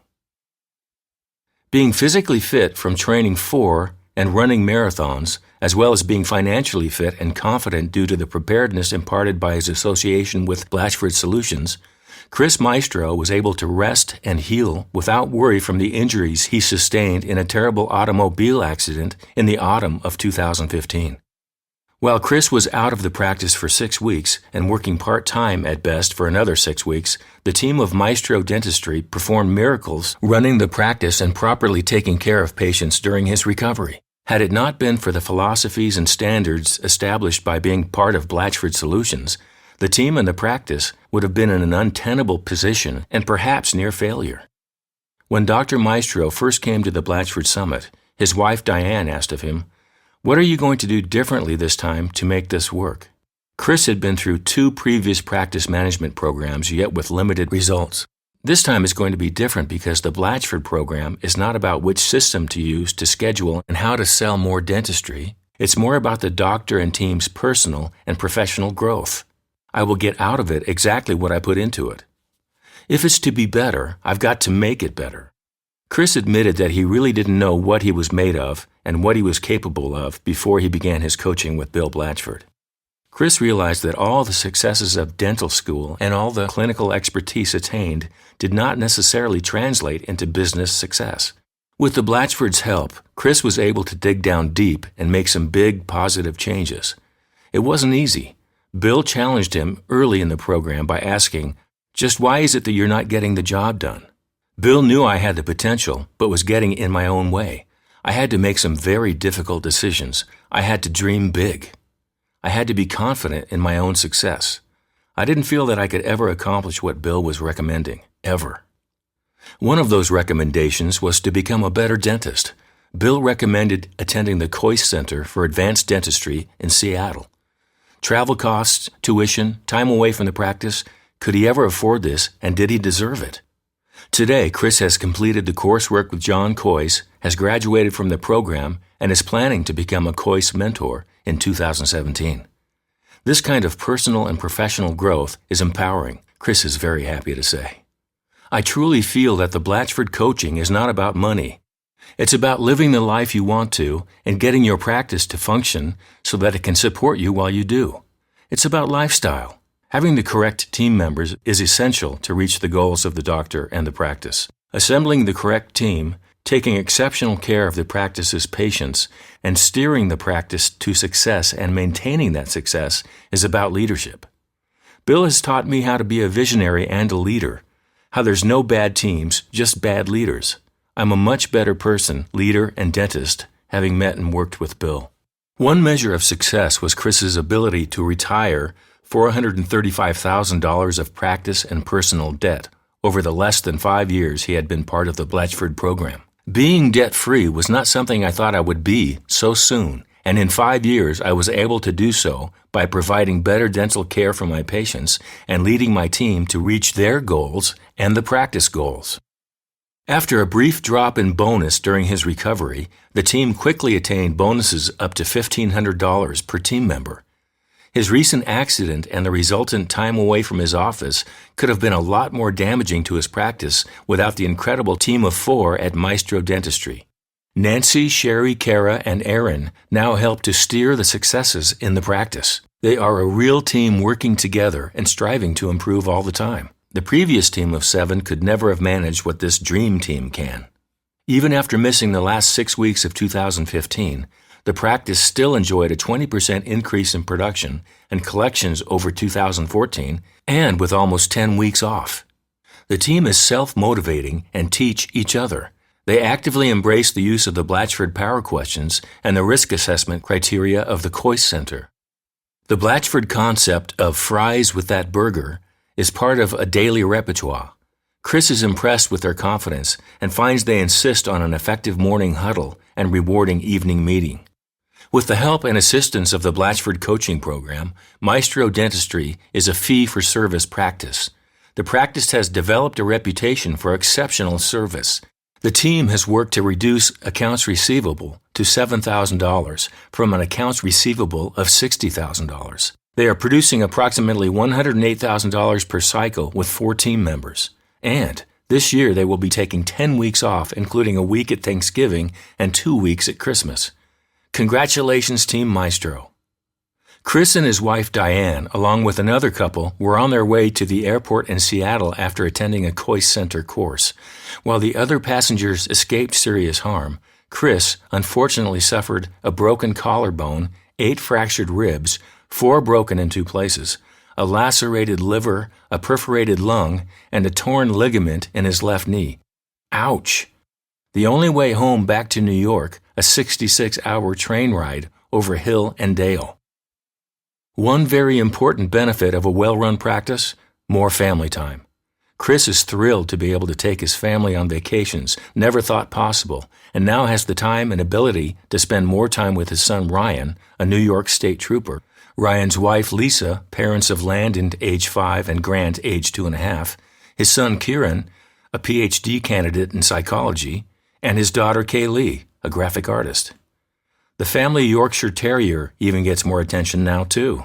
His confidence in the Blatchford Coaching Program's ability to help dentists reach their goals led Chris to refer his COIS classmate, Dr. Brennan Farmer, to the program. Chris feels fortunate and blessed to have mentors such as Bill Blatchford and John COIS. Because of the influence and mentorship of both Bill and John, my dentistry, my practice, and my life are all so much better. Thank you to you both. Blatchford Game Plan, a winning staff. Dr. Maestro has been blessed with a winning staff and longevity, a successful combination. Relationships with patients are stronger, emotional ties to each other are invaluable, and the team feels they have a higher calling. Contrast this with the revolving door which occurs in some practices. Case acceptance is more of a struggle, team bonding is challenged, and the bigger picture gets lost. What are the factors which allow the team to dedicate their professional lives to this practice? Is it luck or a factor of his leadership skills and a life filled with grace? We dream of the team. How do you gather people who will hold your vision as precious and treat patients special? From 8 to 5, we need a team with no I in it. We need enthusiasm, sophistication, warmth, brains, and an internally motivated work ethic. An average dentist can continue with an average staff where conversations and logistics are gathered from previous average dentists, and the cycle continues. As dentistry has changed from crisis care to optional choices, the staff composition must change also. Upon driving into their lot, Les Schwab, the largest independent tire dealer in America, has staff run to your car to help. The building and store is immaculate, and the staff all wear clean white shirts. How does he find such great workers? Les Schwab says, you cannot train people to have a good attitude. You have to select them. If you want your staff to shine, you must select people who have the internal qualities you desire. You can train them in the technical dentistry. Of course, there are no guarantees in life. However, ask the questions and observe the structure of responses. I would want self-confidence as a quality. Can they look you in the eye with warmth and shake your hand? Do they stand tall and dress with proper decorum? Is there enthusiasm and optimism present? Are they givers or takers? If they ask you a benefit question before they share what they are willing to do for you, this may be a clue. Dentistry is now a people game. Are they comfortable being in a conversation with you? Do you use proper grammar and speak clearly in complete sentences? Would this person be able to relate to all ages? There is not a position available in good dental offices where you have no patient contact or important conversations. Everyone must be comfortable with different people. Curiosity is an excellent trait. Do they ask questions? Business guru Tom Peters says, hire curious people. Staffs that are willing to step outside the box are usually willing to go beyond routine and be accountable for the results. Discover their ability to be multidimensional by asking what book they are currently reading or what is their latest hobby. People are more interesting to others, your guests, when there is something going on in their life. Would you take this person on a trip across West Texas in a non-air-conditioned VW bus? Find out their picture of accountability by asking what they are responsible for now. How do they feel about owning their results? What is being responsible on a team? Of course, cleanliness and order are very important. Personal grooming can be a reflection. Purses, cars, and wallets are other indications of order and cleanliness. Check in the parking lot and have them use a pen from their purse during the interview. Because dentistry is changing, determine their flexibility by asking some hypothetical questions like learning a new computer program or remodeling to work in a different area. Find people with a sense of adventure. Someone who cannot change will be like an anchor in your office. Because dentistry is a business, your staff needs to be comfortable dealing with money and fees. Find out their own deserve level by asking questions. Is it okay with them for a guest to choose to spend $20,000 to improve their smile? Would you consider it for yourself? A personal deserve level is an invisible floor and ceiling which we feel we could not penetrate in material goods, relationships, fun, or our lives. We need teams who believe in your product. You would follow the interview with a working interview. Have them work in your office for a day or two. If the basic characteristics that are important to you are present, you may find an excellent teammate. If, after 10 days, you discover they really interview well and there are some basics that concern you, consider finding a new staff member. Brian Tracy in Maximum Achievement said, "We know at least a year before we actually let someone go. This is costly in terms of your leadership as your team already knows who is playing the game well. Finding the right team is a continual game. Keeping them is another story." Bill Blatchford, DDS. From the Blatchford Playbook, Character Counts. We have heard others say Dr. Maestro is a fine person. In building a practice and team, his basic character shows, and it does count. Look for honesty, respect, and unselfishness. Look for people who stand for something. Surround yourself with positive people. Get rid of negativity. Don't live in the gray areas. An issue is either black or white, right or wrong. Never compromise what you think is right. To live a perfect day, you must do something for someone who will never be able to repay you. Keep your promises. Take care of your reputation. You are in charge of your attitude. Be real. Walk your talk. Be the best you can be. Never compromise your integrity. Remember, no one makes it alone. Have a grateful heart and be quick to acknowledge those who help you. Step up to the plate and be accountable for your actions. Take responsibility for the good things you do, as well as the mistakes and failures. Become the most positive and enthusiastic person you know. Never cheat, lie, or steal. Look people in the eye. Chapter 17. The Highly Niched Practice. Dr. Rice Spoor. What makes Dr. Spoor different is his passion, his intensity, his desire to keep learning and sharing, plus his commitment to excellence. Rice and his team will produce $1.6 million in 3 8-hour days a week and has a credit balance at all times, working with 5 full-time staff. His is a highly niched aesthetic, implant, restorative, and TMD practice on the 46th floor of a Seattle high-rise filled with lawyers and financial institutions. The draw from the building has always been relatively small because he does not participate in any of the dental insurance plans, thus making the 4,000-plus daily occupants of the building not look to his practice as a place for regular dental care. Consequently, his marketing budget is nearly 8%. His patients arrive looking for a smile change. They average 10 to 15 new consults a month, depending on the success of external marketing. He has 3 days a week of hygiene as his guests come into the practice for aesthetics or are referred for a specific reason. The goal of hygiene has evolved into a broader control of chronic inflammation to improve the oral and systemic health of every patient. Some doctors desire to have a cosmetic practice like Rice's, and easy is what it might appear. A cosmetic practice without a general dentistry base can have great fluctuations in time and money based on patient entry, acceptance, delivery, and completion. In 2008, when the economy took a big downturn, so did the discretionary spending of many of his potential patients, and there were a few years that were lean. But going back to the principles of putting the patient's best interest first and delivering the highest quality care that he and his team knew how to do, the practice bounced back. Rice has by choice basically eliminated general dentistry for smile design and complex restorative cases. Seattle has many fine clinicians and a drawing population of 1 million plus. Branding, advertising, and marketing are at a high level in Seattle, and each year becomes increasingly more sophisticated. He does not compromise in his treatment. He treats people exactly as he and his team would like to be treated. I don't offer anything I wouldn't offer to my wife, Margaret, our children, or my parents. My standards don't change based on the fact they pay for what I suggest.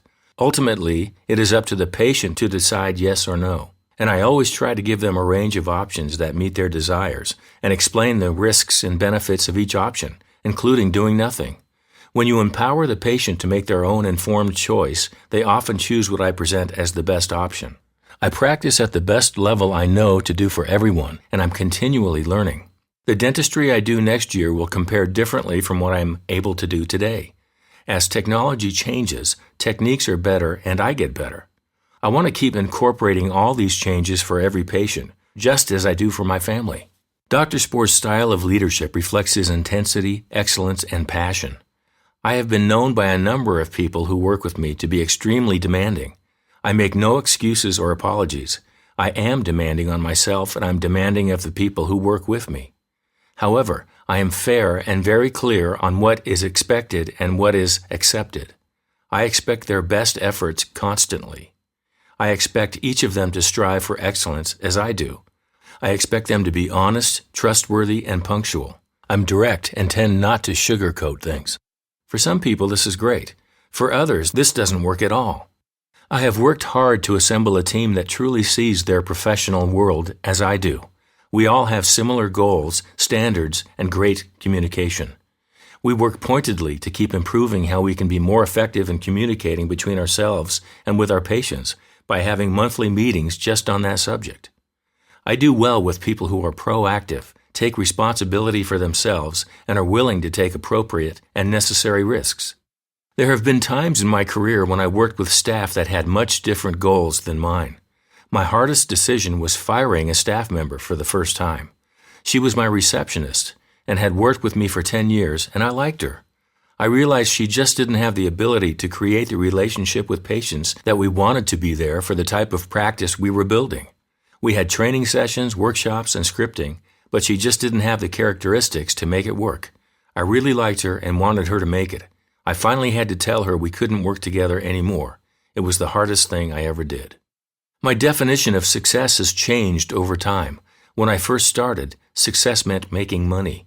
Therefore, very successful meant making a lot of money. But the financial aspect is just part of the overall success equation. There are other components that are even more important, and they include family and friends, health, spirituality, education, travel, knowledge, wisdom, and generosity. Success is based on how happy you truly are.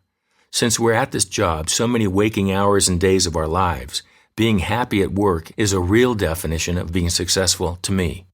When I'm happy at my work, we make more money, which can buy us more time off. As much as I love what I do, I love the time off.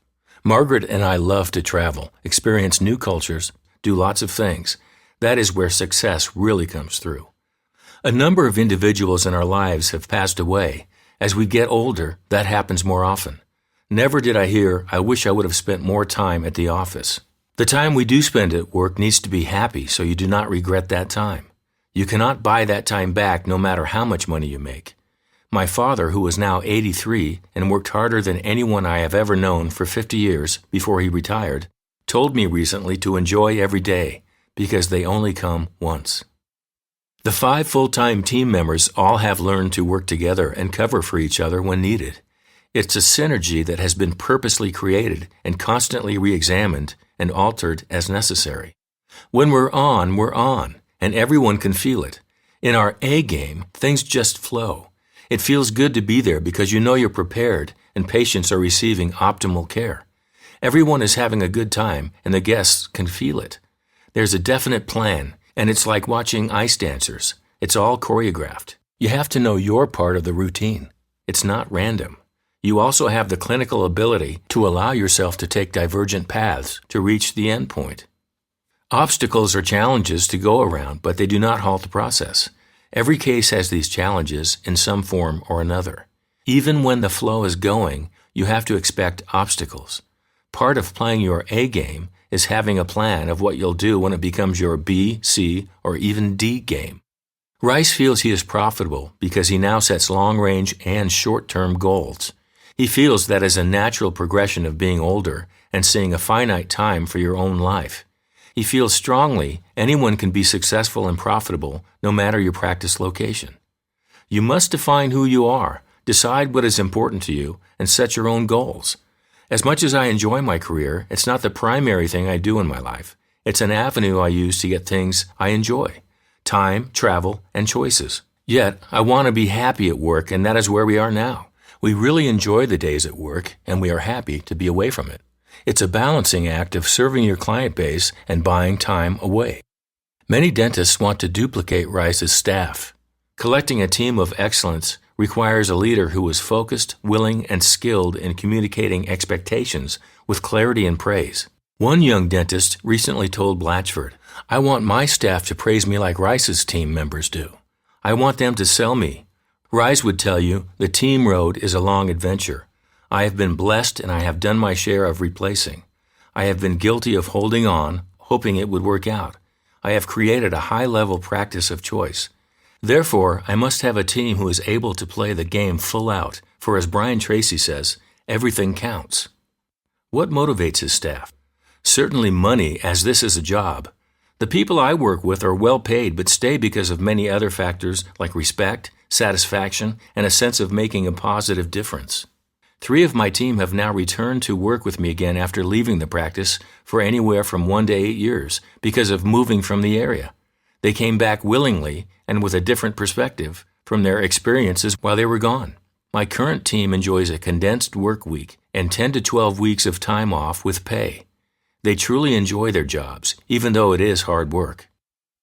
Bottom line, Rice warns the pitfalls of all this is if you can't communicate well, lack direction with leadership skills, and keep the wrong staff around for your unspoken goals. Your job as a dentist can be miserable and you can actually destroy a practice. A successful dental practice is a small group of individuals, and you have to do all the things effectively so that everyone can be happy. You have to care for each other like the extended family that you are. We all pitch in when someone falters and support them until they are back to full speed and realize at some point you may need to be supported yourself. Ever the perfectionist, Rice works hard to communicate with his lab. Photography is used for his laboratory to achieve an excellent result. There are such subtleties to this whole process. Photography is the key to transferring those subtleties to the laboratory to get the exquisite results. You have to be an excellent photographer to get the excellent photograph. Ultimate success is built on sequential steps, all performed at an unwavering level of quality that can't be missed or shortchanged. Practices that try to do aesthetics without photography are not giving the patients the results they could give. Rice candidly says, over the years, most of the patients have said no. In the first few years of aesthetics, the closure rate was 5 to 10%.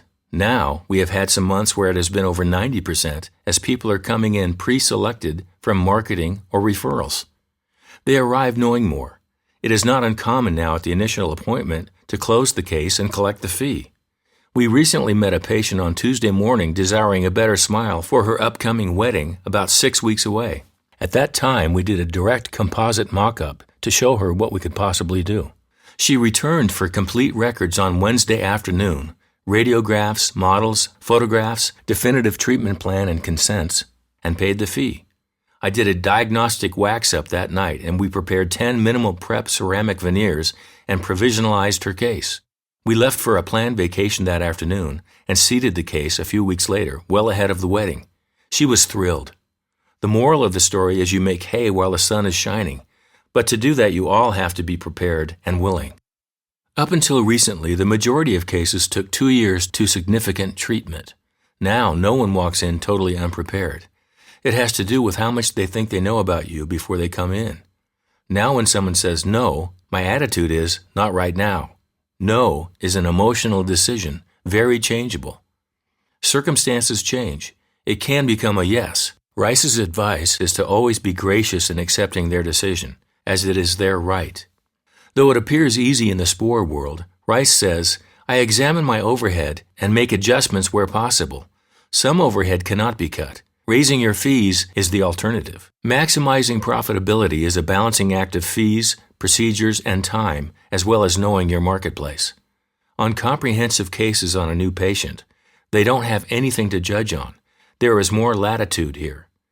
You want to have a fee structure designed to provide optimal care with flexibility to redo as the patient desires, as this is going to happen.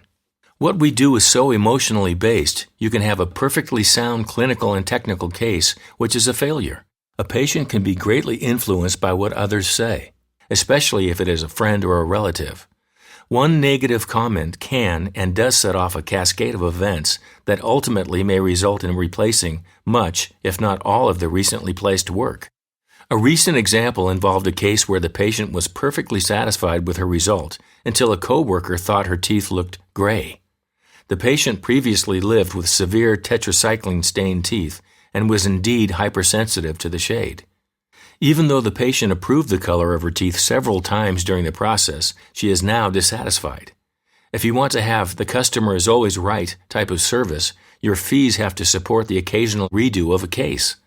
You also have to remember that patient satisfaction is the biggest key to long-term growth and success of an aesthetic practice. Rice's grandfather's advice for a career was dentistry, as he observed the dentist had respect, control of his income, and time for vacations. While Rice was in graduate school at the University of Washington, the funding for his master's thesis in fisheries was cut by the federal government. He remembered his grandfather's advice, did a 180-degree turn, literally, dentistry was across the street, and feels now it was the best decision he could have made, as it has been a terrific career. Not a planner as a young person, Rice started in a friend's empty office space with a chair, some instruments, and an attitude, finding it a bit slow. He associated for a year and purchased a practice in Ballard, with marine repair and building as the main industries in the blue-collar part of Seattle. The retiring dentist had practiced 24 years and 90 days in the year of purchase. In 3 years, Rice tripled the production working 200 days. He had become insurance-free, converted an operatory to a photography studio, and had a 24-hour smile channel in his reception area covering the shared parking lot of several restaurants in the evening. As I studied aesthetics with Dr. David Baird, a very enjoyable and eye-opening experience, of Bellevue, Washington, and sought the counsel of Bill Blatchford, great systems and solid concepts, I realized I had reached my full potential in Ballard. To do the kinds of dentistry I wanted, I needed a downtown location, and in 1996 sold my Ballard practice, purchasing a downtown practice doing $800,000 a year in 190 days. I thought the practice would be a good base for transition. What I realized later, I really purchased the location. It turned out to be an insurance-based general practice, and within 2 years of purchase, I had less than 20% of the original patients. I actually had to rejoin Delta to hang on to the patients that were in the practice I purchased. The essence. Collection is the same as production and is collected before the time of service with few exceptions. 130 clinical days, 8 hours per day. 10 to 12 new consults per month, taking at least an hour complimentary.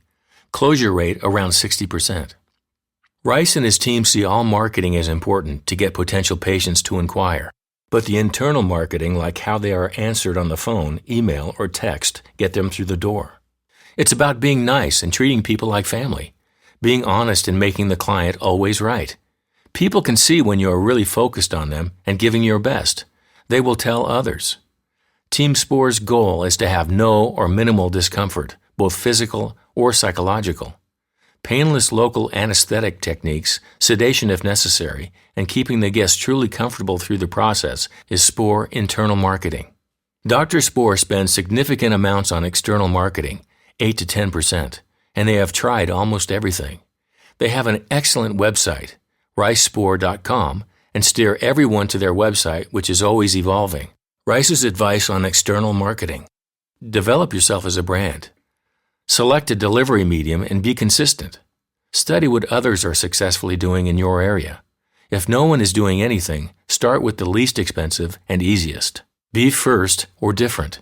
Be consistent and patient. Market to your market.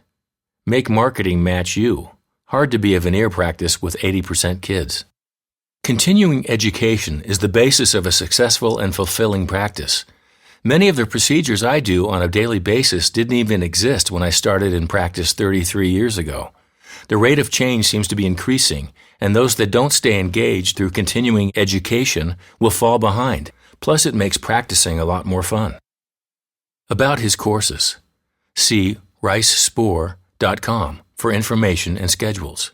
Rice says, many of the doctors tell us our courses are some of the best, if not the best, of any continuing education they have ever taken. I take great personal satisfaction in getting those kinds of reviews. Our process shows the doctor how to comfortably and predictably create a great-looking and functioning smile.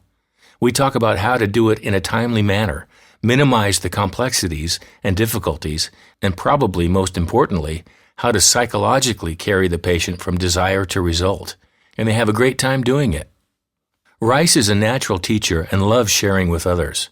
I enjoy the interaction with people and seeing them grasp new ideas, seeing that little light bulb come on in their heads, realizing they have control over their destiny, and they are truly artists who can add value to society. Once they see themselves that way, their patients see them in that light too. I enjoy being a part of that. I tried to be successful from the day I started. I had a high desire to follow 3 rules. Number 1, be honest. Number 2, do the right thing. Number 3, do your best. Rule number 1 is pretty black and white. Honesty is the best policy. Rule number 2 requires defining what is the right thing when it comes to dentistry. The right thing is what is correct for you as the dentist and what is best for the patient. Only you and the patient can decide this. No one else was there. Always put care before commerce and treat patients like they are your family. The intrusion of the dental insurance industry has distorted the doctor-patient relationship and puts commerce before care. Rule number 3 requires a commitment of time and money to continuing education. Being successful is an attitude followed by actions that support that attitude. You have a lot of control as to where your career will go, and it starts right now. Business decisions, a cosmetic transformation. Location and community composition are important in the success of a cosmetic practice. Because cosmetics is optional treatment, the success ratio is lower and it takes more marketing to specific people of value to continue success. Dr. Spohr was in a solid part of Seattle and knew to be highly niched he needed to move uptown. He purchased a general practice in an excellent location. Much focus and hard work were needed to transform to a strictly cosmetic practice. Achieving a successful cosmetic practice has become the dream goal of the American dentist. In moving toward that goal, there are real decisions and consequences which will be felt economically. Every general dentist would love to believe he either possesses or is rapidly moving towards a practice of cosmetics. As we all know, there is a huge gaposis between having veneers listed in your Yellow Page ad and the reality of presenting and performing the artistry to which every dentist aspires. Are you and your practice financial and emotional candidates for a successful conversion to cosmetics? Can one mix cosmetics with TMJ, implants, and pedontics and become known in your community for aesthetic choices? What is the financial impact of moving from a general practice to a cosmetic restorative practice? These are serious questions to contemplate in today's rapidly changing dental marketplace, and the financial impact of those choices can be great. Cosmetic dentistry is now one of the many discretionary items our patients can choose to purchase. We are competing with many other goods and services, so we must have a clear and excellent reputation. 72 million boomers want to look good, feel good, and last a long time. It's not a given that a beautiful smile is even on the boomers' want list. Patients are at choice here, too. Choice is the operative word here. There are many choices, each creating a different economic consequence. Step 1. The first and most important area of choice is creating a solid vision of what you want your dream cosmetic practice to look like. Financial results, reputation in the community, extent of cosmetic skills, etc. Practice vision is a personal extension of who you are as a dentist. What are your important standards and values in life? A strong vision demonstrates itself in every move you make as a dentist. Your actions speak your vision. When a solid vision is articulated, it is very motivating for yourself and staff to see a dream picture of the future without barriers of time and money. You must have a clear picture of the end result. Otherwise, needless motion and money is wasted in making sideways decisions. You must stand for something strong or you become a meaningless victim of every fad. In Proverbs, it says, "The people without vision will perish." This vision will be tested continually by you, your staff, patients, and other dentists. Why cosmetics? Are you prepared to have a community reputation of high fees, catering to a select clientele, and possible loss of former patients who only want to do what their insurance covers? One of the reasons you selected dentistry was to make a difference in people's lives. Be clear and strong in defining why you want to be a cosmetic dentist, as the success of this exercise will greatly influence your cosmetic results. Your vision and action will show how committed you are to having a cosmetic practice. Your vision must be well defined and be a burning passion for you. Step 2. Another business choice in the path to a cosmetic practice is the important technical skill courses. A one-weekend veneer class does not a cosmetic dentist make. Excellent clinicians, the dentist's dentist, offer ongoing hands-on courses to be on the leading edge of cosmetic artistry. This is an ongoing process. Continue to take courses from the best. Expect to spend time and money in acquiring the skills and reputation necessary to be known as an excellent cosmetic dentist. Demonstrate your commitment by becoming an accredited member of the AACD. Take the high road on these courses and become the best of the best. You owe it to yourself, your patients, and your dental peers to do the very best cosmetic work possible. Step 3. Another huge choice on the path towards a cosmetic practice is to have your own mouth completely restored to today's standards. Select one of the top doctors and expect to pay for it. How can you present cosmetics if you don't see the value for yourself? Your staff also must have the most beautiful smiles.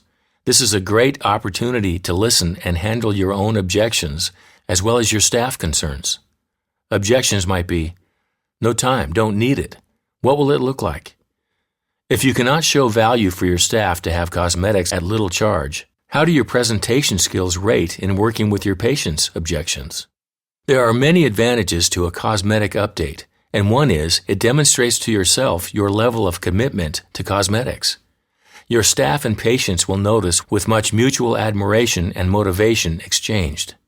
You set the pace for your office. I so admire dentists who walk their talk. Step 4. Another choice is for you to define cosmetic dentistry as well as define how extensive cosmetic and restorative treatment will be in your practice. Some doctors will be dabblers. Some desire a 50% mix, and others are looking at a pure cosmetic and restorative practice, perhaps in conjunction with other appearance specialists of plastic surgeons and orthodontists in a boutique or spa setting. All are choices. It is very possible to change the nature of some practices from a general practice towards a cosmetic practice in 36 months. If a general practice is large with too many patients, a strong cosmetic practice can result in 24 months. If a general practice is small and not financially strong, a pleasing cosmetic practice will not be the result, or it will be a most difficult road. If you see a strong cosmetic practice in your future, are you currently offering and presenting cosmetic treatment?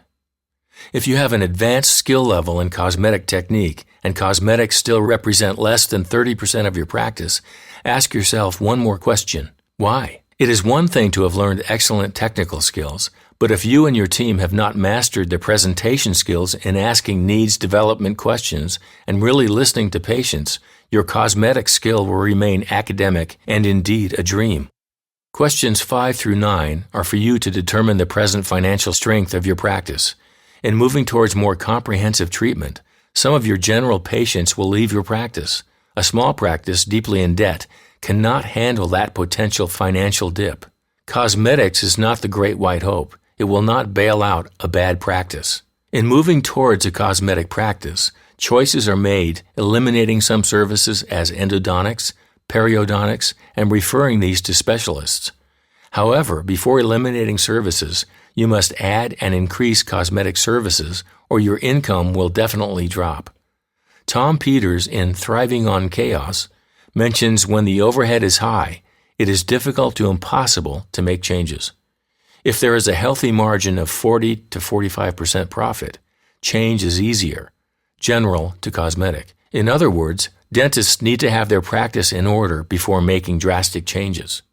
You may have too many patients at present and can afford to eliminate some by dropping insurance and eliminating services other than cosmetics. If you learn to present cosmetics, the nature of your practice can quickly change.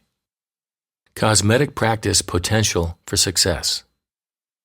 For the following categories, determine numbers for both present and 36 months. 1. Percentage of cosmetic income. 2. Percentage of overhead. 3. Percentage of collection from insurance. 4. Percentage of staff expenses. 5. Percentage of laboratory expenses. 6. Practice debt. 7. Personal debt. 8. Retirement investment. 9. Age. 10. Cash at end of month. Step 5. Just do it. The best way to build a cosmetic practice within a general practice is to just do it. Decide to what extent you want to be known as a cosmetic dentist and let the world know. By having your own work done by the best, you become excited and motivated to continue. Do your staff's cosmetic dentistry. Have before and after picture albums in every room with framed pictures in the reception area. Dr. Spoor sends a strong message of cosmetic enthusiasm and skill to his patients in his reception room by showing framed after pictures of his patients' beautiful smiles. Dr. Spoor also has a photo studio in his consult room demonstrating to patients his emphasis, competency, and commitment to appearance artistry. Use the very best dental labs with the possibility of a 3 to 4 day turnaround for special clients. Eventually talk with every patient about the possibility of more long-term care, looking good, and avoiding problems. Ask questions and keep asking questions.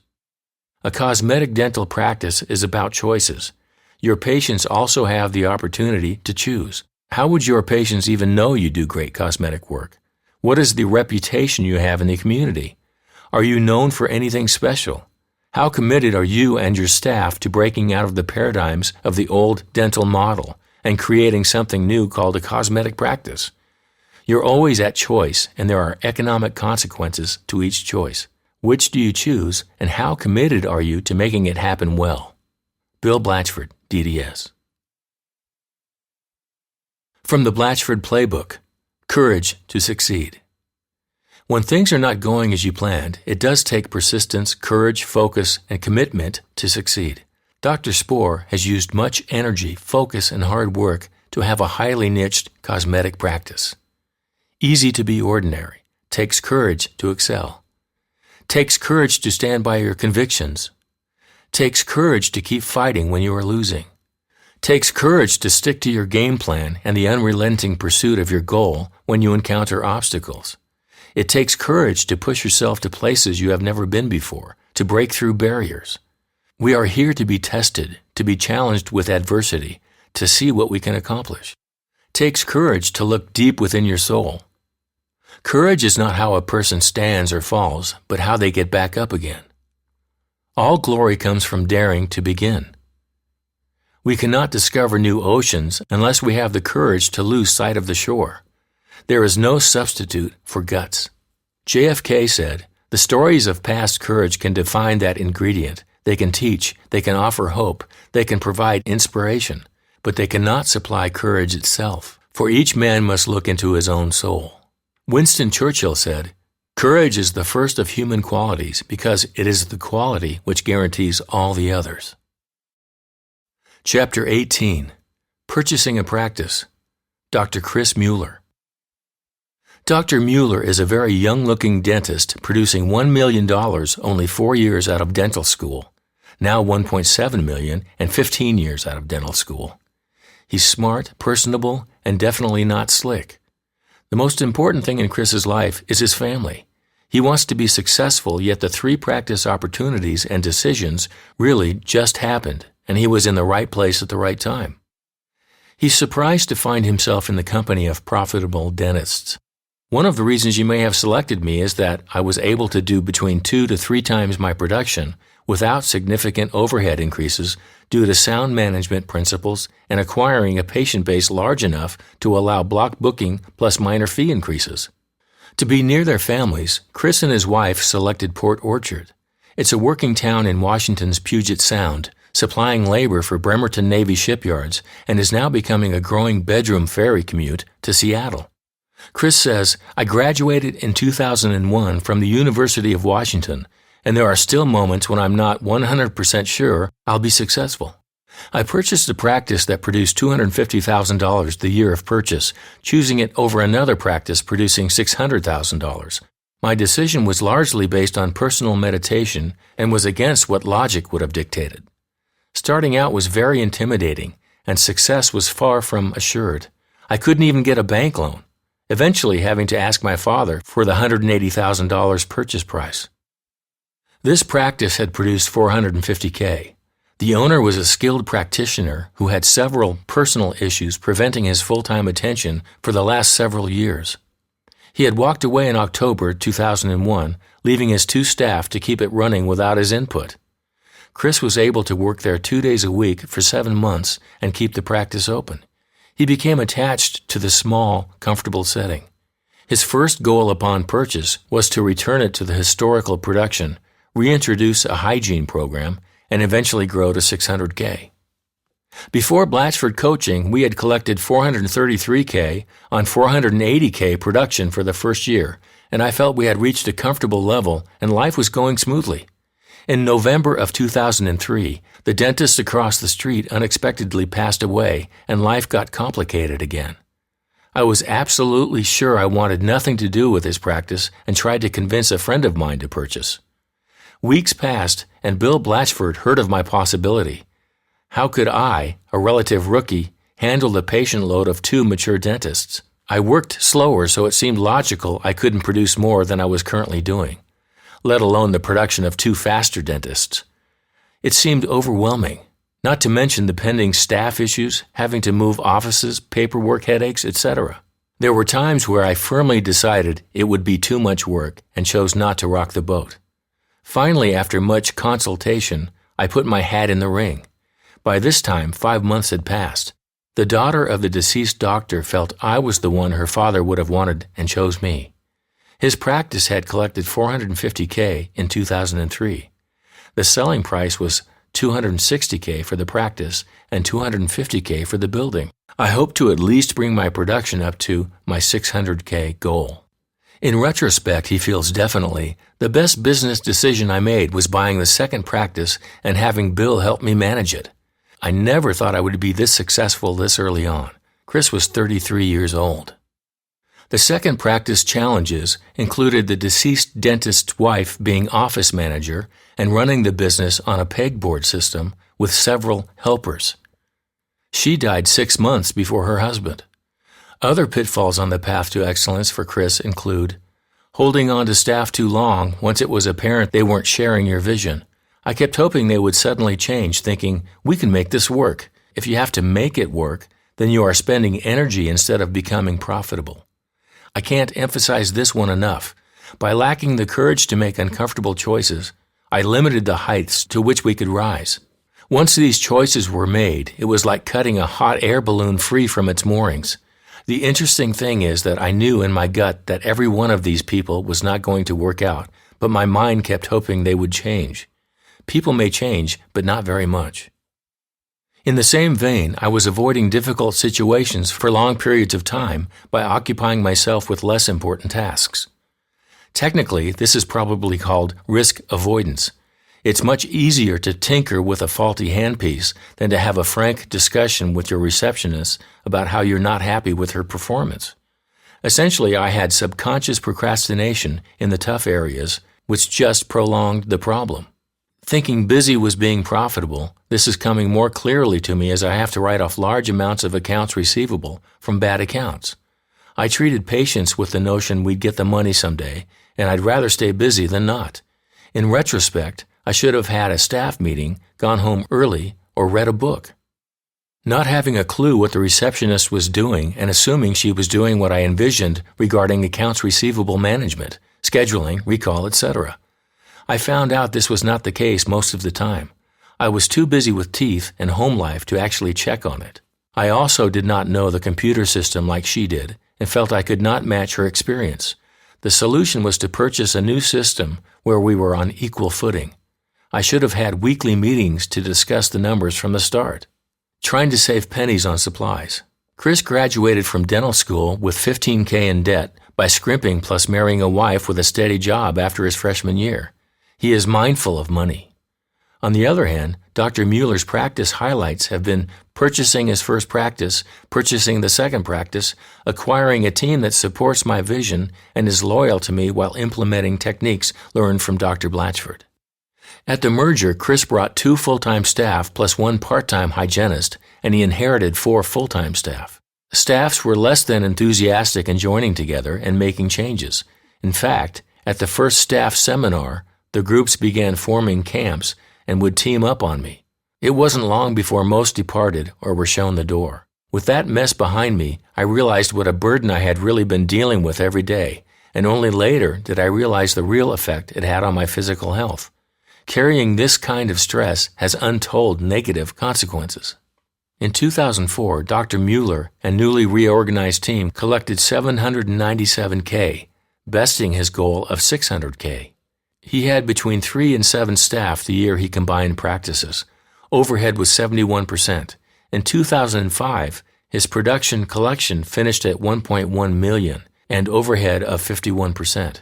His team is 4 full-time staff. Currently, they are attracting 30 new patients a month and working 170 days. In his first practice, a crown was $796. Currently, it's $1,250. Moving into a 5-op, 50-year-old building with the last remodel in 1971 was not the most fun. Because the dentist had not moved out, there was 30 years of dental junk. Chris found equipment he had no idea its function. The first phase of the remodel was to be paint and carpet, but evolved into renovating the welcome area, larger hygiene rooms and lighting, new door with Chris's logo, new floors, and more. Phase 2 was the 3 doctor operatories. It began to feel like I was an established dentist rather than a new guy in someone else's office. Chris had signed with a management consulting firm prior to Bill, but they were unable to motivate me to make any of the tough choices, firing staff members, etc. They still use me as a reference, and I tell them to call Bill. Chris feels Dr. Spore's anterior courses really changed the way I practice and enable me to offer treatment I had never considered before.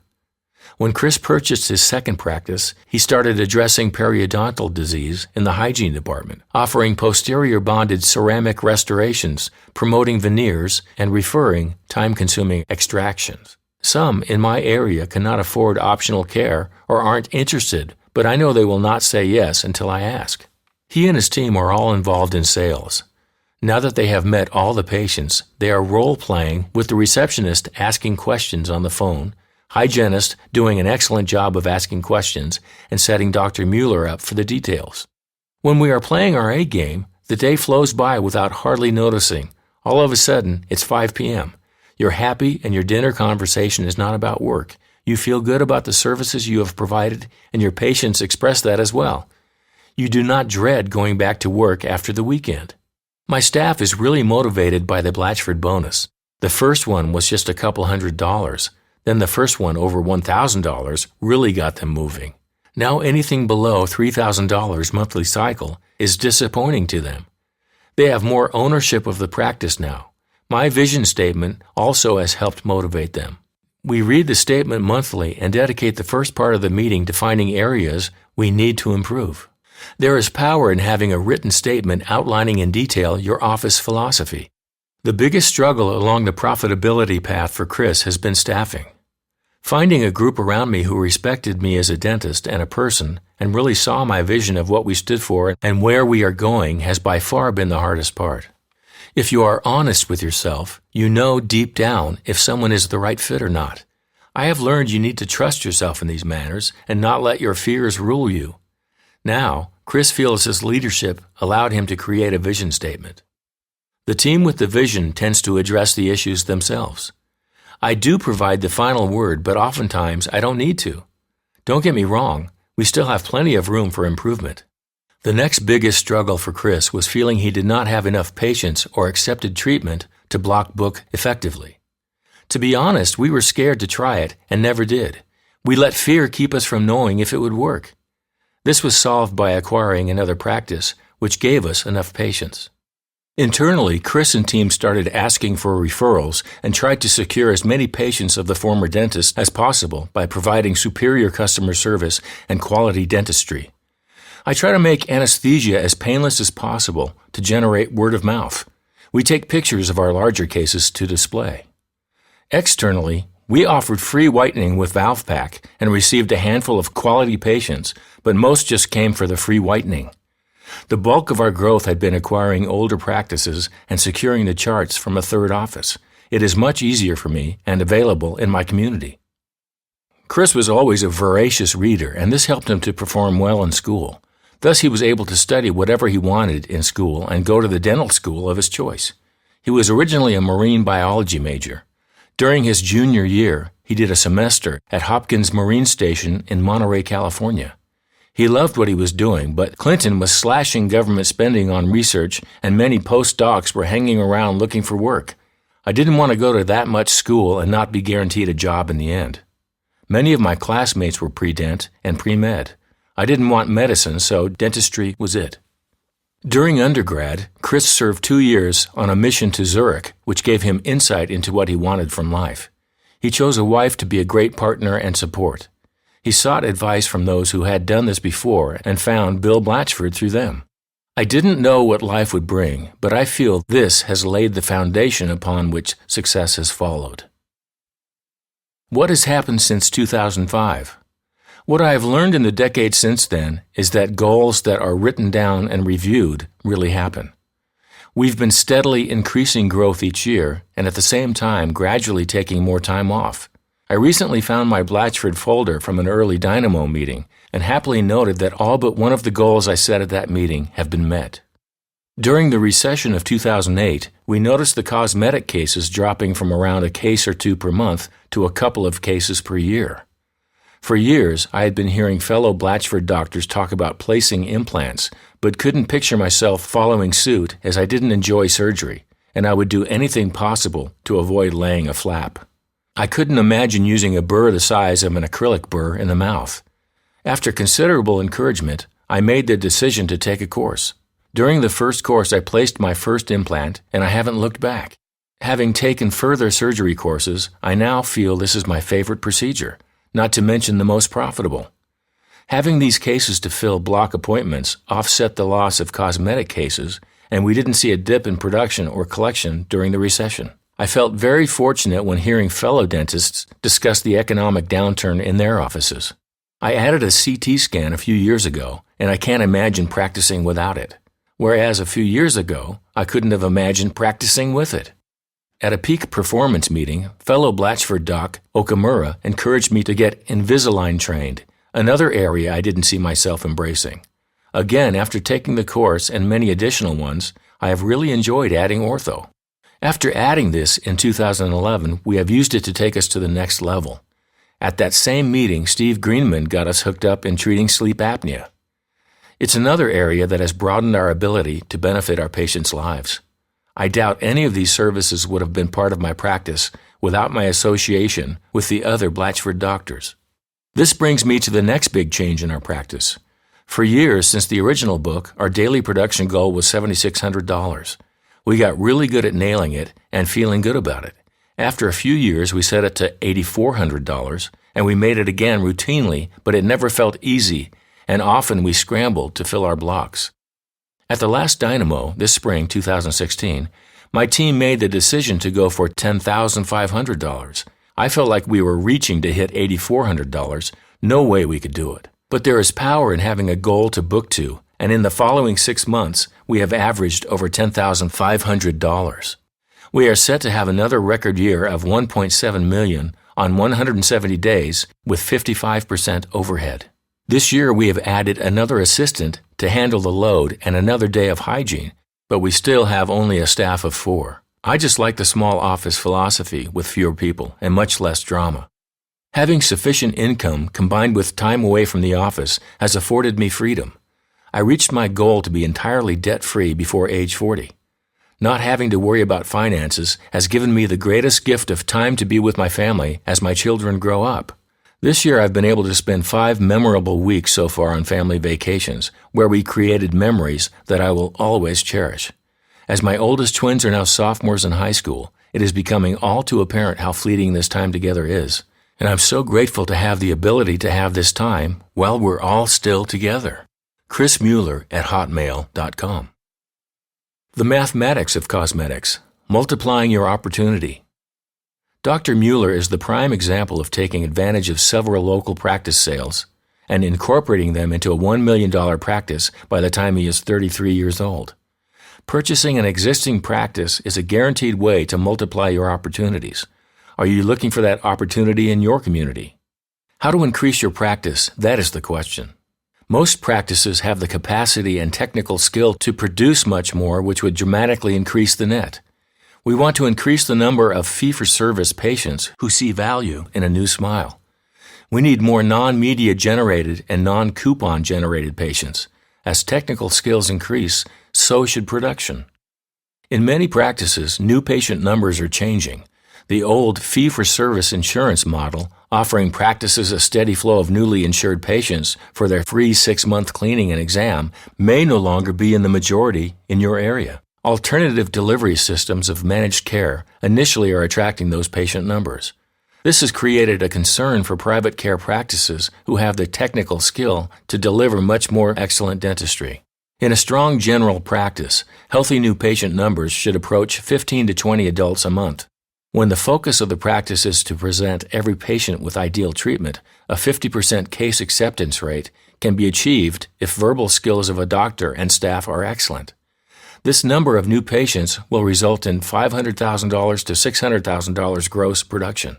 If your new patient numbers have reached a plateau in this last several years as your ability to deliver cosmetic and better dentistry has increased, you have cause for concern. There are several solid answers to the concern over declining new patient numbers. One solution is to create a program of niche marketing. This is deciding the direction of your practice, building a reputation within that niche, cosmetics, reconstruction, mercury-free, etc., which will garner new patients who see value in your excellent care. A marketing budget should be established and a professional marketing expert should be hired who understands niche marketing and the desired reputation for your practice. The second solution is to purchase an existing practice in your area and merge it with your present practice to create the potential of an excellent, strong practice. The benefits to patients, the selling doctor, and your bottom line are very positive if the purchase is structured correctly with a win-win for all. A practice merger is a perfect opportunity to create a new image in niche marketing with a dental marketing expert. In fact, marketing with a practice acquisition is a must. One win is for the patients of the purchase practice. With warm welcome letters and increased verbal skills of staff, the patient retention is high. Patients feel well served. The new energy level is high and newer technology might be offered. The selling doctor wins when the financial structure of the sale supports his goals and is able to move on to his next project. The new doctor wins when the contract structures the sale so there is financial reward from the beginning. He must be in control and able to see benefits from the beginning rather than strictly a payback for the first 5 years. Avoid costly pitfalls in purchases and sales by having a coach who represents you. Another benefit to the buying doctor is these patients are already established patients who see value in regular dental care.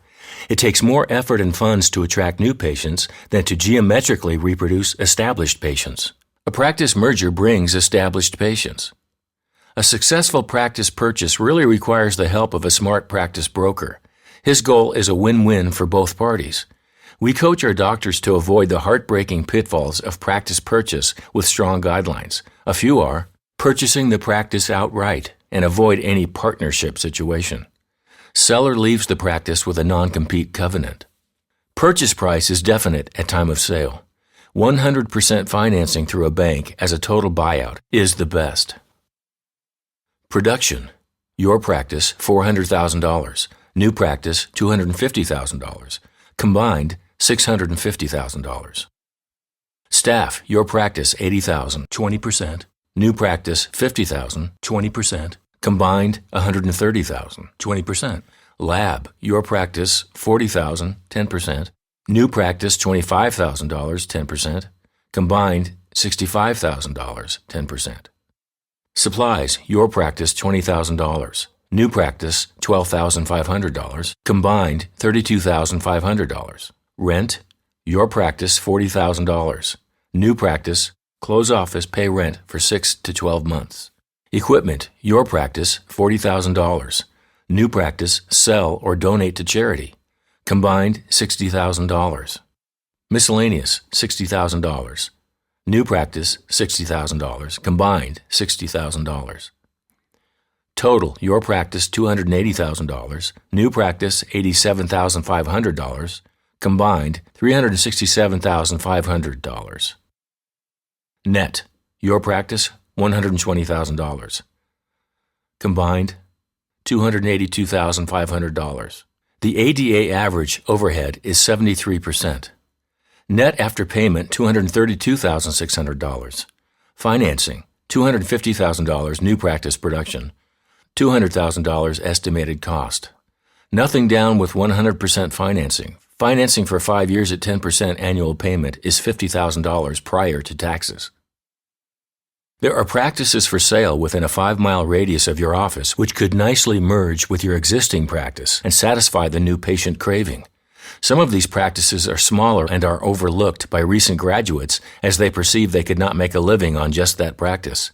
Practices may be for sale because the doctor is going back to graduate school, has family needs in a different area, or feels it is just time to sell. Some practices may be listed with a broker, while others are not officially for sale. This is where networking with your peers works well, as there are dentists who are either frustrated with the present system, nearing retirement age, or perceive a different practice environment would be best, but have not definitively made a decision yet. By lunching with possible candidates, you can offer your support should the decision be made. Be first in line. Almost all practices can qualify as eligible for a cosmetic transition.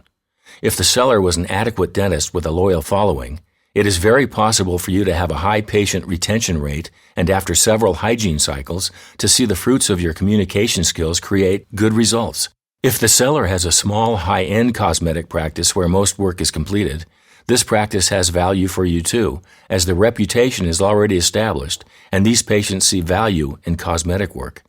They will continue to refer their family and friends to you. With a desired result of 10 to 15 adult new patients a month, a practice merger is a great solution. Depending on the patient base, new patient flow can increase from 10% to 50%. There are several important keys to having the results show well. Use a smart broker representing the buyer, you. Develop strong relationships with patients so treatment is not perceived as overwhelming. Learn and master skills in communication and enrollment. Broker represents the one paying the fee. I have seen excellent cosmetic practices produce incredible work on 5 or less new patients a month. What this means is that doctor and team have learned how to form lasting, trusting relationships and have mastered sales skills which create value with the patient. Without these sales skills, your excellent technical cosmetic work will unlikely be in someone's mouth.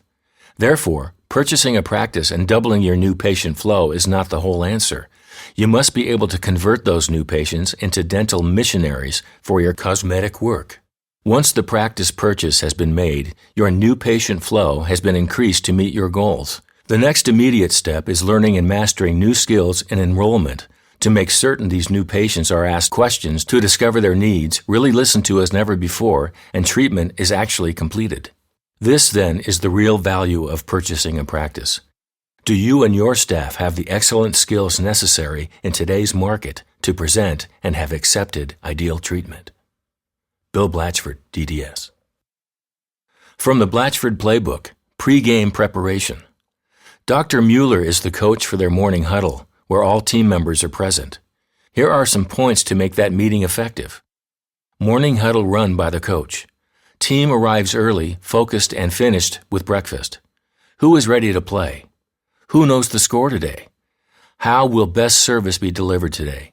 Start huddle on a positive note, welcoming your team for another good day. Scheduling blocks are set to goal. Whole team starts at the same time. Team has copy of today's schedule in hand. Select referral requests, long-range planning conversations with recare guests. No personal talk during huddle. Focus on serving guests well.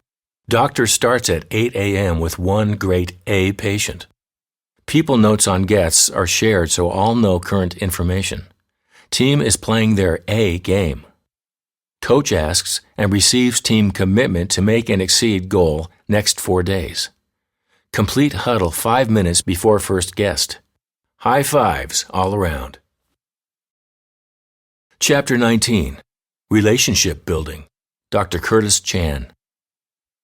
Curtis is successful in San Diego for many reasons, and one he shared is his ability to connect with people. His physician father was in private practice, then in emergency room medicine, was fed up with insurance and never seeing his family, and when Curtis was 13 years old, his father joined the U.S. Air Force. The family lived in Germany for 5 years and continued moving. Curtis feels this forced him to make friends quickly, to connect with everyone on some level, and he accepted this as a personal challenge to build relationships. Being raised in different cultures forced me to hone my natural skills in relationship building. I became a good listener. At our practice, we exude caring and connect with people. We feel 99% of sales is building those relationships. He mastered these skills well enough that it basically serves as his marketing program. He virtually has no formal external marketing program and still attracts 20 to 25 new patients a month, mostly from happy client referrals. Getting out into the community and serving others has helped me become friends with hundreds of people. Building trust with these relationships continues to be a key ingredient for why my practice continues to grow year after year. None of the following Curtis does is part of his marketing program for his practice, yet these are skills and beliefs he personally holds. 29th year member of the La Jolla Symphony as a cellist, accomplished pianist, very active member of his Christian church and weekly host to a couple's Bible study on marriage building, and a member of a very large, well-networked family in San Diego. Curtis co-chairs the San Diego Dental Golf Group and the Seacoast Christian Golf Group. His wife, May, heads up several outreach ministries at church: women's outreach, mothers of preschoolers, MOPS, children's ministry, and an adoption support group. Curtis is the fourth of 5 boys, all involved in the healthcare field. 4 are dentists, and 1 is an optometrist. When Curtis joined the Blatchford program 23 years ago, he wrote 3 goals: to get out of debt, to get married, and to live on a golf course. All, of course, have come true, and the very best of all of these was finding May and getting married at 36. They have 2 natural children, Michelle and Jonathan, and have adopted 2 children from China, Grace and Matthew. Now as teenagers, they all attend a Christian private school as they are being molded into becoming leaders of tomorrow.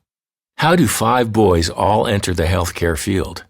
Curtis's father was one of 4 brothers and 2 sisters orphaned in British Guiana, an English settlement.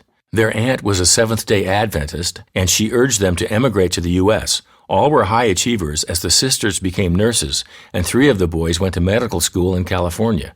The cool youngest uncle dropped out his second year of med school and later entered dental school at Loma Linda, where he went on to specialize in orthodontics, greatly admired by the 5 nephews.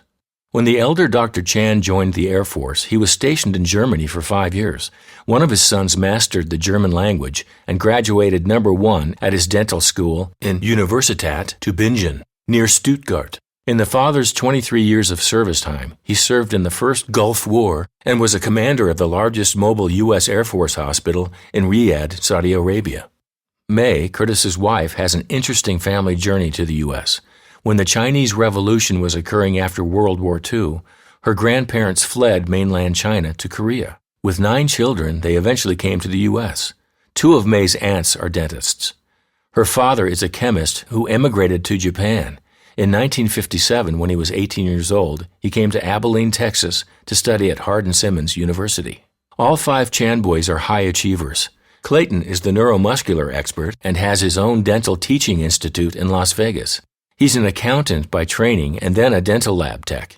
He worked for Kerr as a dental lab tech and developed shade guides for composites along with a chemist and a physicist. After 2 children, he graduated from Loma Linda School of Dentistry and began his search for the elements of occlusion. He was still not convinced of the Pankey occlusal direction. He was searching for an answer and found myotronics. He became a passionate advocate and, according to Curtis, couldn't sleep and even gave up surfing. Curtis decided by his junior year in high school to be a dentist so he could help people improve their health. He had always been successful in setting goals and being the best he could be in school in cello or piano. He feels success is not about money, for that will come. In an associate position, he did hygiene during the week and some dentistry on weekends. Eventually, there was a Del Mar practice for sale, but Curtis had already invested in a new car and home. The practice was 6 months behind in rent and had 200 charts. A local dentist helped him put the financing together. He continued as an associate as he built his practice. He had to clear $4,500 a month to break even. In his 4th year, his brother Clayton graduated, and they needed to start working more hours. They found a better location to share office space. They followed the Pride model of bigger is better, with 1.5 assistants per operatory, 2 hygienists, and 2 in front. I knew I was digging a big hole. Clayton had a Blatchford cassette tape, and Curtis felt it just couldn't be true. Eventually, he heard Bill at an evening program. I needed to do this, but I felt badly doing something different than my brother. I arrived with 8 staff, and one by one they excused themselves. Gradually, he selected people who could see his vision, and others came back, some driving 1 to 2 hours to work with him and the team. All the things Bill said made sense, and we moved to new levels. The right sizing took 2 years, while building with the right staff and systems. As we improved, we weeded out the low end of patients and created opportunities for better patients to find us. Bill also encouraged me to discover what I liked to do. Thus, I dropped endo, amalgams, and most children. The hardest thing Curtis has done in dentistry was to make the change to refine his practice. I just had to jump in and do this. It was a 90-degree turn from the direction we were headed, and it was tough. On the other hand, doing Blatchford was the best thing I ever did. He became my mentor in dental business, made me accountable, and is a good coach. I had a dental practice that was running me rather than me running my own practice.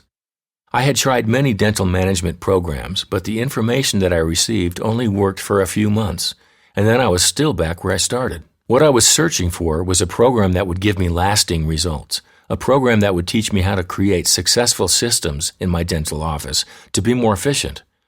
I needed to learn the skills to be a good leader. The Blatchford program gave me all of this plus much more. Their personal coaching program helped me realize my potential and additionally helped me realize that all my dreams were attainable.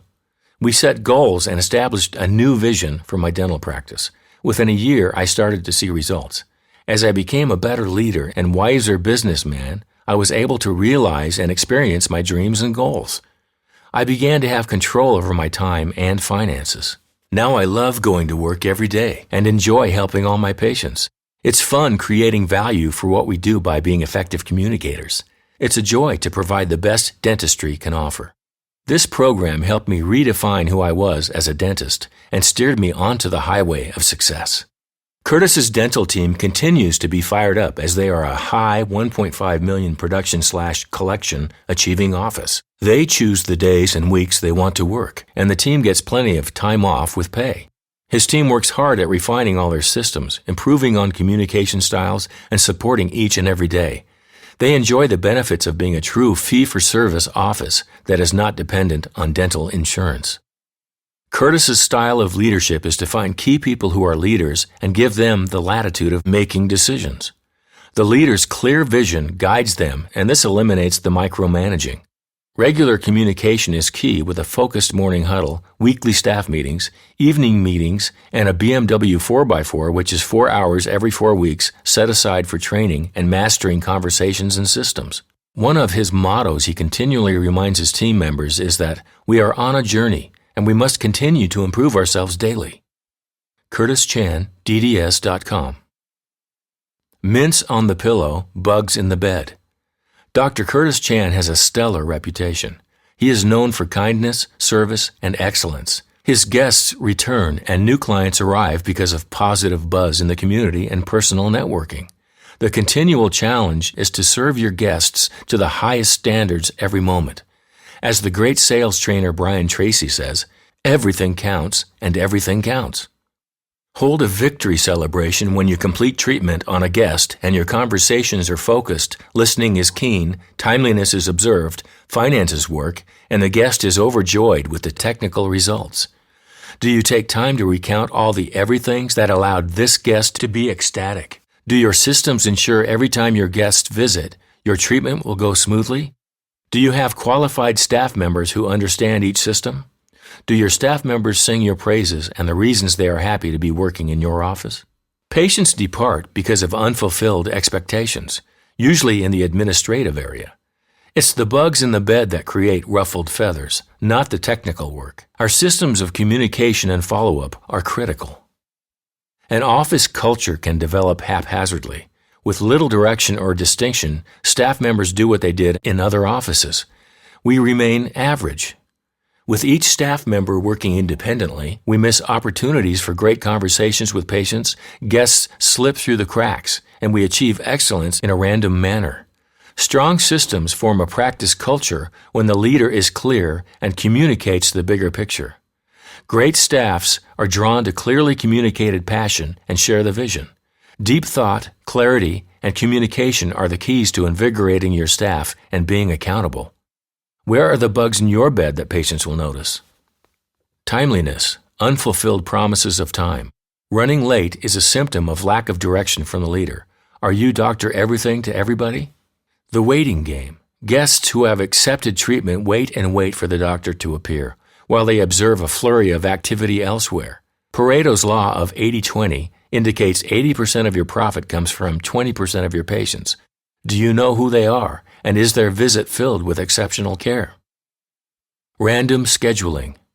This creates chaos, little production, and an emotional void by the end of the day. Learn block scheduling and schedule each day the same. Schedule to a daily goal by knowing your overhead per hour. Make that a figure to exceed. The insurance game.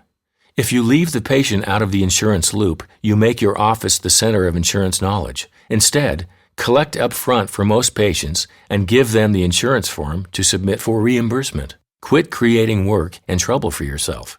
Order taking. Your first question to your patient should not be, "What is your biggest concern?" If it is, your diagnosis and treatment result in small picture items. In the sales world, this makes you an order taker rather than a creator of opportunity. Learn modern sales skills and begin with, "How may I help you? How would you like your smile to look in 20 years? The result of order taking is your patient's assumption that your treatment mix is limited, and if I want to beautify at 55, I should seek that care elsewhere. Promises, promises. When you say you will do something, do it. Connect with patients and staff. Excellent communication with your lab and specialists and networking in your community all lead to excellent results. Do you have solid systems in place to keep promises? Layered staff. A common bug in the bed complaint I hear from airplane seatmates is, I seldom see the doctor because the staff does all the work. Consider using skilled treatment coordinators who see the guest through to a happy completion. Hygienists should know all fees. Assistants should know the schedule and how to complete financial arrangements, and the doctor should know how to handle patient phone calls. What systems do you need to implement to make sure you clearly hear your patients and they feel complete and special? Mints on the pillow are wonderful, yet momentary. Bugs in the bed are stories that are repeated to friends and family in the community. Solid systems will eliminate the bugs. Is it time to get some help, or do you want to continue to be average? Bill Blatchford, DDS. Blatchford Game Plan. Playing your A game. Dr. Chan works at being a good coach for his team. Relying on internal marketing as he does, the team must be playing their A game at all times. During the final games of the NBA playoff series several years ago, the Los Angeles Lakers lost very few games. However, after one particular loss, Shaquille O'Neal shared his simple explanation that we didn't bring our A game. We have an A game, but we didn't play it tonight. We played our B game instead. We're bringing our A game next time. The LA Lakers benefited greatly that year from excellent, strong coaching. Phil Jackson took already talented individuals and honed them into a focused, lean and mean team to deliver results. A good coach who is passionate about the game, plus already skilled players who come together to play the A game, result in a winning combination. What is your A game in the business of dentistry? Do you and your team know the game plan and come prepared to play hard all day, every day? Like the Lakers, a dental staff, including the doctor, must arrive with all the up-to-date skills, sharp focus, mental balance, and passion to deliver the best. Tiger Woods, in his stunning win of the U.S. Open, shared that he played his A game all week. He demonstrated skills, unbelievable focus, passion, and practice with his coach, which resulted in a record win. He also spent 5 important hours practicing on Wednesday before the Open. Tiger Woods practices. If we were as good as Tiger, would we practice for 5 hours on routine skills? What is Tiger's A game? How can a dental office play an A game like Shaq? The cheese has moved in dentistry, and the need is great to reinvent ourselves. Instead of playing the old routine and thinking small, we must create an A game. What has changed in dentistry? There has been a virtual clinical revolution with new products and techniques. This creates the possibility to deliver exceptional service and results, thus branding yourself in the marketplace as special and different. Dentistry has become truly optional, and dentists who play their A game believe they are in the elective healthcare field. Patients also have become more sophisticated, realizing they do not need our services, but choose to have a more beautiful smile that works well and lasts a long time. Another important aspect of change in dentistry is the people part of the A game. For years, dentistry has been a product-driven industry. We are a service industry and are evaluated by the public by our level and focus of service. An A practice sees dentistry as a people game and hires staff who genuinely enjoy people. To play the A game, the players, including the doctor, need to present themselves with the highest skills possible, taking the latest, greatest courses like the Coyce Center for Excellence, becoming accredited with the American Academy of Cosmetic Dentistry, or a national equivalent, and continuing to reach for the next level is an important part of the A game. An attitude of curiosity on the part of all players must become part of your practice culture. An A team has a sense of curiosity about life, others, and the workings of things. At work, the curious man finds an opportunity to learn while he earns. Having mastered the often routine requirements of the job, his curiosity demands more, seeking answers to questions raised not by others but by his own desire to know. At play, myriads of questions bombard the mind. Every aspect of existence stimulates a question to the curious man. It is this drive to know everything, this drive that sustains the curious mind. Strange to say, the satisfaction is not the answer, but in the search itself. Be curious and hire curious people. What is the game plan for implementing this curiosity and skill? It takes action to make your dream plan a reality. A vision in your head is dead. You must dig deep inside to discover your hot buttons and inner passion for excellence and making a difference for others. You must be able to communicate that picture to an already talented team. They must see what you see with possibly even more intensity. The A game plan must include practicing of learned business and communication skills. Just because you have been in dentistry for 20 years does not mean you have developed the listening skills to allow a patient to dream. Learn the skills and practice asking questions, then really listen. An A game must include reading of books on business, sales, and marketing. What is your current book to put you in the A game? Audio and videotapes are available for stimulation. Phil Jackson of the Lakers has selected philosophy books of required reading for his talented team. Be curious to the point of taking classes seemingly unrelated to the field of dentistry. Classes could be on self-esteem, psychology, web design and graphic artistry, stocks and financial planning, as well as a physically demanding class. How does this connect to the A game? A person who has stretched to learn new ideas and skills is a much more enthusiastic person with others. Enthusiasm is the basis for sharing dreams and creating value for others. An A game is one of constant improvement. Don't accept the status quo. Turn your weakness into a strength by practicing to constantly improve. Do not accept that your numbers have stopped growing and you have reached a plateau. The A team reinvents themselves and breaks out of the doldrums. Select a coach who pushes you. The coach can see things from a different point of view. Metaphorically, you are inside of your own leadership box, and the instructions for getting out of the box are written on the outside. A coach has to be able to see what is happening, because you can't. The A team finds a solid coach. All these are skills and attitude to develop on your own time and bring your new person to the office team. At the office, the A game is being on time, creating dreams with patience, and delivering excellence. A highly skilled, mentally focused team is thinking positive thoughts, complementing each other's work, seeing the big picture with vengeance, self-starters, including the dentist, and real team players who boost each other and patience. They are excited about today, tomorrow, and possibilities. Their dreams are coming true. Everyone likes to think they play an A game because they are tired at night.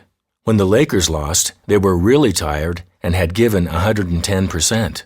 A checklist for the B game would be a practice culture of micromanaging, not so silent complaining, relying on reasons, not results, stars with little teamwork, a lack of curiosity, and reliance on the status quo. We all have a choice in the matter. Put on your game face and play your A game. Make the A game your practice culture.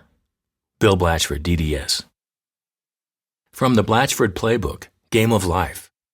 A balance is what we are after. Dr. Chan and his wife May have a happy family, an active spiritual being, are givers in the community of life, and his practice supports all this. Keep on playing the game. Never retire and hide. You are needed somewhere. What is your plan for a meaningful retirement? Never deprive someone of hope. It might be all they have. Dentistry supports your life. Life comes first. Develop passion in life. Be interested in others. Be curious about your surroundings. Always play full throttle. Live each day. Say yes to opportunities even when you do not know the outcome. Demonstrate happiness.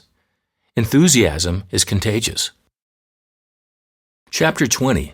Flourishing in the Desert. Dr. Samir Patel. Dr. Patel just started the Blatchford Coaching program, and he already is on fire. He has a very profitable practice in an area of great need, yet he was working 200 days a year with a 90-minute drive each way from his family. Samir's wife, Patel, is a physician and needed to have a 3-year residency match in Arkansas, but Arkansas did not accept Samir's dental credentials. He needed a place to support his family and found an associateship in Thayer, Missouri. His initial attitude was, I can stick this out for 3 years. After a year, he was offered the purchase and now finds Thayer a generous adventure. Thayer has a population of 1,500 and a drawing area of 50-plus miles. Besides a neighboring dentist, the closest others are 30 miles in either direction. Samir found Blatchford through John Whalen's IV course, ivwisdom.com, where 5 other Blatchford dentists were a positive force. Samir arrived at the Blatchford door saying, I want what they have. Samir was born in London and came to Atlanta at age 5. He was asthmatic, so played inside with model planes and worked with his hands. After he graduated from the Medical College of Georgia, he worked in a fee-for-service practice and then 2 years of corporate. Patel was born in Zambia, and when her family came to the U.S., they worked at motels. 2 of the 4 children became physicians. Samir and Patel built a large home in Jonesboro for their extended families. They have 2 small children and want them to have experiences but avoid being spoiled or undereducated. They are working with them on high morals and principles. Dr. Patel feels Blatchford Coaching has taken a lot of stress away for him and his team. He is now working 132 days with a goal of $19K a day with implants, dentures, and extractions. Before Blatchford, he was doing $165K a month. His first Blatchford month was 13 days for $200K, and a second month of $200K in 11 days. He dropped Medicaid in that period. Samir upped his deserve level and increased his fees from the 40th percentile to the 70th percentile. It's a blue-collar, very rural area, and the median income for a family is $30K. There is high unemployment, railroad workers, riverboat operators, with many retired and elderly over 60 years. He just started dentures last year and has increased his denture fees. He has taken over $100K in CE in the last 18 months. His reputation is the best technology and the cheapest dentist. He is the only dentist in Oregon County with a population of 10,000. It's not a real desirable place to live, yet there are several nurse practitioners in the area. Several of the dentists do simple dentistry. Samir is the only one doing implants and wisdom teeth, and is just starting sleep apnea. Blatchford's block booking helped them be much more organized. He likes a morning block with a big implant case. Before Blatchford, he would make an extra trip on Saturday to do treatment because they had difficulty scheduling. That happens when staff is paid by the hour. At first, his team was hesitant, but it didn't take long for them to become engaged and excited. They are doing 11-day cycles, and the first cycle, there was a bonus of $1,100 each. Before this all started, he gave his team members a raise as their pay was so low. In the second cycle, the individual bonus was $1,500 each. Dr. Patel feels they can produce $3 million. He feels next year he will be producing $2.7 million. He thinks back on dentistry before Blatchford, and he was getting steroid shots in his neck and taking a mild muscle relaxant at night. He takes Bill's motto to heart: if it doesn't add value to your life, get rid of it. Dr. Patel told Bill, "I'm only 3 months into the program and feel I already have my money's worth." ThayerDentalClinic.com. Blatchford Game Plan, Dental Math. Dr. Patel needed a place to practice for 3 years while his wife did a physician's residency in Arkansas. He found an associateship with a 90-minute drive each way in an area of need. Considered an underserved and undesirable area, Samir has turned this practice into lemonade. Making the numbers work successfully in your dental practice is not a skill taught in dental training.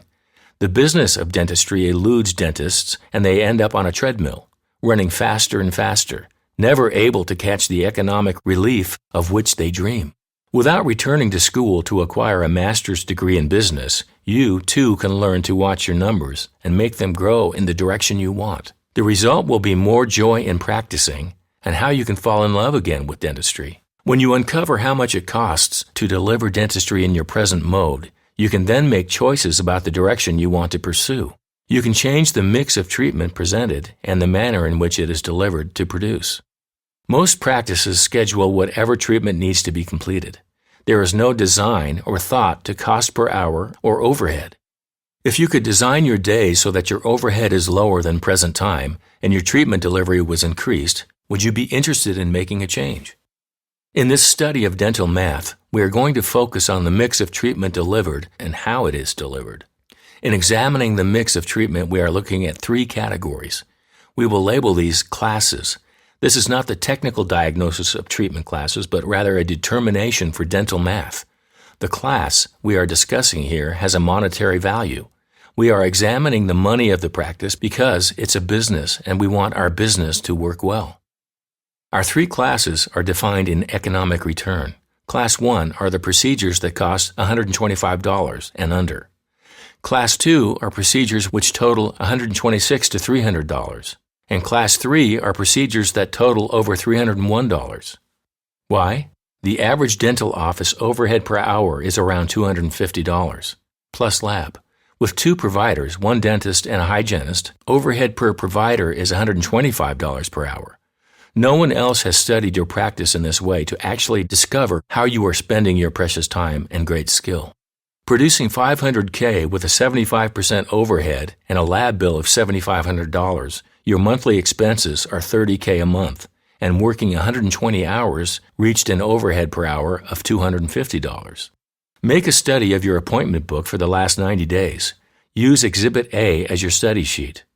Reviewing your last 3 months of appointments, find the number of hours in your office that have Class 1 procedures done and what percentage of the total time is spent in Class 1. Do the same with Class 2 and Class 3. With a $250 an hour overhead, the average dental practice spends 75% of time doing Class 1 procedures, which you will note does not cover the overhead, 75% of the time. No wonder you feel you are working hard but not producing much. The average dental practice spends 10% of time doing Class 2 procedures, which is producing just enough to pay the overhead. In the average practice, only 15% of the time is spent producing procedures which total $301 or more. What is the message and how can we make a change? Our goal is to flip the percentages around so that 75% of your time is spent producing procedures that are $301 and above, and only 15% of your time on procedures that produce $125 and under per hour. The difference between a practice producing $30,000 a month and $80,000 a month is the mix of treatment.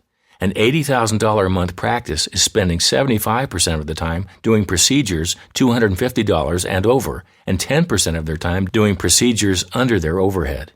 What are the steps that need to be taken to make this happen in your practice? First, you must believe that your practice is not average. What is average? Are you an average dentist or an outstanding dentist? Do you desire a practice of distinction or an average practice? Are patients attracted to you because you are average? I think not. Determine what procedures you do that would be $301 and over. Are you doing one crown at a time, the worst one?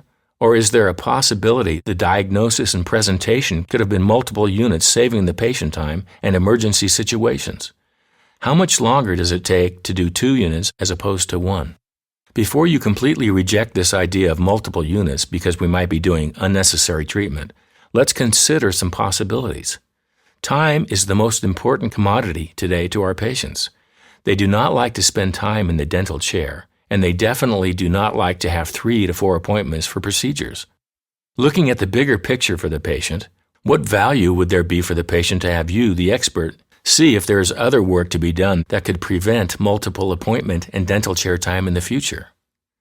The second step is to create with your patients a long-term treatment plan based on the 3 universal desires to look good, feel good, and last a long time. With a long-term treatment plan based on what the patient wants, you begin to step out of the patch club and into more comprehensive dentistry. Diagnosing multiple units requires some skill building with your staff. Since looking good is one of the primary goals of patients, we need to learn to ask questions which bring out the values and desires of the patients. Showing pictures of beautiful smiles is a visual stimulation and addresses the patient question of, what will it look like? What would you like your smile to be like in 20 years? What do you like best about your smile? Looking at these pictures, is there anything you would like to improve about your smile? What do you like best about the appearance of your teeth? Whose smile do you most admire? The next step in changing the mix of treatment is to examine your fees. Are your fees average or even below average? Studies show people purchase items because they desire them and see value in owning that item. Price, contrary to dental belief, is not the major factor 90% of the time. If your work and skill is above average, charge above average fees. The next step, which will allow a different mix of treatment, is to block book your schedule. We want to develop an extraordinary reputation of service in our community. We want to deliver our excellent dentistry in a comfortable, non-hurried atmosphere. By block booking, you produce 80% of your daily goal by lunch. Block booking means you see only 2 to 3 patients in the morning, doing multiple units on each patient. Hold those blocks of time open to take care of the needs and wants of your patients. When you have completed your appointment book study for the last 90 days and find the percentage of time spent on procedures, you will want to make changes. Change is difficult, yet if your desire is to have a dream practice where patients see value in the excellent dentistry you have to offer, and there is joy for you and your staff, change is necessary. You cannot keep doing things the way you have always done them and expect to achieve a different result. Hopefully, this dental math is a real eye-opener for you and your staff, and awareness and belief in you is the first step. You can turn the numbers around in Class 1, Class 2, and Class 3. Dental math does make a difference. Bill Blatchford, DDS. From the Blatchford Playbook, Playing Your A Game. Team is present and focused, no outside distractions or worries. Guest is number 1 priority. Team is on time. Doctor is technically skilled and can deliver quality. Guest drives the conversation when asked open-ended questions. Staff listens as guest talks 80% of time, sharing their thoughts. No matter the direction of conversation, staff allows guest to feel heard and important. During treatment, guest has all creature comforts. Assistant and doctor are symbiotic in procedures, organization, and preparation. There is a quiet confidence and all is well. Guest is overwhelmed with the results. Think the temps are just right. Guest thinks whole team are magicians and walk on water, refers many. Team gifts guest with fishing magazine subscription and delivers gift basket of local products to his work. To quote Brian Tracy, everything counts, everything counts, everything counts. Systems are in place to assure success in procedures. No repeat appointments to retake impressions or lab work not at office on time. Chapter 21, Rejuvenation, Dr. Jeff Hadley. A happy ray of sunshine in Sin City is Jeff. Dr. Hadley came to us at age 50 concerned about his debt and wanting a long-term plan to retire. He had a nice background for success with a degree from USC Dental School and a GPR at Great Lakes Naval Hospital. He's been in the Navy Reserves for 20 years. Thanks for your service, Jeff. Another important part of his success is his Spanish-speaking mission to Uruguay as a member of the LDS. One does not associate Las Vegas with Latter-day Saints, but it actually is a strong community in Henderson, Nevada. He's active in his church, and he and his wife, Jennifer, are looking forward to adult missions. There's also a large Spanish-speaking community in Las Vegas. What Dr. Hadley is so pleased with because of Blatchford, he is out of debt. He loves being out of debt. He can look back to see his debt did not allow him to be free. Now that he's out of debt, he is very cautious about making new purchases or investing. Another plus of being debt-free is he became a fly fisherman again, something he used to do a lot but felt he did not have the freedom of time. Looming retirement and taking care of his family with a practice debt was a big burden for Jeff to carry. He loves dentistry and wants to work as long as possible. Paying off his practice loan was huge, and now putting away those monies for retirement has brought him such peace. I have hope and a fighting chance with much less debt than before the Blatchford plan. Their retirement includes lots of travel, several church missions, and a beach house with room enough for several grandkids. He's reinvented himself as a leader through Blatchford. In dental school, he thought leadership would be easy as he is a people person. This epiphany of leadership has caused the whole complexion of the practice to change. He decided to be a leader, and he felt confident when Blatchford laid out the plays and recipes. He moved forward and now expects more from himself. He recognizes accountability is hard. He knew he needed someone to pull him forward. Jeff said, "If you have a decision to make which you perceive as painful or hard, you keep procrastinating, and the opportunity will soon evaporate. You lower your standards into your own comfort zone, saying, 'I'm okay, I can get by, I'm okay with this number.'" They now take 13 weeks off, and the team is off also. One person rotates through for phone and office attention. Team comes back from time away rejuvenated and ready to go. They can see they need time away about every 5 weeks. He is still married to insurance, down to 6 relationships from many. He dropped those insurances which would not honor a materials upgrade. The team and doctor work at not being a slave to insurance, so their conversations are as if insurance is not a factor. Dr. Hadley loves implants and is on a path to his mastership in the AGD, so implant courses are at the top of his list for continuing education. He feels his team is well trained in patient conversations. He is also into sleep apnea, using a medical biller, and participates in AADSM. He has used a direct mailer, social media, and their website. He has a home sleep study device which the team is committed to a patient a week taking it home. Thus, the team bonuses between $1,800 and $280 each. This bonus period, they earn $335 each. His daily office collection goal is $8,500. His bonus to himself is to stay physically fit, and to that end, he is training for a marathon. His goal is to continue to see his feet and keep his belt at the same loop. Being out of debt has freed his time to be healthy. As a naval reservist, Jeff is deeply patriotic. In 2006, with an active practice, he was activated and deployed to Naval Hospital Yokosuka, Japan. It was a great honor and privilege to leave my practice and family to serve the men and women of our country. It was a very small contribution compared to what others have given. It was the reason I have stayed in the reserves and the reason we train. Jeff hopes to make the 30-year mark in the Naval Reserves. Jeff said he will miss the starting of school as all 3 of his daughters have completed high school. They once celebrated the first day of school with a father's prayer and a big send-off. Morgan is earning a degree in interior design and started her own walk-in closet and kitchen pantry design business. Blair is married, an esthetician, and her hubby is a new policeman for the city of Henderson. Meredith has 3 part-time jobs as she prepares to start BYU in January. Now they are empty nesters, and Jeff is not ready to be there. Las Vegas is a community of change. Areas emerge and deteriorate quickly. There is a transient feeling in Las Vegas. His leased office is in an area which has gone downhill, and he is looking for another space when his lease expires. Dr. Sunshine is grateful to Dr. Christina Blatchford and Dr. Bill Blatchford for having a program which allows dentists to become more profitable and get rid of debt. SmilesByDrHadley.com. Blatchford Game Plan. Exit right for you. When dentists become skilled working with new materials and techniques, often they feel a rebirth and rejuvenation about their profession. They can't believe how much more enjoyable practice is again. When a dentist keeps up with current education, there are ways to continue the enjoyment as well as the income stream from dentistry. Dr. Jeff Hadley is one who got a shot in the arm and feels great about continuing to practice. More than 31% of solo practicing dentists today are 55 years or older. Since most dentists have traditionally retired between 60 and 69, retirement is a hot topic.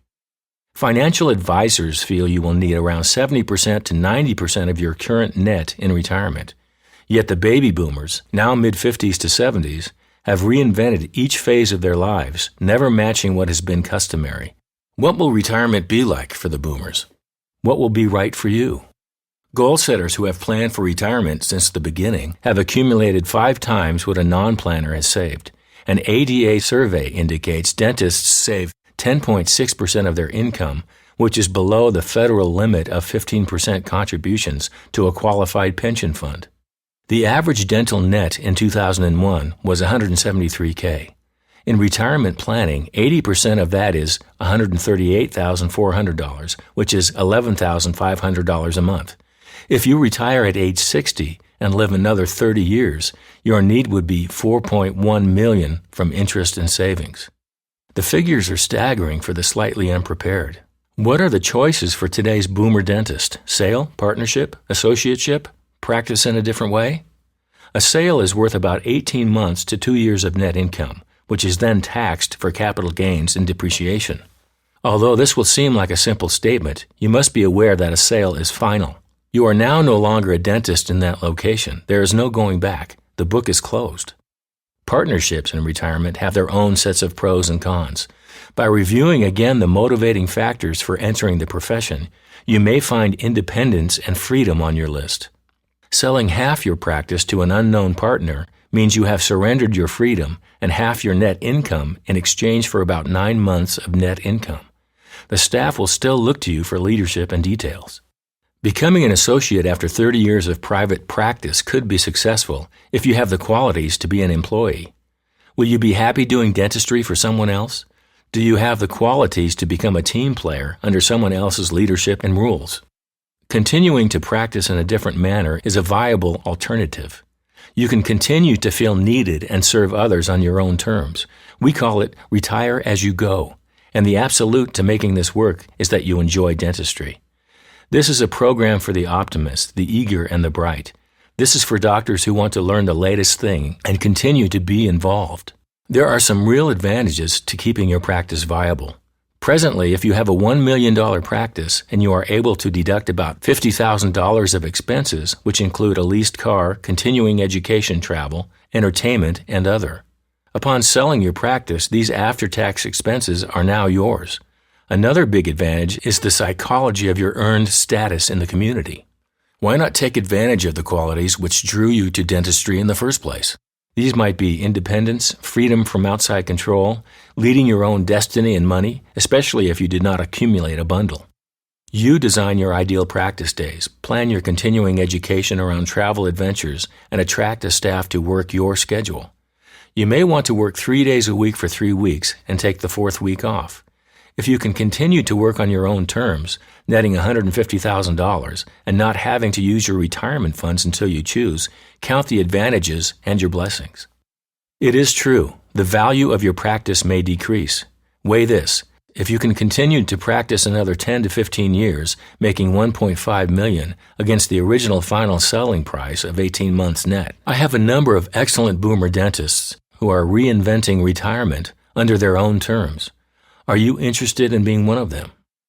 Dentistry offers the greatest possibilities for choices, even in retirement. If you enjoy dentistry and want to continue feeling needed and wanted, consider retiring as you go. Bill Blatchford, DDS. From the Blatchford Playbook, Overtime. Of the 100-plus plays in a football game, only 4 or 5 plays make a real difference. The challenge is that you do not know which play will make the win. Dr. Hadley and team play full out. Develop your sales skills. Shift your paradigm from education to listening. Shift from needs to wants. Develop relationships by being interested. Ask questions to uncover wants. Ask deeper questions.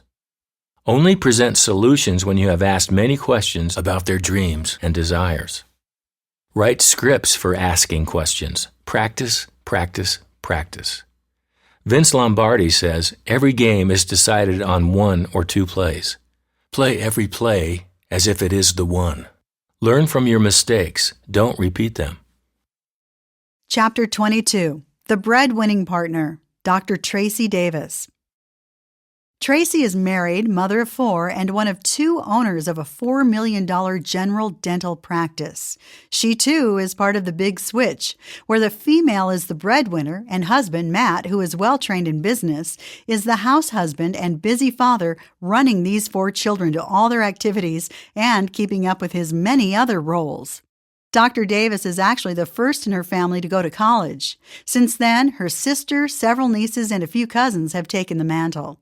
Though she was a biochemistry major, she thought medical research in a lab would be her niche. She didn't care for hospital settings, so switched to research at the university. Here, she met Dr. Bibby Cronwall, a dental school instructor, who encouraged her to find herself. Her husband, Matt, was encouraging her to go to dental school. She was 7 years out of college and applied to dental school.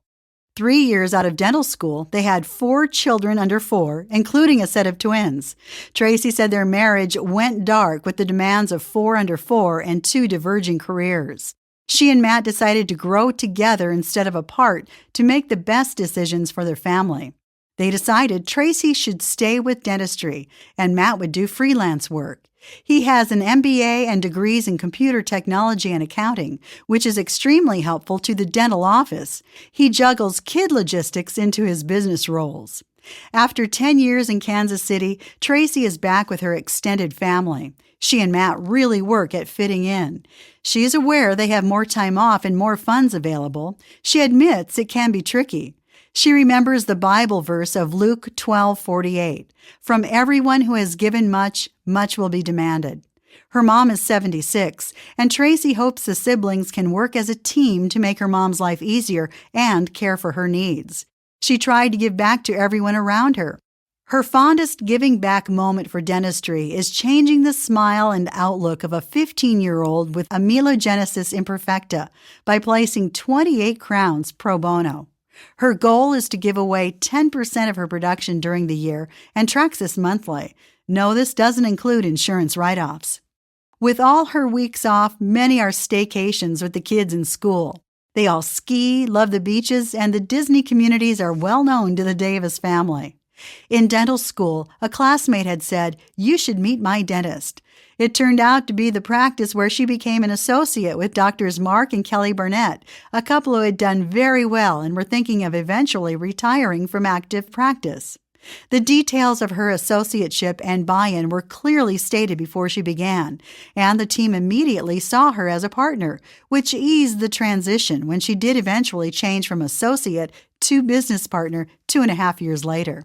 Then, 4 years ago, Nick Matthews, one lucky dentist fresh from dental school, became a partner. A year after this juncture, Tracy and Nick hired Blatchford Solutions to make sure they could continue this incredible journey as the original partners stayed for another year before retiring. The area south of Springfield is growing as a suburb, yet there are still open areas. Springfield is the home of Missouri State at 25,000 students. Schools are good and they love their children growing up with many cousins and family. Tracy has completed half the John Coyce curriculum thanks to Blatchford, she says. Her partner Nick is interested in surgery and sinus lifts and is taking Frank Spear's courses. Tracy and Nick both took Aaron Garg's implant continuums. They provide sleep apnea treatment, and their goal is 10 patients a month into appliances. Tracy feels there is a huge opportunity to treat sleep apnea in their area. The whole office goal is $24,000 a day, with $10,000 for each doctor. They have 4 assistants, 4 hygienists, and 3 receptionists. They are providers for Delta as it reaches over 50% of their patients. They are rid of all other insurances. Dr. Nick Matthews and she share a very small office together, and they talk every day. Communication is key. Karen is a wonderful practice administrator who helps to keep things moving forward and helps them both with project follow-through. Tracy and Nick share similar values and frequently spend time together outside the office with their families. They each have their strengths, recognize this, and use it to the advantage of their office. The team's monthly bonus is steadily rising and is currently around $400 for each team member. Their team is motivated with more ownership mentality because of Blatchford systems in place. Their office implemented AM and PM huddles that helps the entire team prepare for the patients and keep the team on the same page. Communication is key. During a 4-hour meeting every 4 weeks, 4x4, the team role-plays scenarios, learns new procedures, participates in a discussion and application of a book all have read, as well as housekeeping items such as complying with the ever-changing HIPAA and OSHA regulations. They do a fun team builder event outside the office each quarter. Blatchford Solutions has really helped her personally have more balance in her life between her family and business. She enjoys her extra 6 weeks off with her family. Her team is all rowing in the same direction, and it is a positive environment. She is encouraged to be a better dentist and is learning more dental procedures through great CE and is rejuvenated with the field. Connecting with other Blatchford doctors has proven to be very beneficial. This allows her to see how others have solved similar issues that come up, such as dealing with ever-changing insurance plans, to seeing others' ideal schedule blocks, to helping with a clinical case, to getting feedback on materials and CE, and more, basically inspiring her to raise her own bar of excellence. She is thankful that Dr. Bill and Carolyn Blatchford took the time to sit down with them at a full day, discussing vision and goals for their family, as well as the business. Starting with why has made all the difference in their what and how. www.exceldental.com. Blatchford Game Plan, 5-star service scheduling. The successful private practice must be known for serving patients well. The goal of this on-time practice is to stand for excellent service. Patients will perceive outstanding service when appointments are fewer and more treatment is completed at each visit. Outstanding service in the patient's eyes is their perception they are the only patient and full attention is paid to their needs. This 5-star scheduling greatly benefits the busy dental patient. Reluctance on the patient's part to accept larger treatments stems from the old method of scheduling multiple patients in a triple booking schedule. A single crown took 2 1/2 appointments from their busy lives. They perceive a whole quadrant would take 10 appointments. "Let me think about this, doc," is usually their response. Holding large blocks of time open in the morning for longer and more demanding treatment creates a boutique practice, a practice of choice. If you had a 2-hour, 3-hour, or 4-hour block of time and no other operative patients, how much treatment could be completed? The doctor doesn't wear rollerblades and trying to see 3 other patients at the same time. The dental office is elegantly quiet, and the doctor can focus on technical excellence. The staff loves this scheduling because each relationship is stronger with 5-star service scheduling. What benefits are there for the practice? 5-star scheduling creates an opening for larger diagnosis and acceptance with immediate treatment. When a doctor is so busy with smaller appointments, the subconscious does not want to diagnose a large case. If the patient accepted, the patient would have to be literally squeezed into an already exhausting schedule. The doctor then places this patient into the watch and wait club. With larger diagnosis and acceptance, the production per hour increases, matching and even exceeding the overhead per hour, which increases the net return to the practitioner. Wow! The 5-star service schedule is further enhanced by evaluating the most productive procedures and scheduling those patients in the morning blocks. To help evaluate your most productive work, the doctor and receptionist can do a 90-day study of the practice. First, determine the overhead per hour in your practice. Eliminate the items which are legal to deduct but do not directly impact a practice. a leased car, continuing education, vacation, etc. Determine the true overhead per hour of the operation. If the overhead in a practice grossing $500,000 a year is 75%, ADA statistics for average overhead, the overhead is then $30,000 a month. Divided by 15 working days is $2,000 of overhead per day. The daily overhead is divided into 8 hours, and $250 an hour is the overhead. We'll use this figure of overhead. Review the appointment books starting 3 months ago to present. You will be marking each hour in Class 1, Class 2, or Class 3. The following chart will help your discovery if your overhead is $250 per hour. Class 1 appointment is any hour spent producing from no charge to $200. Class 2 appointment is any hour spent producing from $200 to $300. Class 3 appointment is any hour spent producing $300 and over. 90 days is enough time to see trends developing. What you will find is a vast majority of time spent producing work under overhead, which are the Class 1 appointments. These are the smaller appointments which eat into productive time. In many practices, 75% of time is spent producing work which does not even pay for overhead. A noteworthy portion of the 75% are Class 2 potential procedures, which are squeezed and mashed into a triple booking arena, which creates multiple short appointments for procedures which should take 1 hour when treated as a solo patient. What percentage of your time was spent in Class 3 appointments? If the Class 3 patient had been the only patient, no triple booking, what could the income per hour have been? If, during this 90-day study, Class 2 procedures were booked simultaneously with other patients' treatment, how much extra time was spent to accomplish the Class 3 procedures? What would have been the total time of treatment if that patient were the only patient being treated? If you are spending 75% of time on Class 1 appointments and 15% of your time on Class 2 appointments, the challenge for the future security of this practice is to change the mix of treatment and the manner in which the treatment is scheduled. The goal of 5-star scheduling is 1. Take care of patients' needs by being aware of their time, diagnosing lifetime dentistry, and working from that plan. 2. Achieving a daily production goal by deciding in advance what the production goal is and schedule accordingly. Provide a stress-free environment, which means staying on time, completing treatment scheduled, no interruptions, and having a pattern to each day. Say goodbye to multiple patients being scheduled simultaneously for treatment, which does not cover overhead. Rather than filling every line in the appointment book, 5-star service scheduling refers to a planned day which is actually repeated every day, where blocks of time are held for larger and more optional treatment. Develop a template for perfect scheduling which allows the patient maximum time with the doctor, fewer and well-planned appointments, being seen on time and released on time while receiving the smile of their dreams. Rather than having the dentist see many patients each day and do a little on each patient, we are going to start to serve patients well by seeing fewer patients while doing more treatment on each patient. We're going to be creating value for appearance and longevity rather than patching and doing 1 crown at a time. 5-star scheduling is easy to institute and has a great result for the patient. In the morning and every morning, the doctor sees no more than 3 patients.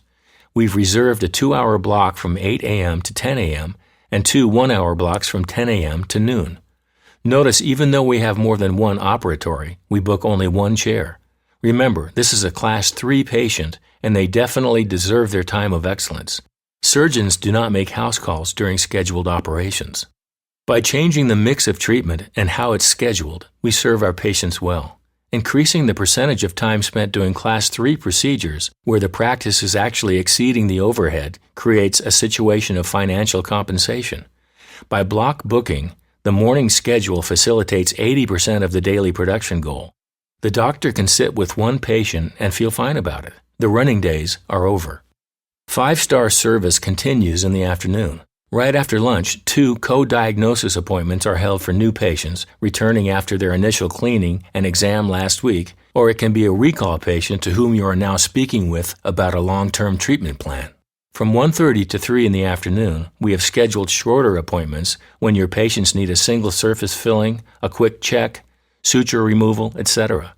This is also the only time emergency patients are seen. 5-star service means declining an emergency patient if the only time they can be seen is during productive Class 3 time. As you start to speak to your patients about more long-term care, your emergency demands diminish. During this aerobic stretch in dentistry, your motto is start, finish, stop, as opposed to start, stop, finish. In other words, even in shorter procedures, sit down and complete that patient before moving on. Our 5-star service scheduling allows you to complete the day by seating the same number of units prepared in the morning. Patients look forward to this appointment, so it is a relaxed, happy celebration of completed work, rather than squeezed between 3 patients. You have time to celebrate the beautiful final product by having your laboratory tech visit or taking final pictures. Patients love the attention. Block booking creates an impression of excellent service to your patients. They feel they are receiving the best treatment from the best office when their needs are met with timeliness. Block booking is very simple, but it does take effort and commitment to change from your present system. Do not change any appointed patients. In your appointment book, draw a line when you are no longer solidly booked. Design a template of blocks and what treatment you want in the blocks. Commit yourself to making it happen. Change your mix of treatment from 75% of Class 1 to 50% of Class 3 appointments. Encourage your staff to speak optimistically about the opportunity for individual attention from the doctor when you and he are fresh in the morning. Work on effective scheduling with scripting like, "Congratulations, your new smile is going to look great. This is Dr. Blatchford's favorite thing to do. To maximize your time and have the doctor when he is fresh, we reserve time in the morning for these types of procedures. You will be the doctor's only patient during that time. We have time at 8 a.m. on Wednesday. Will that work for you?" 5-star service scheduling allows you to start your first patient on time, complete on time, and still have a quality conversation with your patients. Being unrushed and on time is one of the best ways to spread your reputation of excellent and timely service. Bill Blatchford, DDS. From the Blatchford Playbook, Practice Drills. The Davis Matthews team practice in regularly scheduled BMW 4x4 skill-building sessions. Create phone skills, tagline, and message that set you apart. It is your first opportunity to impress. Be bold, be different. Cross-train each member, including the doctor. Learn to answer the phone, make firm financial arrangements, have meaningful conversations about patient dreams, clean a room, run a day sheet, sharpen instruments, make appointments, and operate the computer. Practice introducing guests to staff members, sharing what you have learned, and make your guest feel special. Analyze some plays that have not worked in your office, make changes, build skills, and reconstruct confidence to move forward. Join Toastmasters to learn confidence. Always practice harder than you expect to play. Videotape your role play sessions. Analyze your videotapes. Study what worked and duplicate that behavior. Create plans for every situation. Follow the plan. Chapter 23, The Gift of Giving. Doctors Jason Tabor. Dr. Tabor of Hendersonville, Tennessee, is a well-rounded dentist with wife Mary Beth, who has a general dentistry practice which focuses on children and together are raising 4 little girls. His wife would say before Blatchford, he was consumed by his practice, had lots of stress and very few vacations, with the exception of mission trips. Today, Jason is multifaceted, less stressed, a better father, because the Blatchford coaching allowed him to be true to the person he really was. The real Jason is present. Jason confirms fear can consume you. One can have fear to take time off as it seems like everything will fall apart if you do not appear on a regular basis. Once you can conquer your false fears, for Jason, home becomes home and work becomes work. The two do not mix, and that equals less stress. They take 7 weeks off, and other non-Blatchford dentists laugh at having a team with all that time off. Jason really gets the Blatchford concept of productive vacation. Dentistry, by nature, can be stressful, and that makes the vacation phase or the opportunity to recoup that much more critical. Doctor and team need time away to avoid burnout and are thus ultimately more productive and provide better dentistry for their patients. Jason says it really works. Jason actually purchased his dad's dental practice a few years out of dental school. He is the only dental sibling, so a regular sale with his dad financing it as his dad continued to work 2 days a week for 7 years. During this time, Jason took Invisalign, Misch's implant course, Coist Center education, short-term orthodontics, and docs. His father became certified in IV sedation, which Jason did later. Jason has had a 25% increase in production since beginning with Blatchford Coaching about 2 years ago and has achieved that with one less team member than when he started. He feels the financial gain is not the most important benefit of Blatchford for him. He is more fulfilled with having better, more quality time with his family when he's not at work. This results in a better work-life balance. Jason feels when you live with no margin in your work-life balance, stress becomes king and can negatively impact the course of one's life.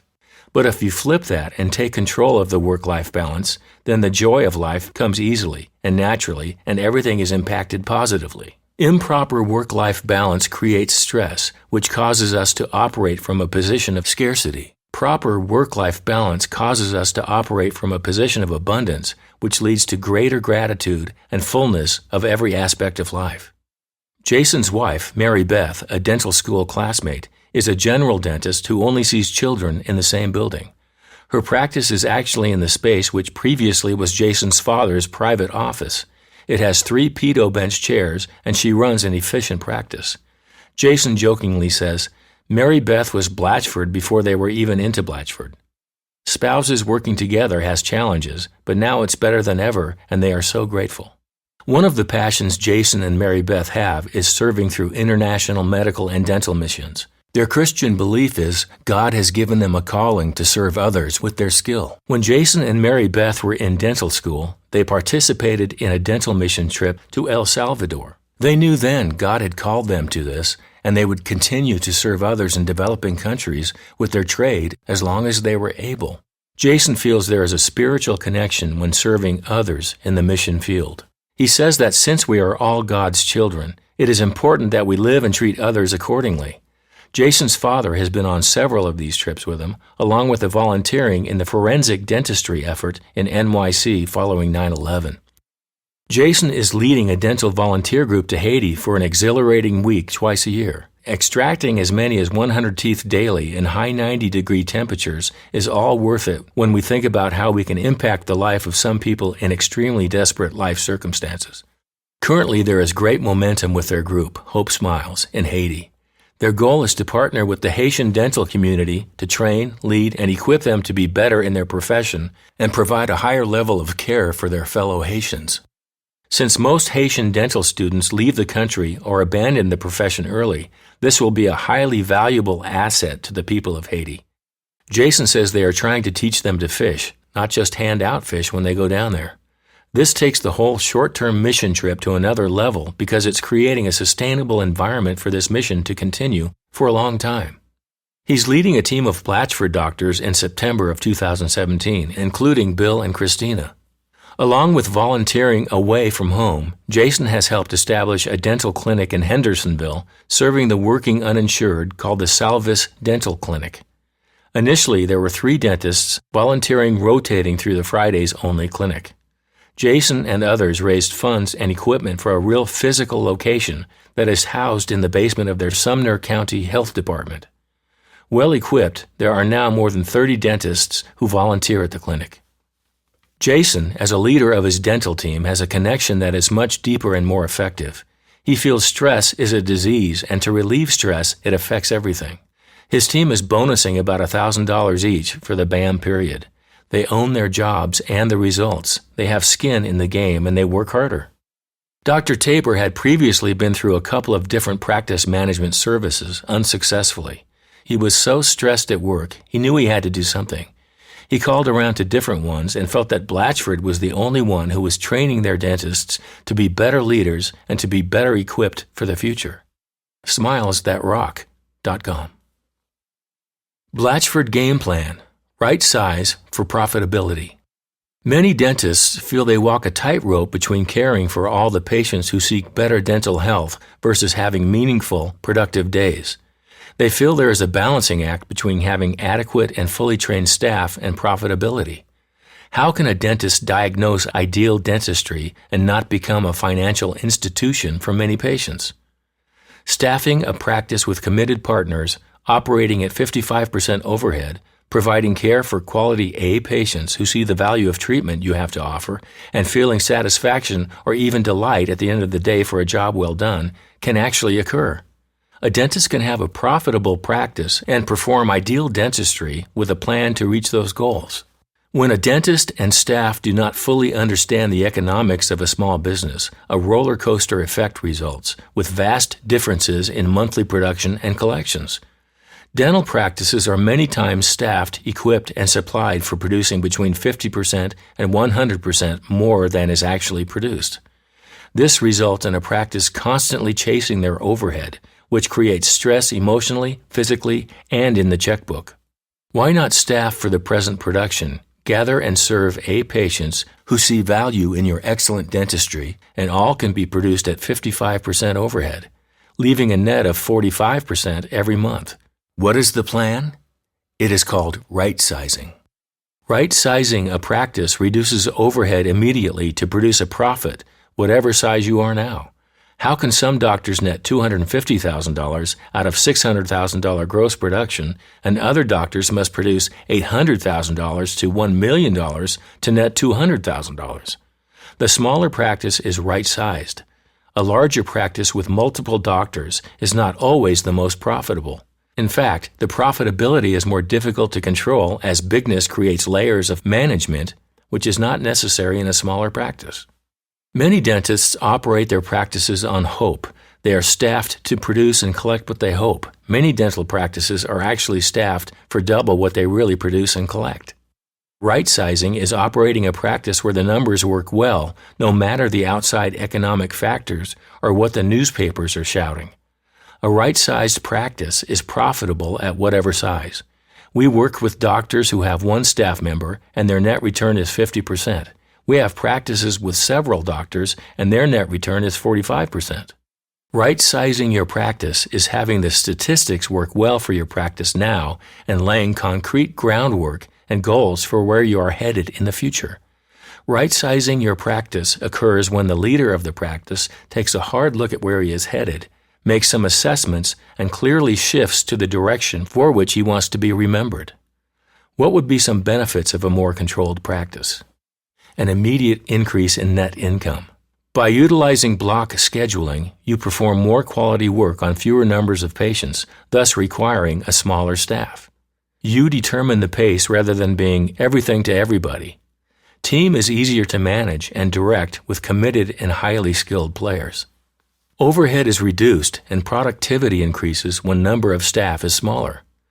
Team communication is greater with fewer, more focused staff. Dental office becomes as stressless as possible, with the doctor seeing no more than 14 patients a day. Patients perceive quality care, quality time, and quality staff. They refer patients with similar values. More, bigger is no longer the desirable practice model for dentistry.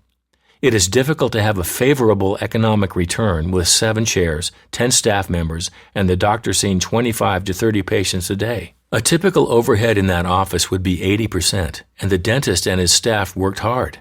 Yet patients perceive this office as a dental factory with the doctor making rounds on his jet-powered roller skates and the girls doing all the work.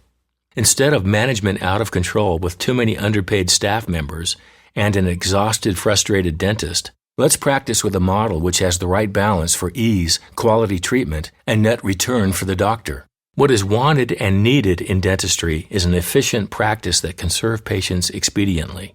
A smaller, efficient practice can be very rewarding and work well. It does require several important criteria to produce the results you want. Leadership. The dentist needs to have a clear focus or picture of the standard of care he wants to deliver, the quality of patients he wants, and the contribution he wants to leave in the community. He must be excited about the dentistry and patients he serves.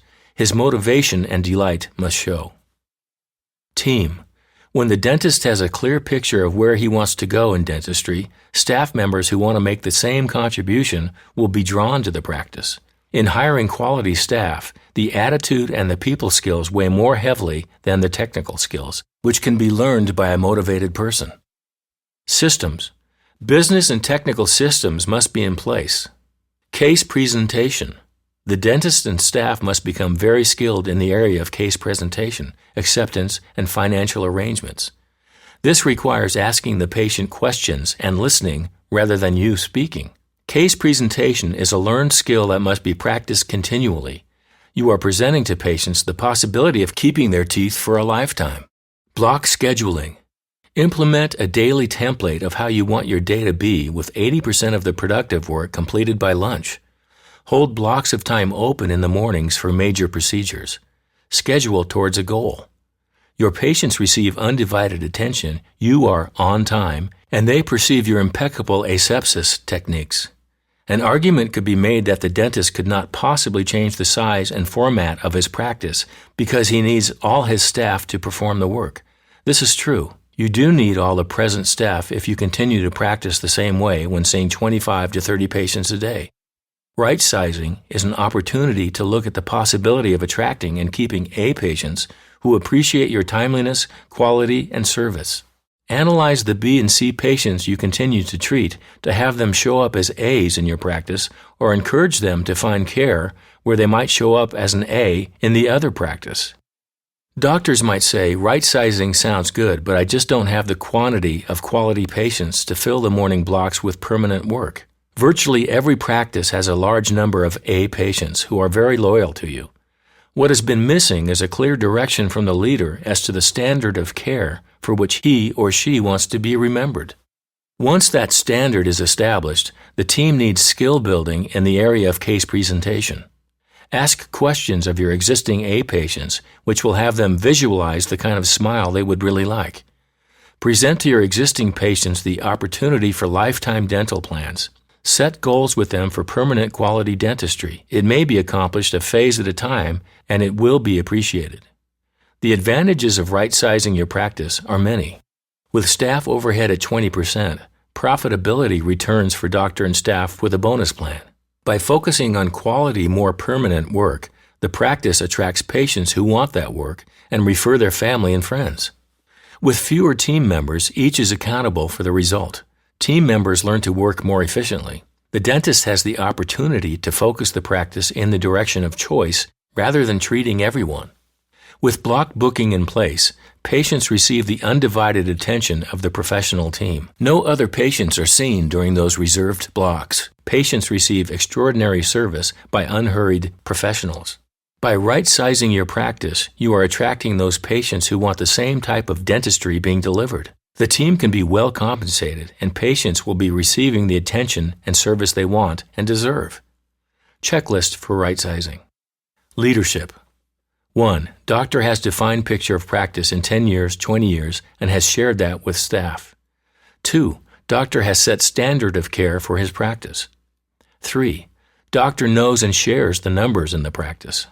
4. Doctor is excited about dentistry and his patients. 5. Doctor is able to let go and delegate tasks. Team. 1. Committed team players for staff.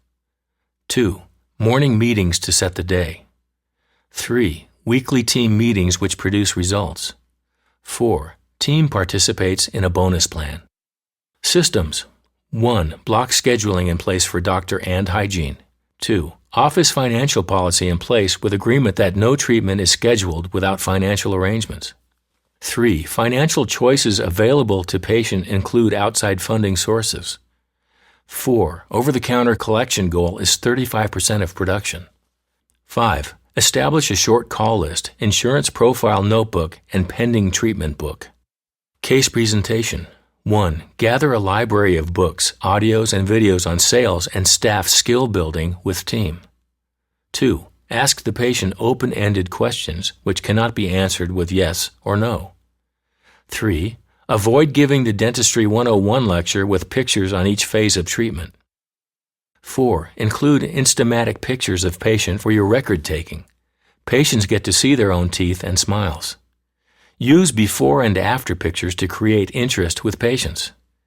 Present lifetime treatment plans to all patients. Bill Blatchford, DDS. From the Blatchford Playbook, Turning Your Weakness into a Strength. As Drs. Tabor can testify, dentists can and need to have their house in order to flourish, no matter the cause. Systems and skills need to be practiced and mastered. Strengthening your life priorities and evaluating your strengths before you need them is essential to keep a balanced life and successful practice moving forward. Face your fears, for they will keep you weak. One permanent emotion of the inferior man is fear. Fear of the unknown, the complex, the inexplicable. What he wants beyond everything is safety. Anyone can conquer fear by doing things he fears to do, providing he keeps doing them until he gets a record of successful experiences behind him. What are your weaknesses? Put yourself under a microscope. How good do you want to be? When the game is on the line, there is no substitute for skill. Eliminate your negative qualities. Do not let your weaknesses master you. Do not use your weaknesses as an excuse. Be willing to be uncomfortable. Work on your weaknesses. Always remember, behavior is a choice. Choose positive and productive behavior. Conclusion. Over the last 30 years, I have coached over 2,800 dental offices for success. Each dentist's goal and aspirations determine their success. It is different for each person. Success is doing what you think is rewarding. The rewards are also as individual as the definition of success. Our society tends to measure success by material measurements, yet these stories of real people demonstrate each has their own measure. We selected stories from all parts of the country and various levels of income. Each story is unique and all are successful in their own way. Each has shared their personal story about their professional life and practice. They speak of what worked and shared pitfalls as well. They have shared what motivates them and their frustrations. Each is different. All have been our clients, some on a continuing regular basis, and others we have not had regular contact for some time. It is rewarding for me to see that we made an impact on their lives and practices. We enjoy seeing that they have kept on keeping on with the direction they set while working with Blatchford Solutions. After observing many dentists in their offices, we have found several common characteristics which contribute to success. These are shared in all the stories and, more importantly, by all successful practices. We've always studied why some dentists are successful and make it look easy while others struggle and are constantly dissatisfied. We have found that behind all of those who make it look easy, there has been a lot of hard work and dedication. A wise man once said, "Successful people make a habit of doing those things that others know about and yet choose not to do. There are no secrets. Knowledge is valuable, yet many do not put it into action." Many dentists are very academic and study every situation until the opportunity goes away. It's also called paralysis by analysis. The first and most important trait we have observed in successful dentists is a strong sense of purpose or vision. This is known, but few actually practice it. A study of Man's Search for Meaning by Viktor Frankl illustrates how vision is a compelling force. Vision offers the bigger picture. It is the motivating force that gets one through hard times. One must have a bigger picture of life and what you want to accomplish in your short stay on the planet. People with vision have a positive outlook on life and exhibit this daily. For them, failures are just opportunities to learn. They have failures, but get over them quickly and move on with their life. For them, the glass is either full or half full. For them, it is never empty or half empty. As Helen Keller said, life is either a daring adventure or nothing at all. Vision is what drives these people to always try to improve. We observe each of these dentists has a vision many believe not possible. All believe if it has been done, it must be possible. They even believe if it has not been done, it may be possible. The next common characteristic is clear goals, which are much more concrete than vision statements. Many people go through life without any goals. They seldom accomplish much and are constantly dissatisfied. All of these doctors have very clear goals. They gain satisfaction by accomplishing a goal and moving to the next one. If they do not reach a goal, they keep trying. We believe that the happiest dentists are the ones who have goals in all areas of their life and have balance as a result of this. Goals must be specific. Can you measure it? Goals that are not specific are not really goals, but just passing thoughts. Non-specific goals are also known as wishes. Goals must have a timeline. A, quote, by when this will be complete. It's too easy to put off making things happen. There must be some form of affirmation. You must write them down and review constantly. Share them only with someone committed to your success. Do not share them with the naysayers, for they will try to discourage you. Most people without goals, 95% of the population, do not share your enthusiasm for life and success. All of these stories share goals and how they were accomplished. They have also shared setbacks along the way. All of these dentists share the third characteristic of constant learning, continually learning new techniques. They are reading and taking courses. They are willing to spend the time and money to seek the best teachers in our profession. They are not satisfied with the minimum. They take the comprehensive courses to master a topic, not satisfied with only a short course. Besides learning new techniques, they have learned you do not have to spend time trying to reinvent the wheel. The wheel is already invented, and if it worked for someone, it may work for them also. They are constantly striving to be the best. They are open-minded and are very willing to look at different ways to accomplish things. They are constantly reminded of Dr. Omer Reed's quote, "You do not know what you do not know." As soon as we think we know something, we stop asking questions. When we stop asking questions, we stop learning. When we stop learning, we die spiritually. The fifth characteristic we see in all of these stories is surrounding yourself with great people.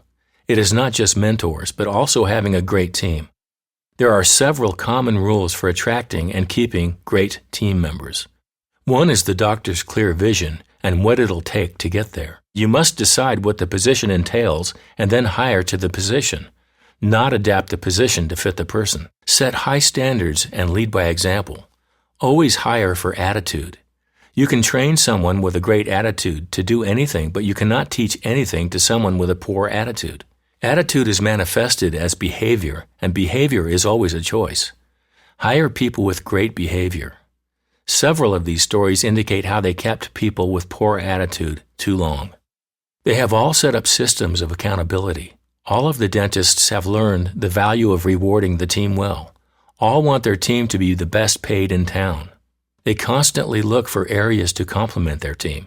There must be accountability in each area for their team to flourish. The successful doctors in this book are quick to acknowledge great performance. While it is fine to like your team members, you must remain the leader.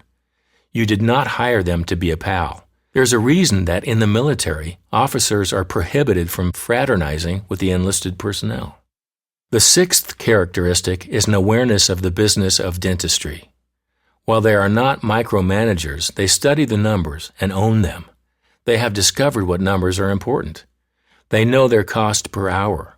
What does it cost to do a unit of crown and bridge? What does it cost to see a hygiene patient?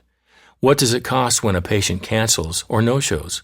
What procedures actually make money for the practice? They realize that by doubling hygiene production per day, it is less than one additional unit of crown and bridge. They realize what a fee increase does for the bottom line.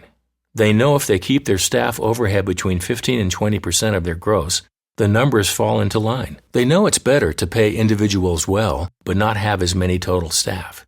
They understand they want their lab to be over 10% of their gross. If it is lower, they are not effective in showing value to their guests. They know their diagnosis to appointment ratio. What is their new patient per month flow? Where do these patients come from? They recognize the value of a marketing budget. These dentists do not receive their marketing advice from internet forums. They have a long-range plan by establishing a budget and either hiring professionals or studying the local market themselves. One characteristic of these doctors is awareness of the bigger picture and not worrying about what percentage they spend on dental supplies or lab. They understand quality and are willing to charge a fair fee, not dictated by insurance companies. Several of the doctors in the book charge fee plus lab or fee plus implant for discretionary items. The seventh characteristic is the willingness to be courageous in marketing. All are doing some form of marketing. They recognize they are in a discretionary form of treatment and must let the public know what they do. All have a website, and they rely on it for new patient flow. They use it to inform and educate. They promote the website every way they can. Social media is all important. Several are using radio on a regular basis.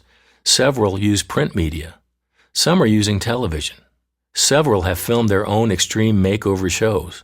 All are doing some form of networking to let people know who they are and what they do. All of this has taken courage to break the mold from traditional attitudes about marketing. Several have grown by purchasing practices and merging with their existing patient base. In each case, they have had to establish a budget and act on faith. They are always looking for ways to promote their practice to the right people. The eighth and last characteristic is the development of superior communication skills. They have learned how to first communicate with their team. By doing this, they don't have to micromanage every detail. They are able to paint the big picture and stand back, letting team members move forward. The doctors in the book realize team members have good ideas and allow them to be true team members. The leader's job is to create an environment for learning. They realize that the most important skill, not only in their practice but in their life, is communication. This is the ability to communicate their vision and to discover other people's vision. They realize they cannot be all things to all people. These characteristics seem to run common throughout all the dentists in this book and are also common among all successful people. The main characteristic of all these people is the choice to do those things that unsuccessful people know about and choose not to do. Christina Blatchford, DMD, Bill Blatchford, DDS. Blatchford Custom Coaching. Just starting a practice and want to do it right the first time? Are you working too hard and not being rewarded? Do you feel your leadership is less than stellar? Are you practicing the type of dentistry you enjoy, or are you being restricted by insurance companies? Blatchford's Custom Coaching allows doctors to reach their individual and practice goals, not a cookie-cutter approach. The goals achieved and resulting model occurs because coaches Blatchford help doctors discover and clarify their own goals, values, and dreams. With 57 years combined experience in the dental field, Bill and Christina have a no-nonsense approach. Their goal is your goal. Custom Coaching is 14 months of one-on-one coaching with our 3 dentist/coaches. A full-day summit with your dentist coach and several others is filled with personal discovery, introspection, revelation, and commitment. Each client has a monthly individual coaching call with one of our dentist/coaches. A call prep sheet is submitted prior to the call to ensure the most pressing positives and concerns are addressed. 2 team seminars, 2 days each, are packed with energy, systems, team accountability, and skill building. Separate monthly conference calls on timely topics are held for doctor and team members. A Blatchford professional consultant has regular contact and in-house learning.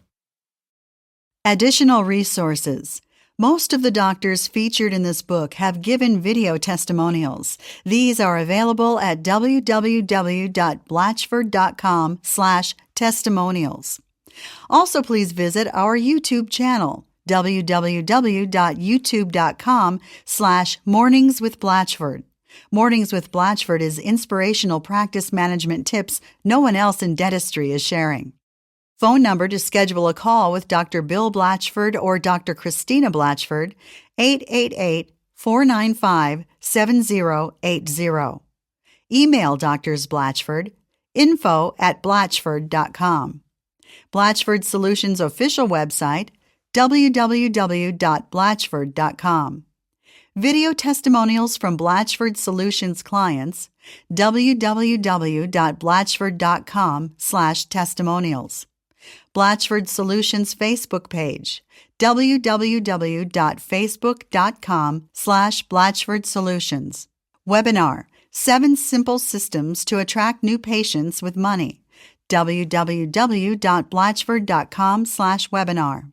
Webinar, 22 Systems for Maximum Profitability and More Time Off, www.blatchford.com/systems. Report, What the Top Women Dentists Are Doing That You Are Not, www.blatchford.com/women. Report, 7 Mistakes Most Dentists Make When Buying or Selling a Practice or Adding an Associate, www.blatchford.com/7 mistakes.